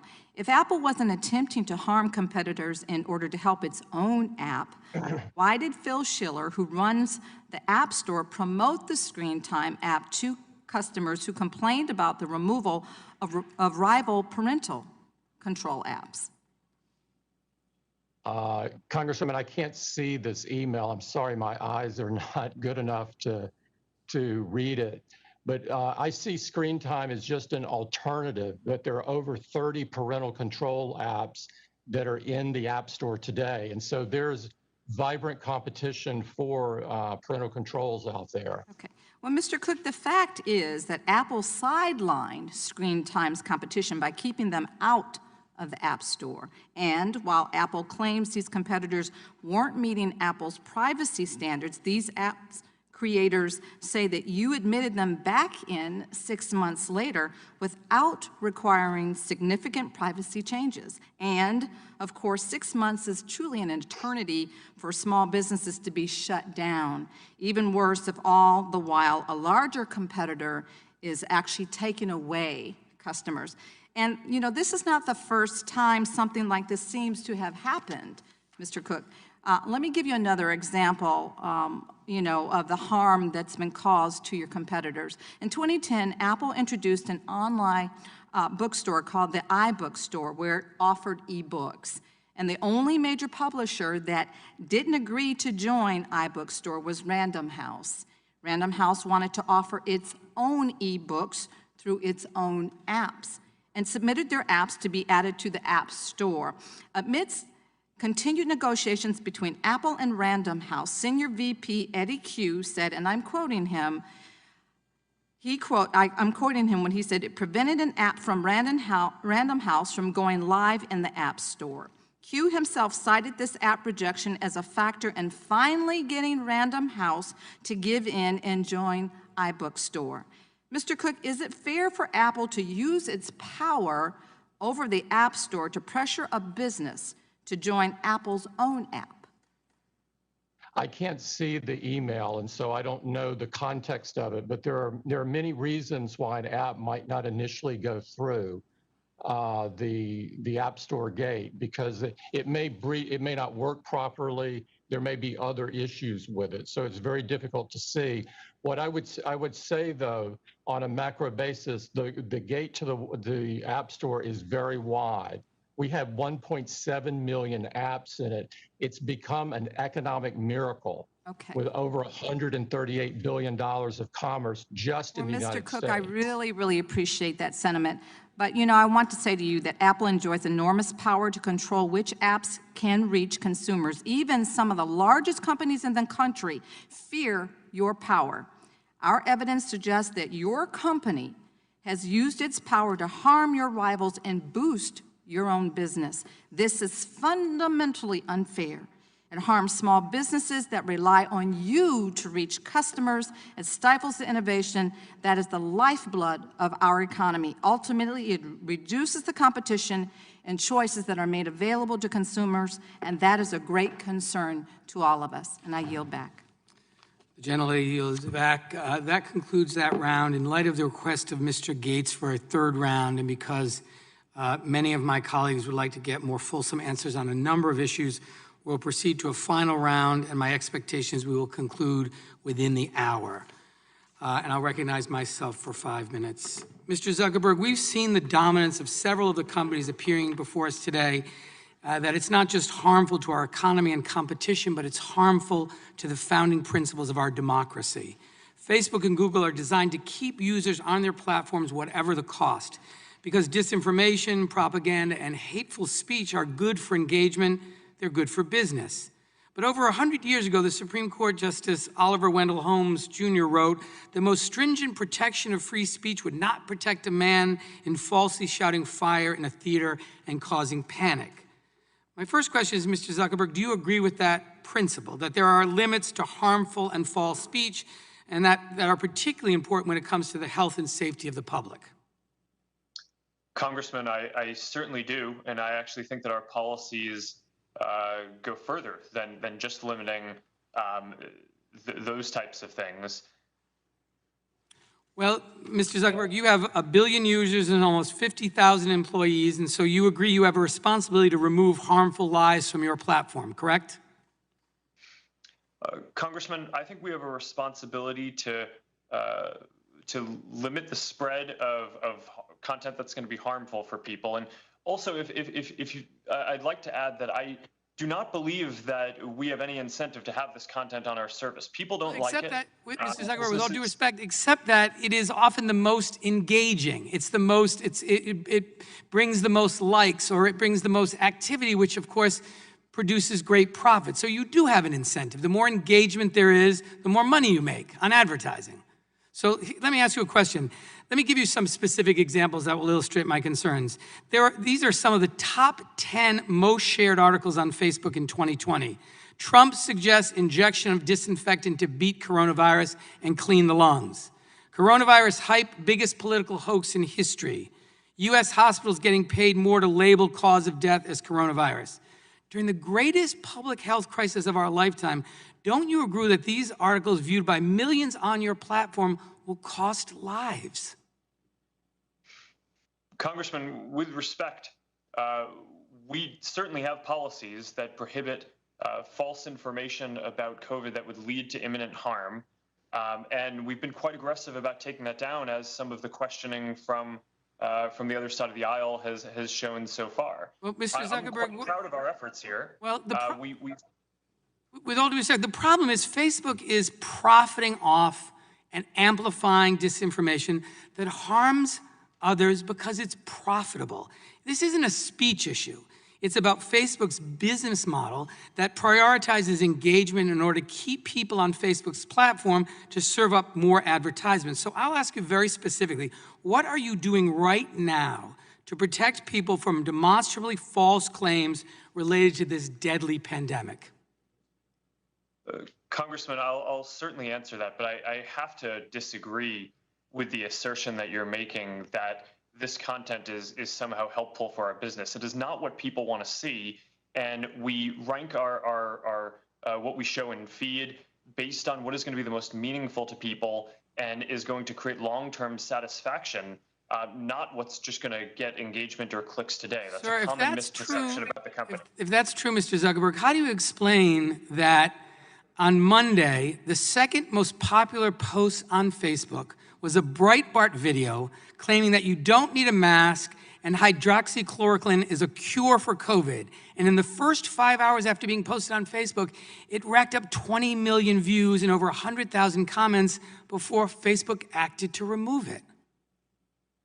Well, Congressman, a lot of people shared that, and we did take it down because it violates our policies. We work with the After CDC 20 million to figure people out. saw it over the period of 5 hours. I mean, doesn't that suggest, Mr. Zuckerberg, that your platform is so big that even with the right policies in place, you can't contain deadly content?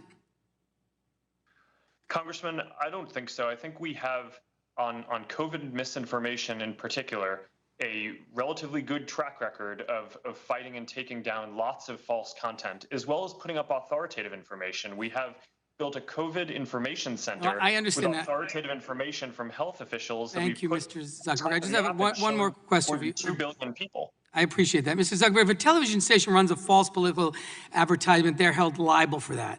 Why should Facebook or any other platform be different? While you may not be a publisher, you're responsible maybe not for the first posting, but you then take that posting and you apply a set of algorithms that decide how you will disseminate that, which is a business decision, not a First Amendment decision. And it's hard to understand why Facebook shouldn't be responsible for those business decisions. Congressman, in terms of political ads, we've modeled a lot of our policies off of the FCC guidelines on broadcasters and their requirements to run political ads equally from all different sides. Well, Cable I think networks, this, of course, have more. yeah, I think these examples, unfortunately, Mr. Zuckerberg, are just the tip of the iceberg. It's not just about COVID. Facebook hosts or enables countless pages and ads that are dedicated to conspiracy theories and calls to violence, including content that led to the white supremacist rally in Charlottesville in 2017. And Facebook gets away with it because you're the only game in town. There's no competition forcing you to police your own platform. Allowing this misinformation to spread can lead to violence. And frankly, I believe it strikes at the very heart of American democracy. And with that, I now recognize the gentleman from Florida, Mr. Gates, for 5 minutes. Thank you, Mr. Chairman. Mr. Pichai, in 2016, there was an internal Google meeting. You attended that meeting along with Sergey Brin. A video of that meeting was leaked to Breitbart. And at the meeting, top Google executives, including Kent Walker, lamented Trump's victory. They compared Trump voters to extremists, and it was discussed that there was an intent to make the Trump win a blip in the populist movement in American history. Now, I know you've testified today in response to my questions and Mr. Jordan's questions that you don't intend this time to engage in electioneering on behalf of the former vice president. But given the video evidence of senior members of your team in your presence saying that they had the intent to make the Trump victory a blip, why should we believe that testimony today? Congressman, we do not have a view on, we respect the democratic process. We are deeply committed to it.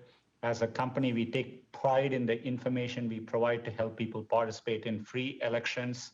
And we are deeply committed to it, as I said to Congressman Jordan as well. Do you remember that meeting? 2016 that you attended? Yes, I do. It was in the context of, through the election across both sides, there was a lot of opinions. And as you know, elections are kind of a polarizing moment generally in the country. And there was a lot of rhetoric about certain issues which were I understand rhetoric. I guess the question is, when the senior members of your team in your presence said that they did have the intent to change the outcome in a subsequent election, and then since that moment in time where we've seen all of these conservative websites and conservative viewpoints censored, you can understand why people would be concerned. So after your employees and top executives said in your presence that they intended to make the Trump victory a blip, what action did you take as the CEO to protect and preserve the neutrality of your platform? Congressman, no one had a view on ever interfering with elections or so on. But what I can tell you is we've made it very clear about 2 years ago, we announced new community guidelines for within Google, clearly making it clear that employees obviously are free to have their political views, but none of that they shouldn't bring that as they work on any of our products. And if we found any evidence that people are using a political agenda to manipulate any of our content platforms, we would take strong enforcement action. We have sort of a string of events here. We have the 2016 meeting where people demonstrated their intent to make changes to hurt the president. Then we have your testimony today that's a little different than your testimony from December, where you say people can manipulate blacklists. And then you have the outcome where sites like Breitbart and Gateway Pundit and others see that disparate treatment. So it really doesn't take Sherlock Holmes here to connect the dots and see what Google's doing. I'm going to move on with my final 90 seconds, Mr. Bezos. I am deeply moved by your personal story. I am not here accusing you as someone who would ever traffic in hate, but it seems you have empowered people who do. And I'm particularly talking about the Southern Poverty Law Center. The Southern Poverty Law Center, which you allow to dictate who can receive donations on your Amazon Smile platform, have said the Catholic Family News, Catholic Family Ministries, the Federation for American Immigration Reform, the American Family Association, the Family Research Council, the Jewish Defense League, and even Dr. Ben Carson are extremists and should be treated differently. Dr. Carson is on the cabinet and is one of the most renowned minds in America. I'm just wondering why you would place your confidence in a group that seems to be so out of step and seems to take mainstream Christian doctrine and label it as hate. Sir, it's a good question. We have, for those of you who don't know what Amazon Smile is, it's a program that allows customers to designate a certain fraction of their purchases to go to charity that we then pay for. And they can select from any one of millions of charities. And we use the Southern Poverty Law Center data to say which charities are extremist organizations. We also use the U.S. Foreign Asset Office to do the same thing. But those why? two together. Since they're calling the Catholics and these Jewish groups hateful groups, why would you trust them? Sir, I'm going to acknowledge this is an imperfect system, and no doubt. I would love suggestions on better or additional sources. My suggestion would be a divorce from the SPLC, and I see that I'm out of time, and I yield back. The gentleman yields back. I now recognize the chair. I recognize the gentleman from Georgia, Mr. Johnson. Thank you, Mr. Chairman. Facebook is dominant not just in the social media market, but also in its digital surveillance capabilities. In 2012, Facebook had several tools that allowed it to conduct digital surveillance, including trackers, Facebook's like button, Facebook login, and a series of application programming interfaces, or APIs. Mr. Zuckerberg, these tools provide Facebook with insights into its competitors' websites and apps. Isn't that correct? Yes or no? Congressman, I think broadly the answer to what you're saying is yes. We, like every other company here, do market research to understand what people are finding valuable. All right, okay, so you're going beyond the scope of my question. I appreciate that answer, though. Mr. Zuckerberg, a few days before Facebook acquired Instagram, a Facebook vice president emailed you suggesting ways to improve Facebook's, quote, competitive research, end quote. By building a custom model, Facebook could improve its understanding of its competitors and, quote, make more bold decisions on whether they are friends or foes, end quote. Mr. Zuckerberg, how does Facebook improve its competitive research to distinguish friends from foe? Congressman, I'm not sure exactly what he was referring to in that email there, but he is one of the people involved in running our analytics organization, and I think it's natural that he would, as part of his responsibility, be focused on market research and understanding more there. And certainly, isn't it true that Facebook, after that conversation, purchased the web analytics company Onevo in 2013 to give Facebook more capability to monitor its competitors? Congressman, I think you have the timing correct. After we purchased Onevo as part of our broader market research capacity. And that would give you the capability to monitor your competitors, correct? Congressman, it gave aggregate analytics as to what people were using and what people were finding valuable.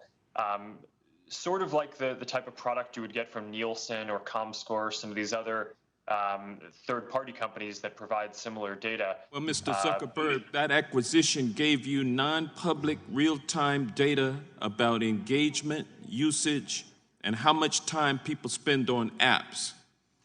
And when it became public that Facebook was using Onevo to conduct digital surveillance, your company got kicked out of Apple's App Store. Isn't that true? Congressman, I'm not sure I'd characterize it in that way. I think this was part of a broader Onevo policy did get kicked out of the App Store. Isn't that true? Congressman, I believe we took the app out after Apple changed their policies. And it was because of the use of the surveillance tools. Congressman, I'm not sure that the policy was worded that way. Or that that's exactly the right characterization of it, but okay. Well, let me ask you this question. Let me ask you this question.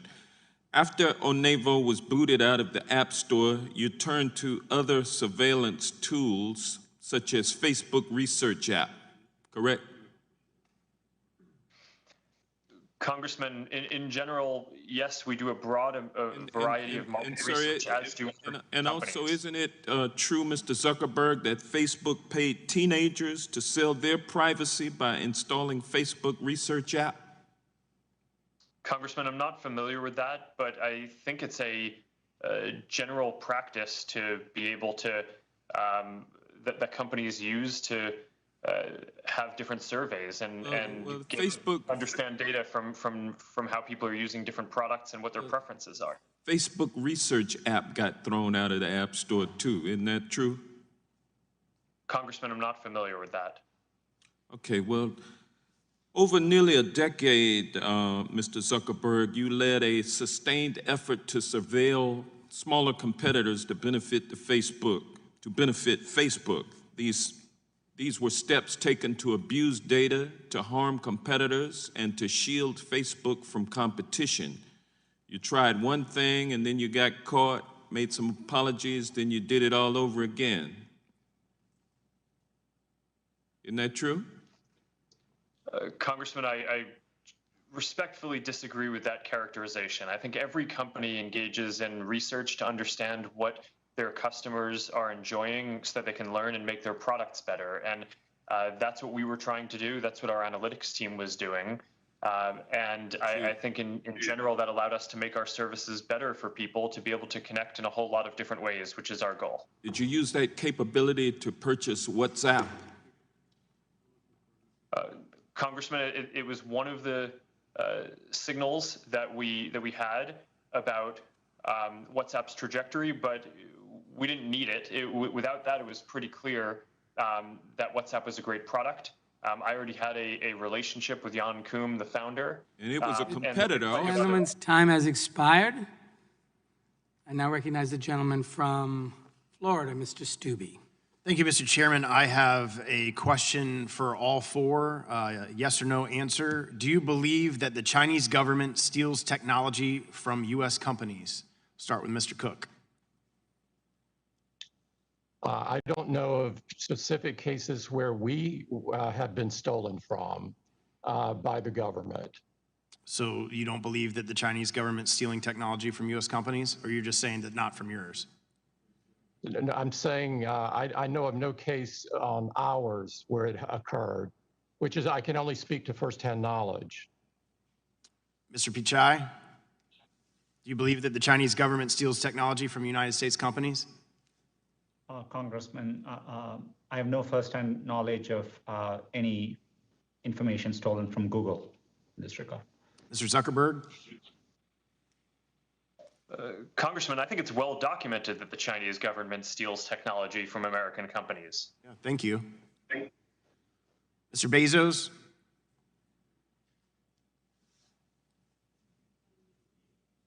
You're on mute. Mr. Bezos, I believe you're on mute. I'm sorry. I have heard many reports of that, and I haven't seen it personally, but I've heard many reports of it.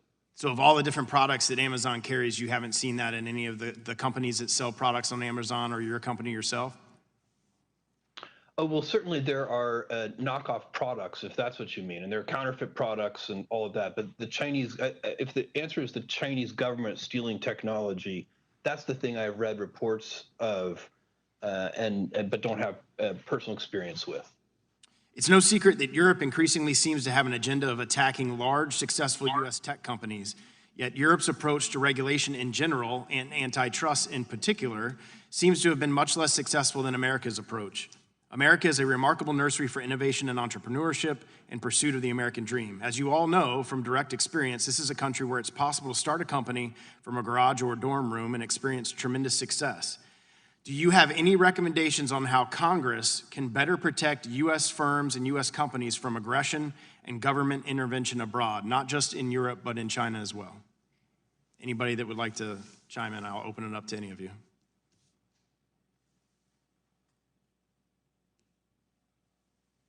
None of you have any recommendations on how Congress can better protect U.S. companies like yourself?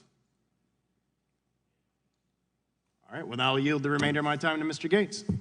Thank the gentleman for yielding. Mr. Zuckerberg, what is a digital land grab? Congressman, I'm not sure what you're referring to. Well, in the emails that your company produced to the committee, there's one from David Wayner in 2014 where he's describing under the mergers and acquisitions advice within the company that you need to engage in a land grab. And he says, I hate the word land grab, but I think that's the best convincing argument, and we should own that. And it goes on to describe a strategy wherein Facebook would spend 5 to 10% of its market cap each year to shore up its market position. Does that refresh your recollection?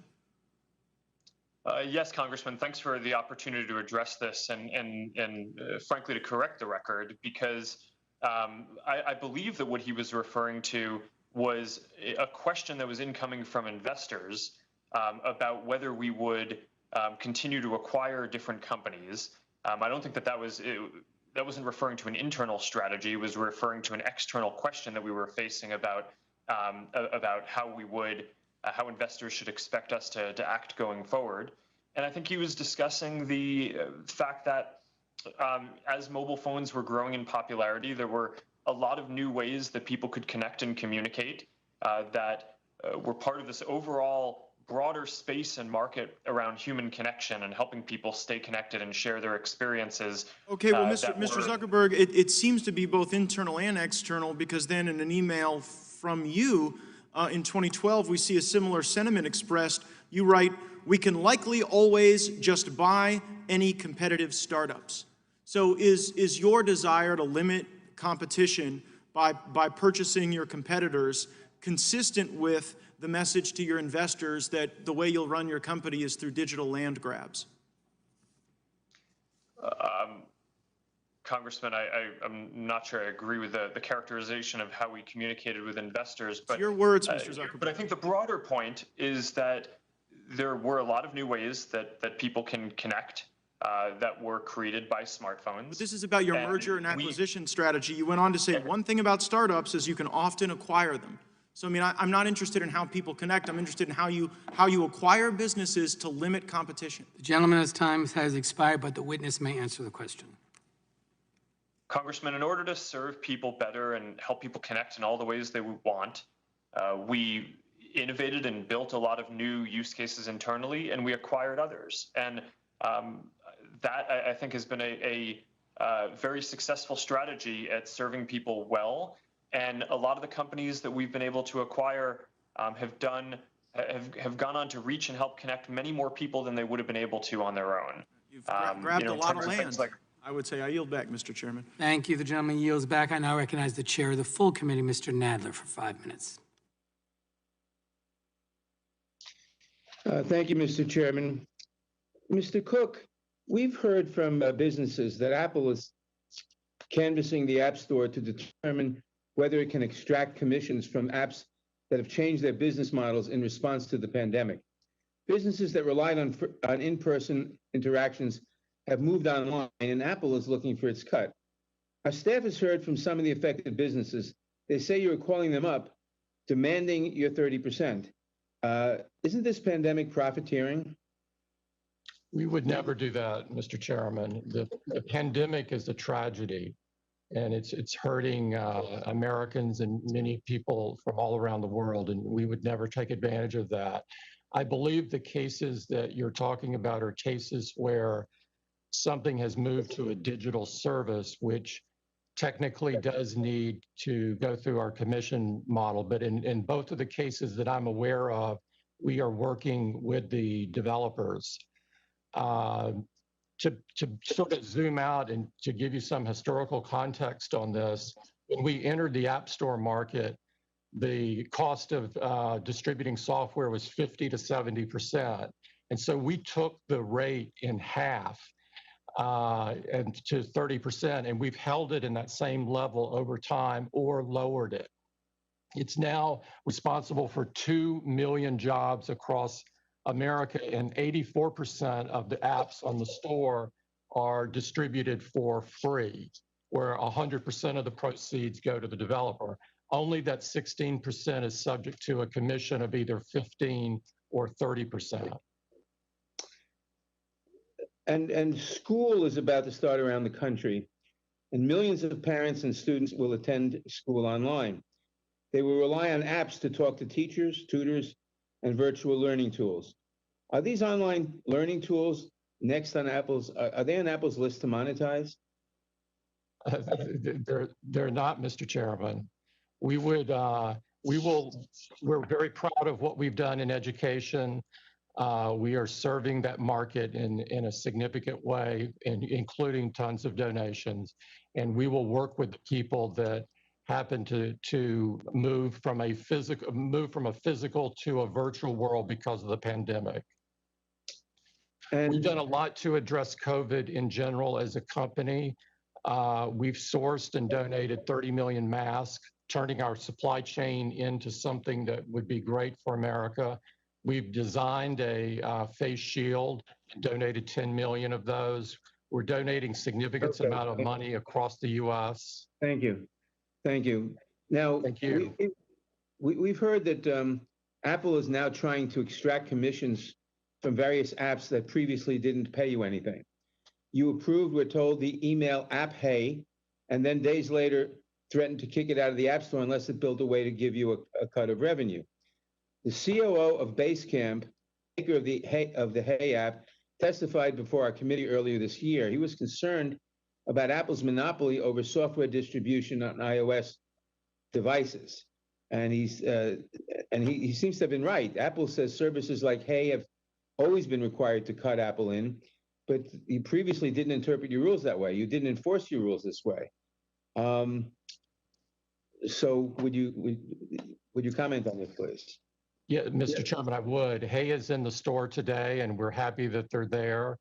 I believe that they have a version of their product is for free, and so they're not paying anything on that. I would also say the 30%, I hope you give me a time to explain this, or 15% is for lots of different services, from programming languages to compilers to 150,000 APIs. It has been an economic miracle to allow the person in their basement to start a company, a global company, and serve 175 countries in the world. It is amazing. Likely the highest job creator in the last decade. I see. And you haven't changed the rules in such a way as to make apps pay when they weren't paying before. I know of no case where we've done that. I'm sure we've made errors before. We get 100,000 different apps submitted a week, and we've got 1.7 million on the store. But across that period of time, we've never raised commissions from the first day the App Store went into effect back in 2008. We've only lowered them. Well, thank you. I see my time has expired. I yield back. Gentleman yields back. Thank you for the question. I now recognize the gentleman from North Dakota, Mr. Armstrong. Thank you, Mr. Chairman. Mr. Pichai, in 2015, Google announced that it would not allow third parties to buy YouTube ads via AdX. That means that ad buys on YouTube are conducted only through Google demand-side products. Google justified this change by citing privacy and user experience. My understanding is that Google cited a concern that third-party digital ad participants would develop user profiles based on this viewing. It is also my understanding that even under the GDPR, you allow users to provide consent, which would authorize this type of activity. It seems that this policy, regardless of the privacy concerns, reduced competition for demand-side platforms on YouTube. Do you agree? Congressman, we're always looking to improve the YouTube experience. Part of being able to integrate the space, why in YouTube we've been able to innovate with something called True View ads. So for users, we give them skippable ads. If they find the ads not to be relevant, they can skip past those ads. And monetizing YouTube well is what allows. Today we have many, literally hundreds of thousands of creators earning a livelihood, and many of them are small and medium businesses. Yep. So we want to support that well, and so we are focused on that. Allowing this type of integration is what allows us to create that user experience. But after Google stopped allowing third parties to buy YouTube ads via AdX, Google limited the interoperability of third-party analytics on YouTube. You now require the use of ads on Data Hub. Again, the justification is based on user privacy. Other ad market participants may not have access to that data, but it doesn't disappear, does it?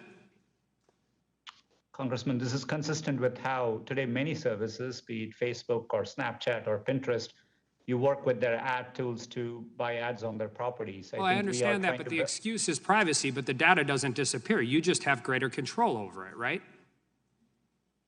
Congressman, it's a service we provide to our users. We obviously want to make sure we protect the privacy of users there. We do monetize with ads. We give users a choice of either consuming it as a subscription service or using it with ads. And we've been very focused on making YouTube a great platform for creators. And I think the model is working well. It's really helped many small and medium businesses to invest on the platform and grow their businesses. So regardless of the intent was to lessen competition or not, the action resulted in smaller competitors unable to participate in placing ads on YouTube. Isn't that correct?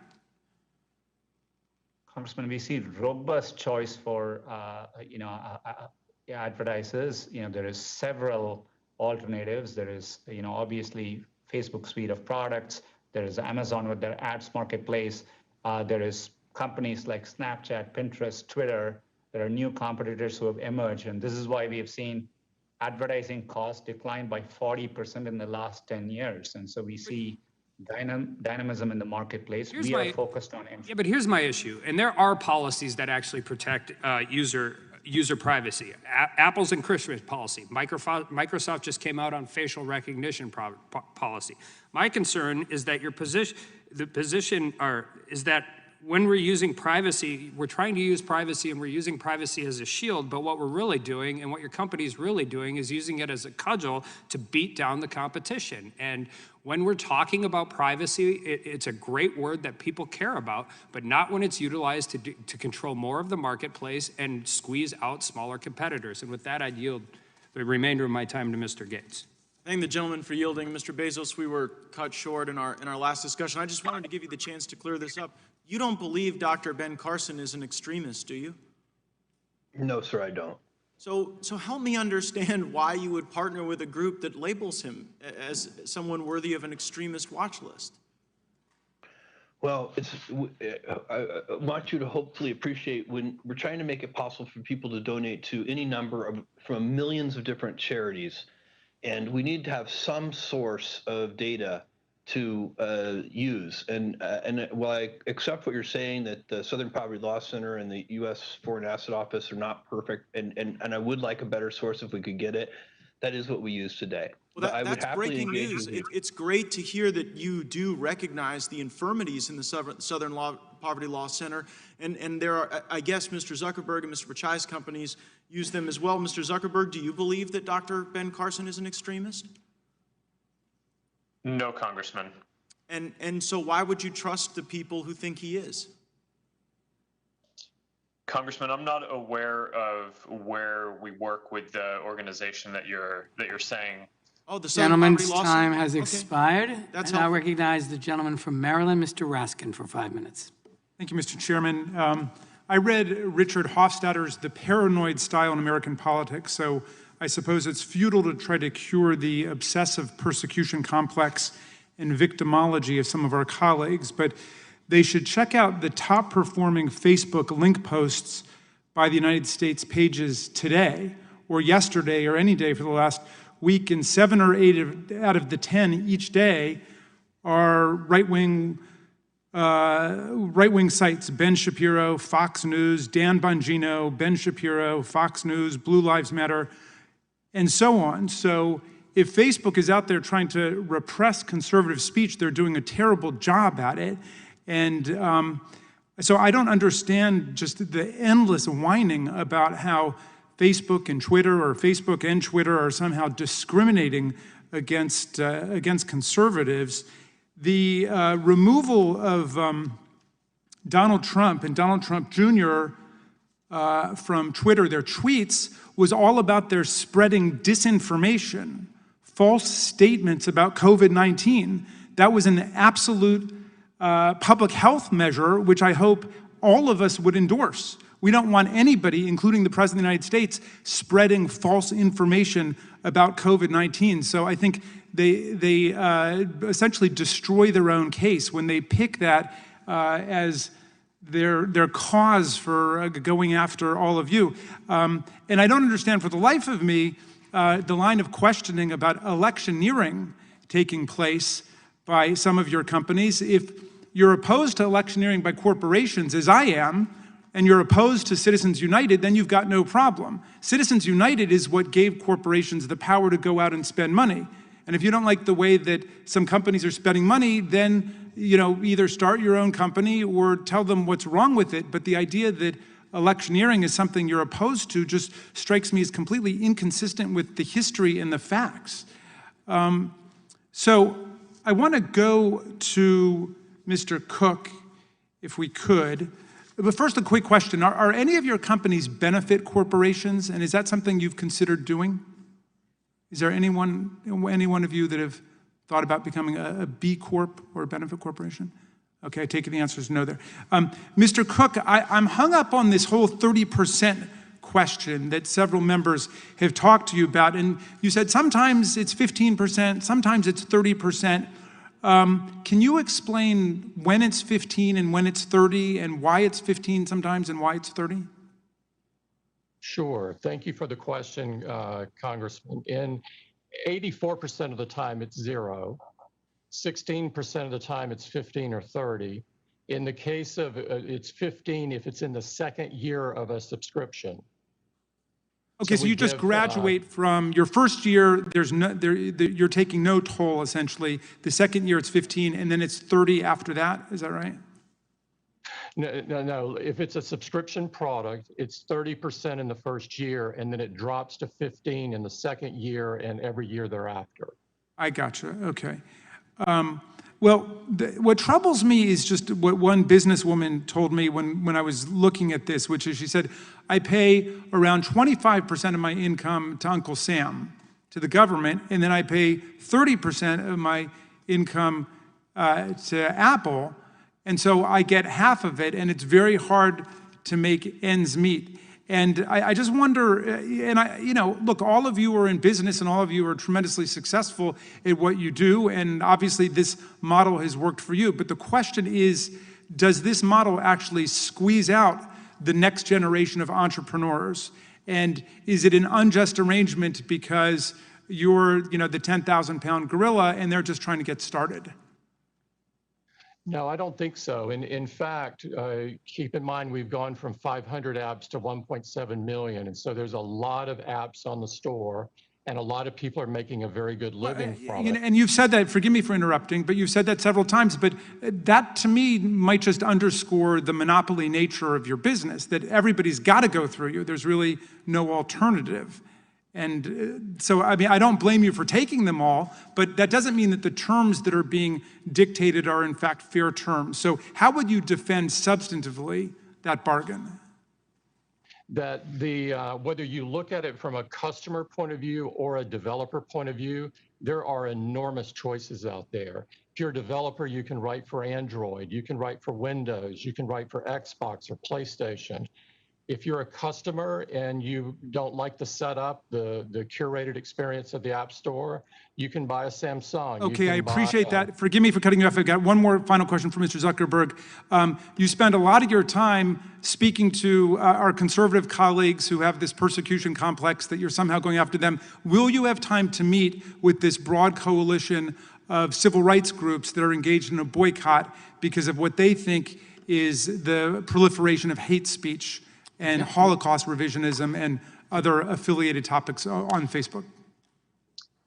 Congressman, yes, I already have taken the time to meet with them. I think that the topics that they're pushing on are important. On a lot of the goals, we agree. These are issues around fighting hate that we have focused on for years, and we are committed to continuing to improve the way that our company works and just continually getting better on these issues. I appreciate that, and I will tell them of your answer. Thank you. Thank you, Mr. Zuckerberg. I now recognize the gentleman from Ohio, Mr. Jordan, for 5 minutes. Thank you, Mr. Chairman. Mr. Cook, is the cancel culture mob dangerous? It's something I'm not all the way up to speed on, but if you're talking about where somebody with a different point of view talks and they're canceled, I don't think that's good. I think it's good for people to hear different points of view and decide for themselves. Yeah, I agree with that. I want to just reference a letter. Barry Weiss, who resigned as an editor at the New York Times, she wrote a letter explaining why she resigned. And I'll just read 3 sentences for all of you, actually. She says, first of all, my own forays into wrongthink made me the subject of constant bullying by my colleagues who disagree with my views. She then says later in the letter, everyone lives in fear of the digital Thunderdome. The online venom is excused so long as it is directed at the proper targets. And those targets aren't just conservative. In fact, Ms. Weiss is actually center-left. She's not conservative. The targets are anyone who disagrees with the mob. Are the rest of you concerned about the cancel culture mob and what it's up to? Mr. Pichai? Congressman, I'm sorry, I had momentary difficulty hearing. But, you know, we've built platforms which allow for freedom of expression.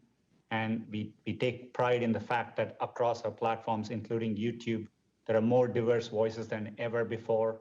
It is something we are committed to. I'm just saying, I'm concerned about it. And again, I'm concerned about it not just because conservatives get attacked. I'm concerned when anyone gets attacked for expressing a viewpoint. I thought we had a First Amendment, and yet they constantly get attacked. How about you, Mr. Zuckerberg?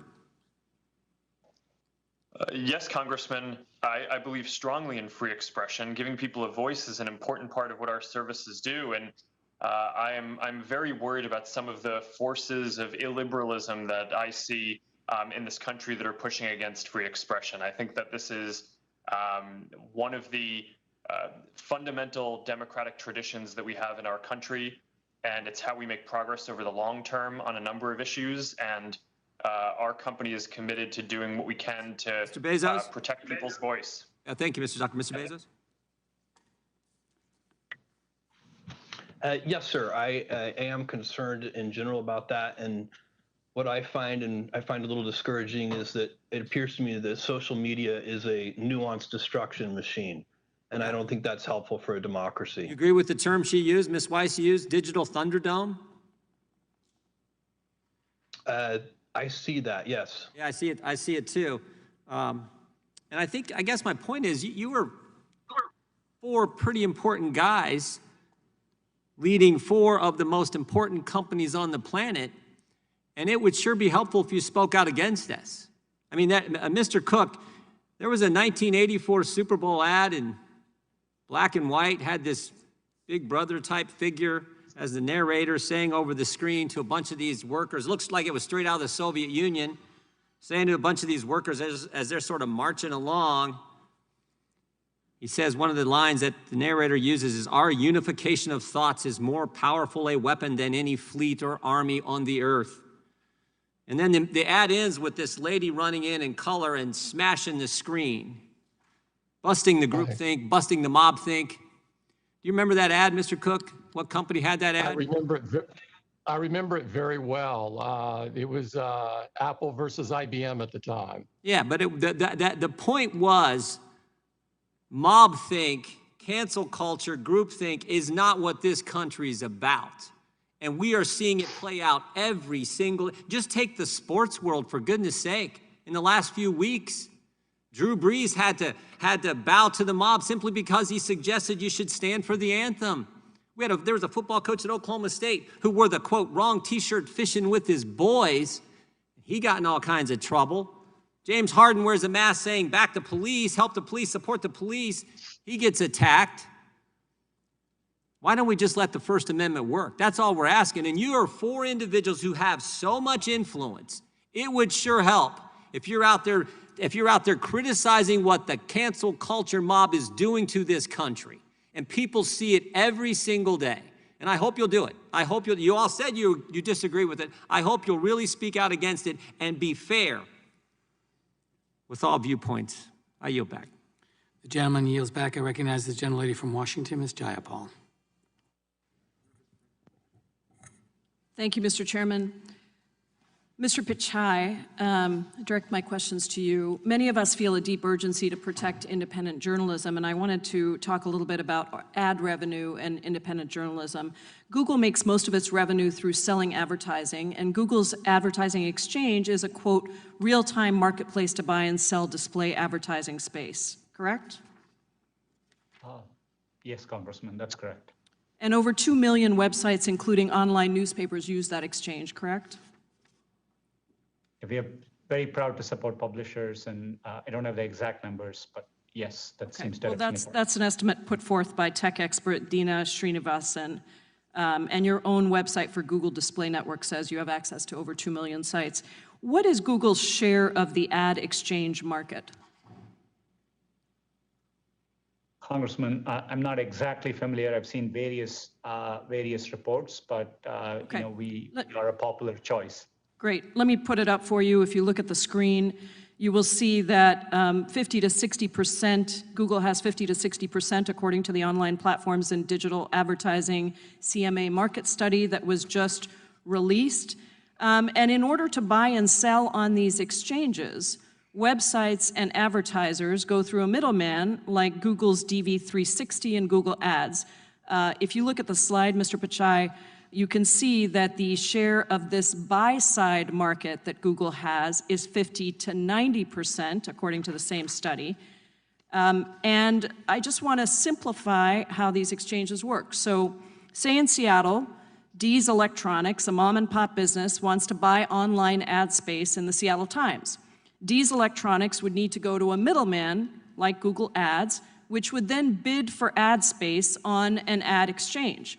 The problem is that Google controls all of these entities. So it's running the marketplace, it's acting on the buy side, and it's acting on the sell side at the same time, which is a major conflict of interest. It allows you to set rates very low as a buyer of ad space from newspapers, depriving them of their ad revenue, and then also to sell high to small businesses who are very dependent on advertising on your platform. It sounds a bit like a stock market, except, unlike a stock market, there's no regulation on your ad exchange market. If there were regulation, it would actually prohibit insider trading, which means that the broker can't use the data in the broker division to buy and sell for their own interests. Instead, brokers have to serve the clients, their clients. Does Google have a similar obligation to serve its clients, the businesses that are selling and buying ad space? Congresswoman, if I could explain this for a minute, we paid over $14 billion to publishers. We are deeply committed to journalism in this area. On an average, we pay out 69% of the revenue when publishers use Google's buy and sell side tools. And out of it, it's a low margin business for us. We do it because we want to help support publishers in this area. I understand that, Mr. Pichai. What I'm trying to get at is when any company controls the buy and the sell side, I worked on Wall Street a very long time ago, there are reasons that insider trading is regulated, and this ad exchange is essentially the same thing. And without accountability, it isn't meaningful to just care about the newspapers. We're seeing them die all over, and ad revenue is a big reason. Let me put up a graph here that shows that Google's ad revenue is increasingly coming from ads on Google-owned sites and less so from other websites. Can you explain that trend? I can't quite see whether this is net revenue or gross revenue. Obviously, when it comes to non-Google properties, we share the majority of revenue back to publishers, whereas on our own properties, we obviously, we have the inventory. So, but I would need to understand more. I just quickly looked at it. I'm not sure if we can send it. We can send it to you and make sure you have it. Google has not made its search traffic volumes public in years, so there's no way for us to know exactly what's happening here, and there's no way for businesses to verify whether they've been treated fairly or left behind in favor of Google-owned companies. Is Google steering advertising revenue to Google Search? Congresswoman, users come to Google Search. It is that traffic, and that's where our source of revenue comes from. So we are focused on providing users the information they are looking for. We work hard to earn their trust. We know competition for information is just a click away. Thank you, Mr. Pichai. I just want to make the point that independent journalism is incredibly necessary to our democracy, and we want to do what we can to protect it. I want to just ask one last question of Mr. Zuckerberg. Over 1,100 companies and organizations pulled their advertising business from Facebook as part of the Stop Hate for Profit campaign to protest the spread of hate speech and disinformation. But you had a staff meeting earlier this month where you told employees we're not going to change our policies or approach because of a threat to any % of our revenue. My guess is all these advertisers will be back on the platform soon enough. Mr. Zuckerberg, are you so big that you don't care how you're impacted by a major boycott of 1,100 advertisers? No, Congresswoman, of course we care, but we're also not going to set our content policies because of advertisers. I think that would be the wrong thing for us to do. We've cared about issues like fighting hate speech for a long time, and we've invested billions of dollars. And I've talked about today how we have tens of thousands of content reviewers. We've built AI systems that proactively identify the majority. We're now at 89% of the hate speech that we remove before anyone even reports it to us. We're going to continue getting better at that. And I think that those investments over time and the results that we put up will be recognized by people, since I do believe that they are industry leading. And I think that our advertising also is for a lot of small businesses the most effective or among the most effective ways that they can find and reach new customers. Thank you, Mr. Zuckerberg. And a My lot of people time rely on has it. expired, but I would just say that I know you've commissioned your own civil rights audit. I don't think that you've implemented all those recommendations yet. I hope you will move quickly to implement those. This is a critical time as we watched the body of John Lewis leave us here in the Capitol, that we focus on civil rights. Thank you, Mr. Chairman. I yield back. Before I call on the next witness, I want to recognize Mr. Pichai, who I think wants to make a correction for the hearing. The only correction, thanks, Mr. Chairman. There was a question earlier about information with respect to China. I just wanted to acknowledge on record that I recalled in 2009, we had a well-publicized cyber attack originating there, which did exfiltrate some code from there. I just wanted to correct that on record. Thank you, Mr. Pichai. The record will so reflect. I recognize the gentlelady from Pennsylvania for 5 minutes. Thank you, Mr. Chairman.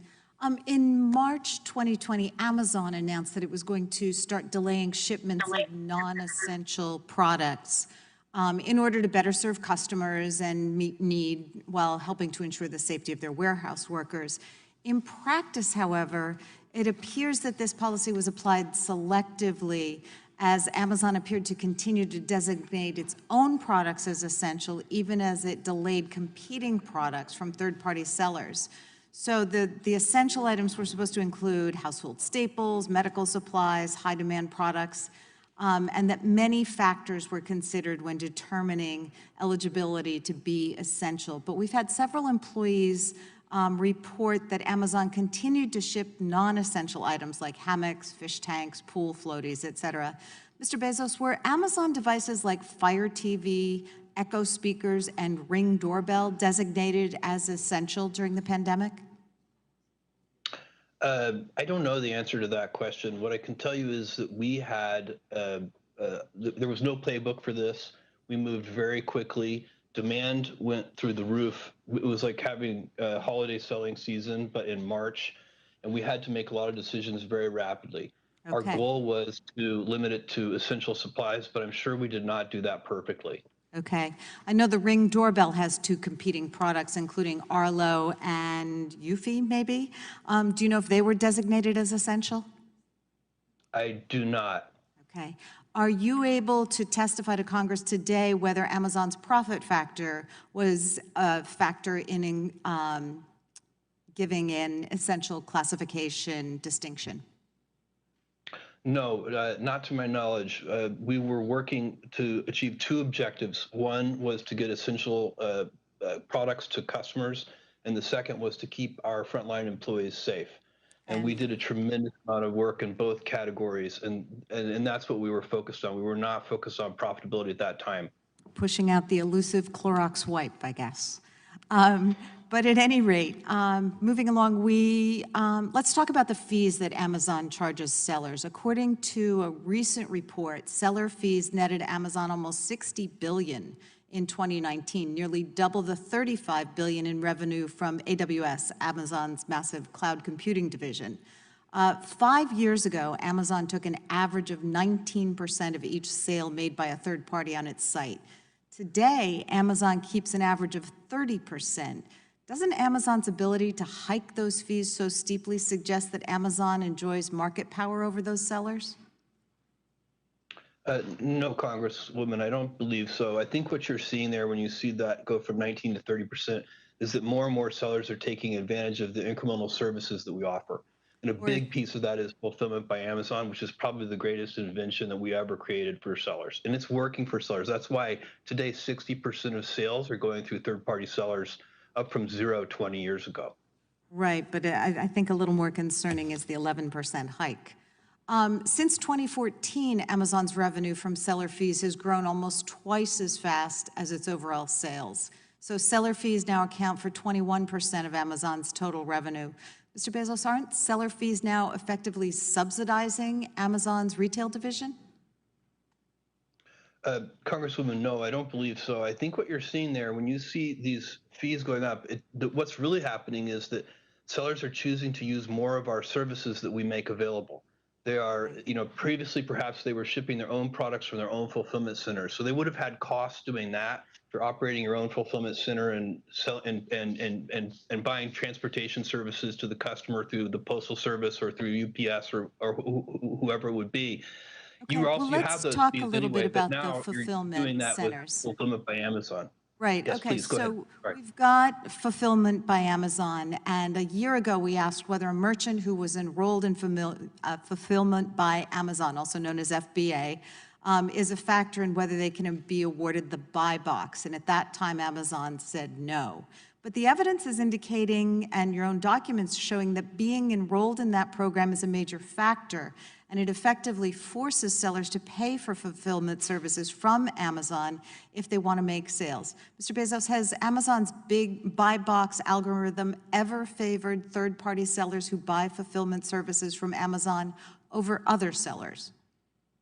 I think effectively the buy box, maybe directly or indirectly, I'm not sure if it's direct, but indirectly, I think the buy box does favor products that can be shipped with Prime. So especially if you're a Prime member, the buy box is trying to pick the offer. If we have multiple offers from multiple sellers for the same item, customer wants to buy that item. The buy box is trying to pick the offer that we predict the customer would most like. That includes price, delivery speed, and if you're a Prime member, it includes whether the item is eligible for Prime. Thank And you, so Mr. Bezos. I think my time's indirectly- expired. Time I think has you expired. Before I recognize our last two colleagues, I think Mr. Zuckerberg would like to clarify something for the record as well. Chairman, thank you. In response to Congressman Johnson's question before, I said that I wasn't familiar with the Facebook Research app when I wasn't familiar with that name for it, but I just want to be clear that I do recall that we used an app for research, and it has since been discontinued, and I would be happy to follow up with his staff on any more details that he would like on that. Thank you, Mr. Zuckerberg. The record shall so reflect. I recognize the gentleman from Colorado, Mr. Neguse. Thank you, Mr. Chairman. Good afternoon, Mr. Cook. I wanted to direct a few questions to you and wanted to talk a little bit about the App Store and app development. So just taking a step back, my understanding from your testimony today is that essentially Apple has to operate by the same rules that the app developers operate by in terms of being able to access the App Store. Is that correct? We have 60 apps on the App Store. They go through the same rules that the 1.7 million do. Okay, so here's kind of why I asked that question. My understanding is the App Store review guidelines tell app developers not to submit copycat apps. Is that correct? I'm not totally familiar, but I believe that's the case because we were getting a number of apps that were essentially the same thing, a sort of a cookie cutter.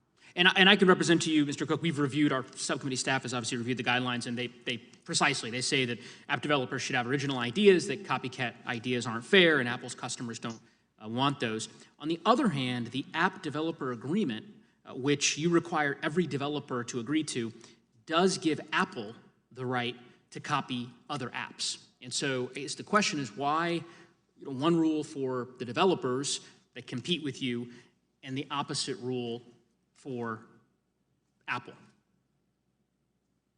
Congressman, I'm not familiar with that, but I could follow up with your office on it. Well, I would appreciate if you could follow up with our office. My understanding, again, is that the app developer agreement explicitly says that Apple can use any information that an app developer provides to Apple for any person or any purpose. And so obviously you have complaints from any number of app developers who have testified before our committee. As I said, represent the state of Colorado. We heard from a company called Tile, which said that Apple had access to confidential information about the apps distributed by the App Store. And given that, juxtaposed against this language in the exclusive agreement, you can understand why we would have concerns about anti-competitive conduct. Yeah, Congressman, we run the App Store to help developers, not hurt them. We respect innovation. It's what our company is built on. We would never steal somebody's IP. But I will follow up with your office on more detail on this. Well, and I appreciate that, Mr. Cook, because I think to the extent that Apple were willing to commit, and I intend to ask Mr. Pichai a similar line of questioning, because I believe this is consistent across multiple different platforms. To the extent Apple was willing to commit within the developer agreement to say that while you have access to that data, that you are not going to use that data and are not permitted to use that data to replicate your own app, a copycat app, if you will. That would certainly, in my view, be a reflection of a step away from any type of anti-competitive conduct. And it sounds like you'll follow up and we can learn more with respect to that issue. Mr. Pichai, similarly, there was an article just today, or excuse me, yesterday, from The Verge. The title is "Google Reportedly Keeps Tabs on Usage of Rival Android Apps to Develop Competitors." And I'll quote from the article, Google said that the data doesn't give information about how people behave while they're using individual apps, but it wouldn't say whether it had been used to develop competing apps. So I guess first, I take it you would confirm that Google does have access to confidential information or ultimately competitively sensitive information about apps on the Android devices? Congressman, if I could clarify this. Today, we have an API which is available for other developers as long as users consent. This gives us system health metrics. This is how we can launch digital well-being features on Android. This is how we understand which apps are using battery, and we can give a dashboard which shows, maybe for crashing or quality control or for battery usage or for digital well-being. So at a high level, this data is available through a public API, and other developers can avail as long as the users give consent to it. So, Mr. Pichai, I just want to clarify, again, I'll quote from this article. The article refers to this data as sensitive data about other apps, including how often they're opened and for how long they're used. I'm not asking how you use that information. I'm just asking whether or not, in fact, what the article alleges it is correct, that you do have access to that data. Yeah, with user consent and the APIs exist, yes, we do. And does Google use And it's that? critical for us to have access to that so that we can maintain the, this is how we understand and we can, improve resource usage of applications. Understood. We can have features like. My time's limited, sorry. I just want to get to this core question. Given that Google does have access to that data, does Google use that data to develop competing apps? And if your answer is no, will Google commit to making the necessary changes within its Android developer app agreements to ensure that developers have that sense of clarity, that in fact the data will not be used for Google to be able to develop a competing application? Congressman, like other businesses today, we do look at trends, and we, in fact, in Play Store, we do publish the number of installs of application, and we give ranges. And so there's a wide variety of way by which we try to understand what's happening in the market. But I appreciate your concern about making sure there's clarity in this area, and we'll continue to invest and give more clarity. Yeah, I must, I guess, want to just follow very quickly, Mr. Chairman, if you're willing. So I guess I'm wondering if you can just answer that fundamental question. Does Google use that information to develop competing apps? I understand the purposes you've described in terms of how you use the information. I'm just asking if one of those, in fact, is to develop competing apps. The gentleman's time has expired, but the witness may answer the question. Congressman, because we try to understand what's going on in market and we are aware of popularity of apps, I don't want to. I want to be accurate in my answer, but in general, the primary use for that data is to improve the health of Android. But and any data we get, we have user consent for it, and we make it available through an API to other developers as well. The gentleman's time has expired. I now recognize the gentlelady from Georgia, Ms. McBath. Thank you, Mr. Chairman. And gentlemen, thank you so much for spending so much of your time with us today. We really appreciate it. And many of you have mentioned John Lewis today and his fight for equality, and that I know that all my colleagues and I will carry on. Very quickly, can each of you simply commit to improving racial and gender equity at your companies, including Black leadership and women in your senior ranks? Just a yes or no answer, please. Mr. Zuckerberg. Yes. Mr. Cook. Yes, I am very personally committed. Thank you. Mr. Bezos. Absolutely, yes. Thank you. Mr. Pichai. Yes, and we've made public commitments to this regard. Thank you so much. Mr. Zuckerberg, in 2004, there were dozens of social media companies. Facebook distinguished itself from the competitors by focusing specifically on privacy. You had a short, clear privacy policy. It was just 950 words. It made a promise to users, and I quote, "We do not and will not use cookies to collect private information from any user." And you said, "will not." That's a commitment about the future, and that was 2004. Mr. Zuckerberg, today, does Facebook use cookies to collect private information on users? Congresswoman, my understanding to that is no. We're not using cookies to collect private information about people who use our services, and I believe we've upheld that commitment. Okay, thank you. So, Mr. Zuckerberg, do you think that your company would be as successful if it had started with today's cookies policy in place? Congresswoman, I'm not sure exactly what you're referring to, but in general, cookies is not a big part of how we're collecting information. We've primarily used them to make sure that someone can stay logged in on the web. We use them to some degree for security, to make sure that you don't have someone trying to log in under a lot of different accounts for one computer or something like that. So, Mr. Zuckerberg, once again, you do not use cookies. Congresswoman, just to make Yes sure or I'm no? clear, we do use cookies. Yes or no? We do use cookies. Okay. Yes, we do use cookies. Okay, so Mr. Zuckerberg, the bottom line here is that you broke a commitment to your users. And who can say if you may or may not do that again in the future? The reality is that Facebook's market power grew and Facebook sacrificed its users' policy. Mr. Bezos, my colleagues have touched on counterfeit goods, and I share their concerns very deeply. I'm also concerned about stolen goods. Mr. Bezos, are stolen goods sold on Amazon? Congresswoman, not to my knowledge, although we're more than 1 million sellers, and so I'm sure that there have been stolen goods Really, Mr. sold Bezos? on Amazon. Really, Mr. Bezos? I'm sorry. There's not? You don't believe that there is? I That said- surprises me. No, I just said with over 1 million sellers, I'm sure that it has happened. But certainly, I don't think it's a large part of what we're selling. Okay, so Mr. Bezos, basically then you're saying yes.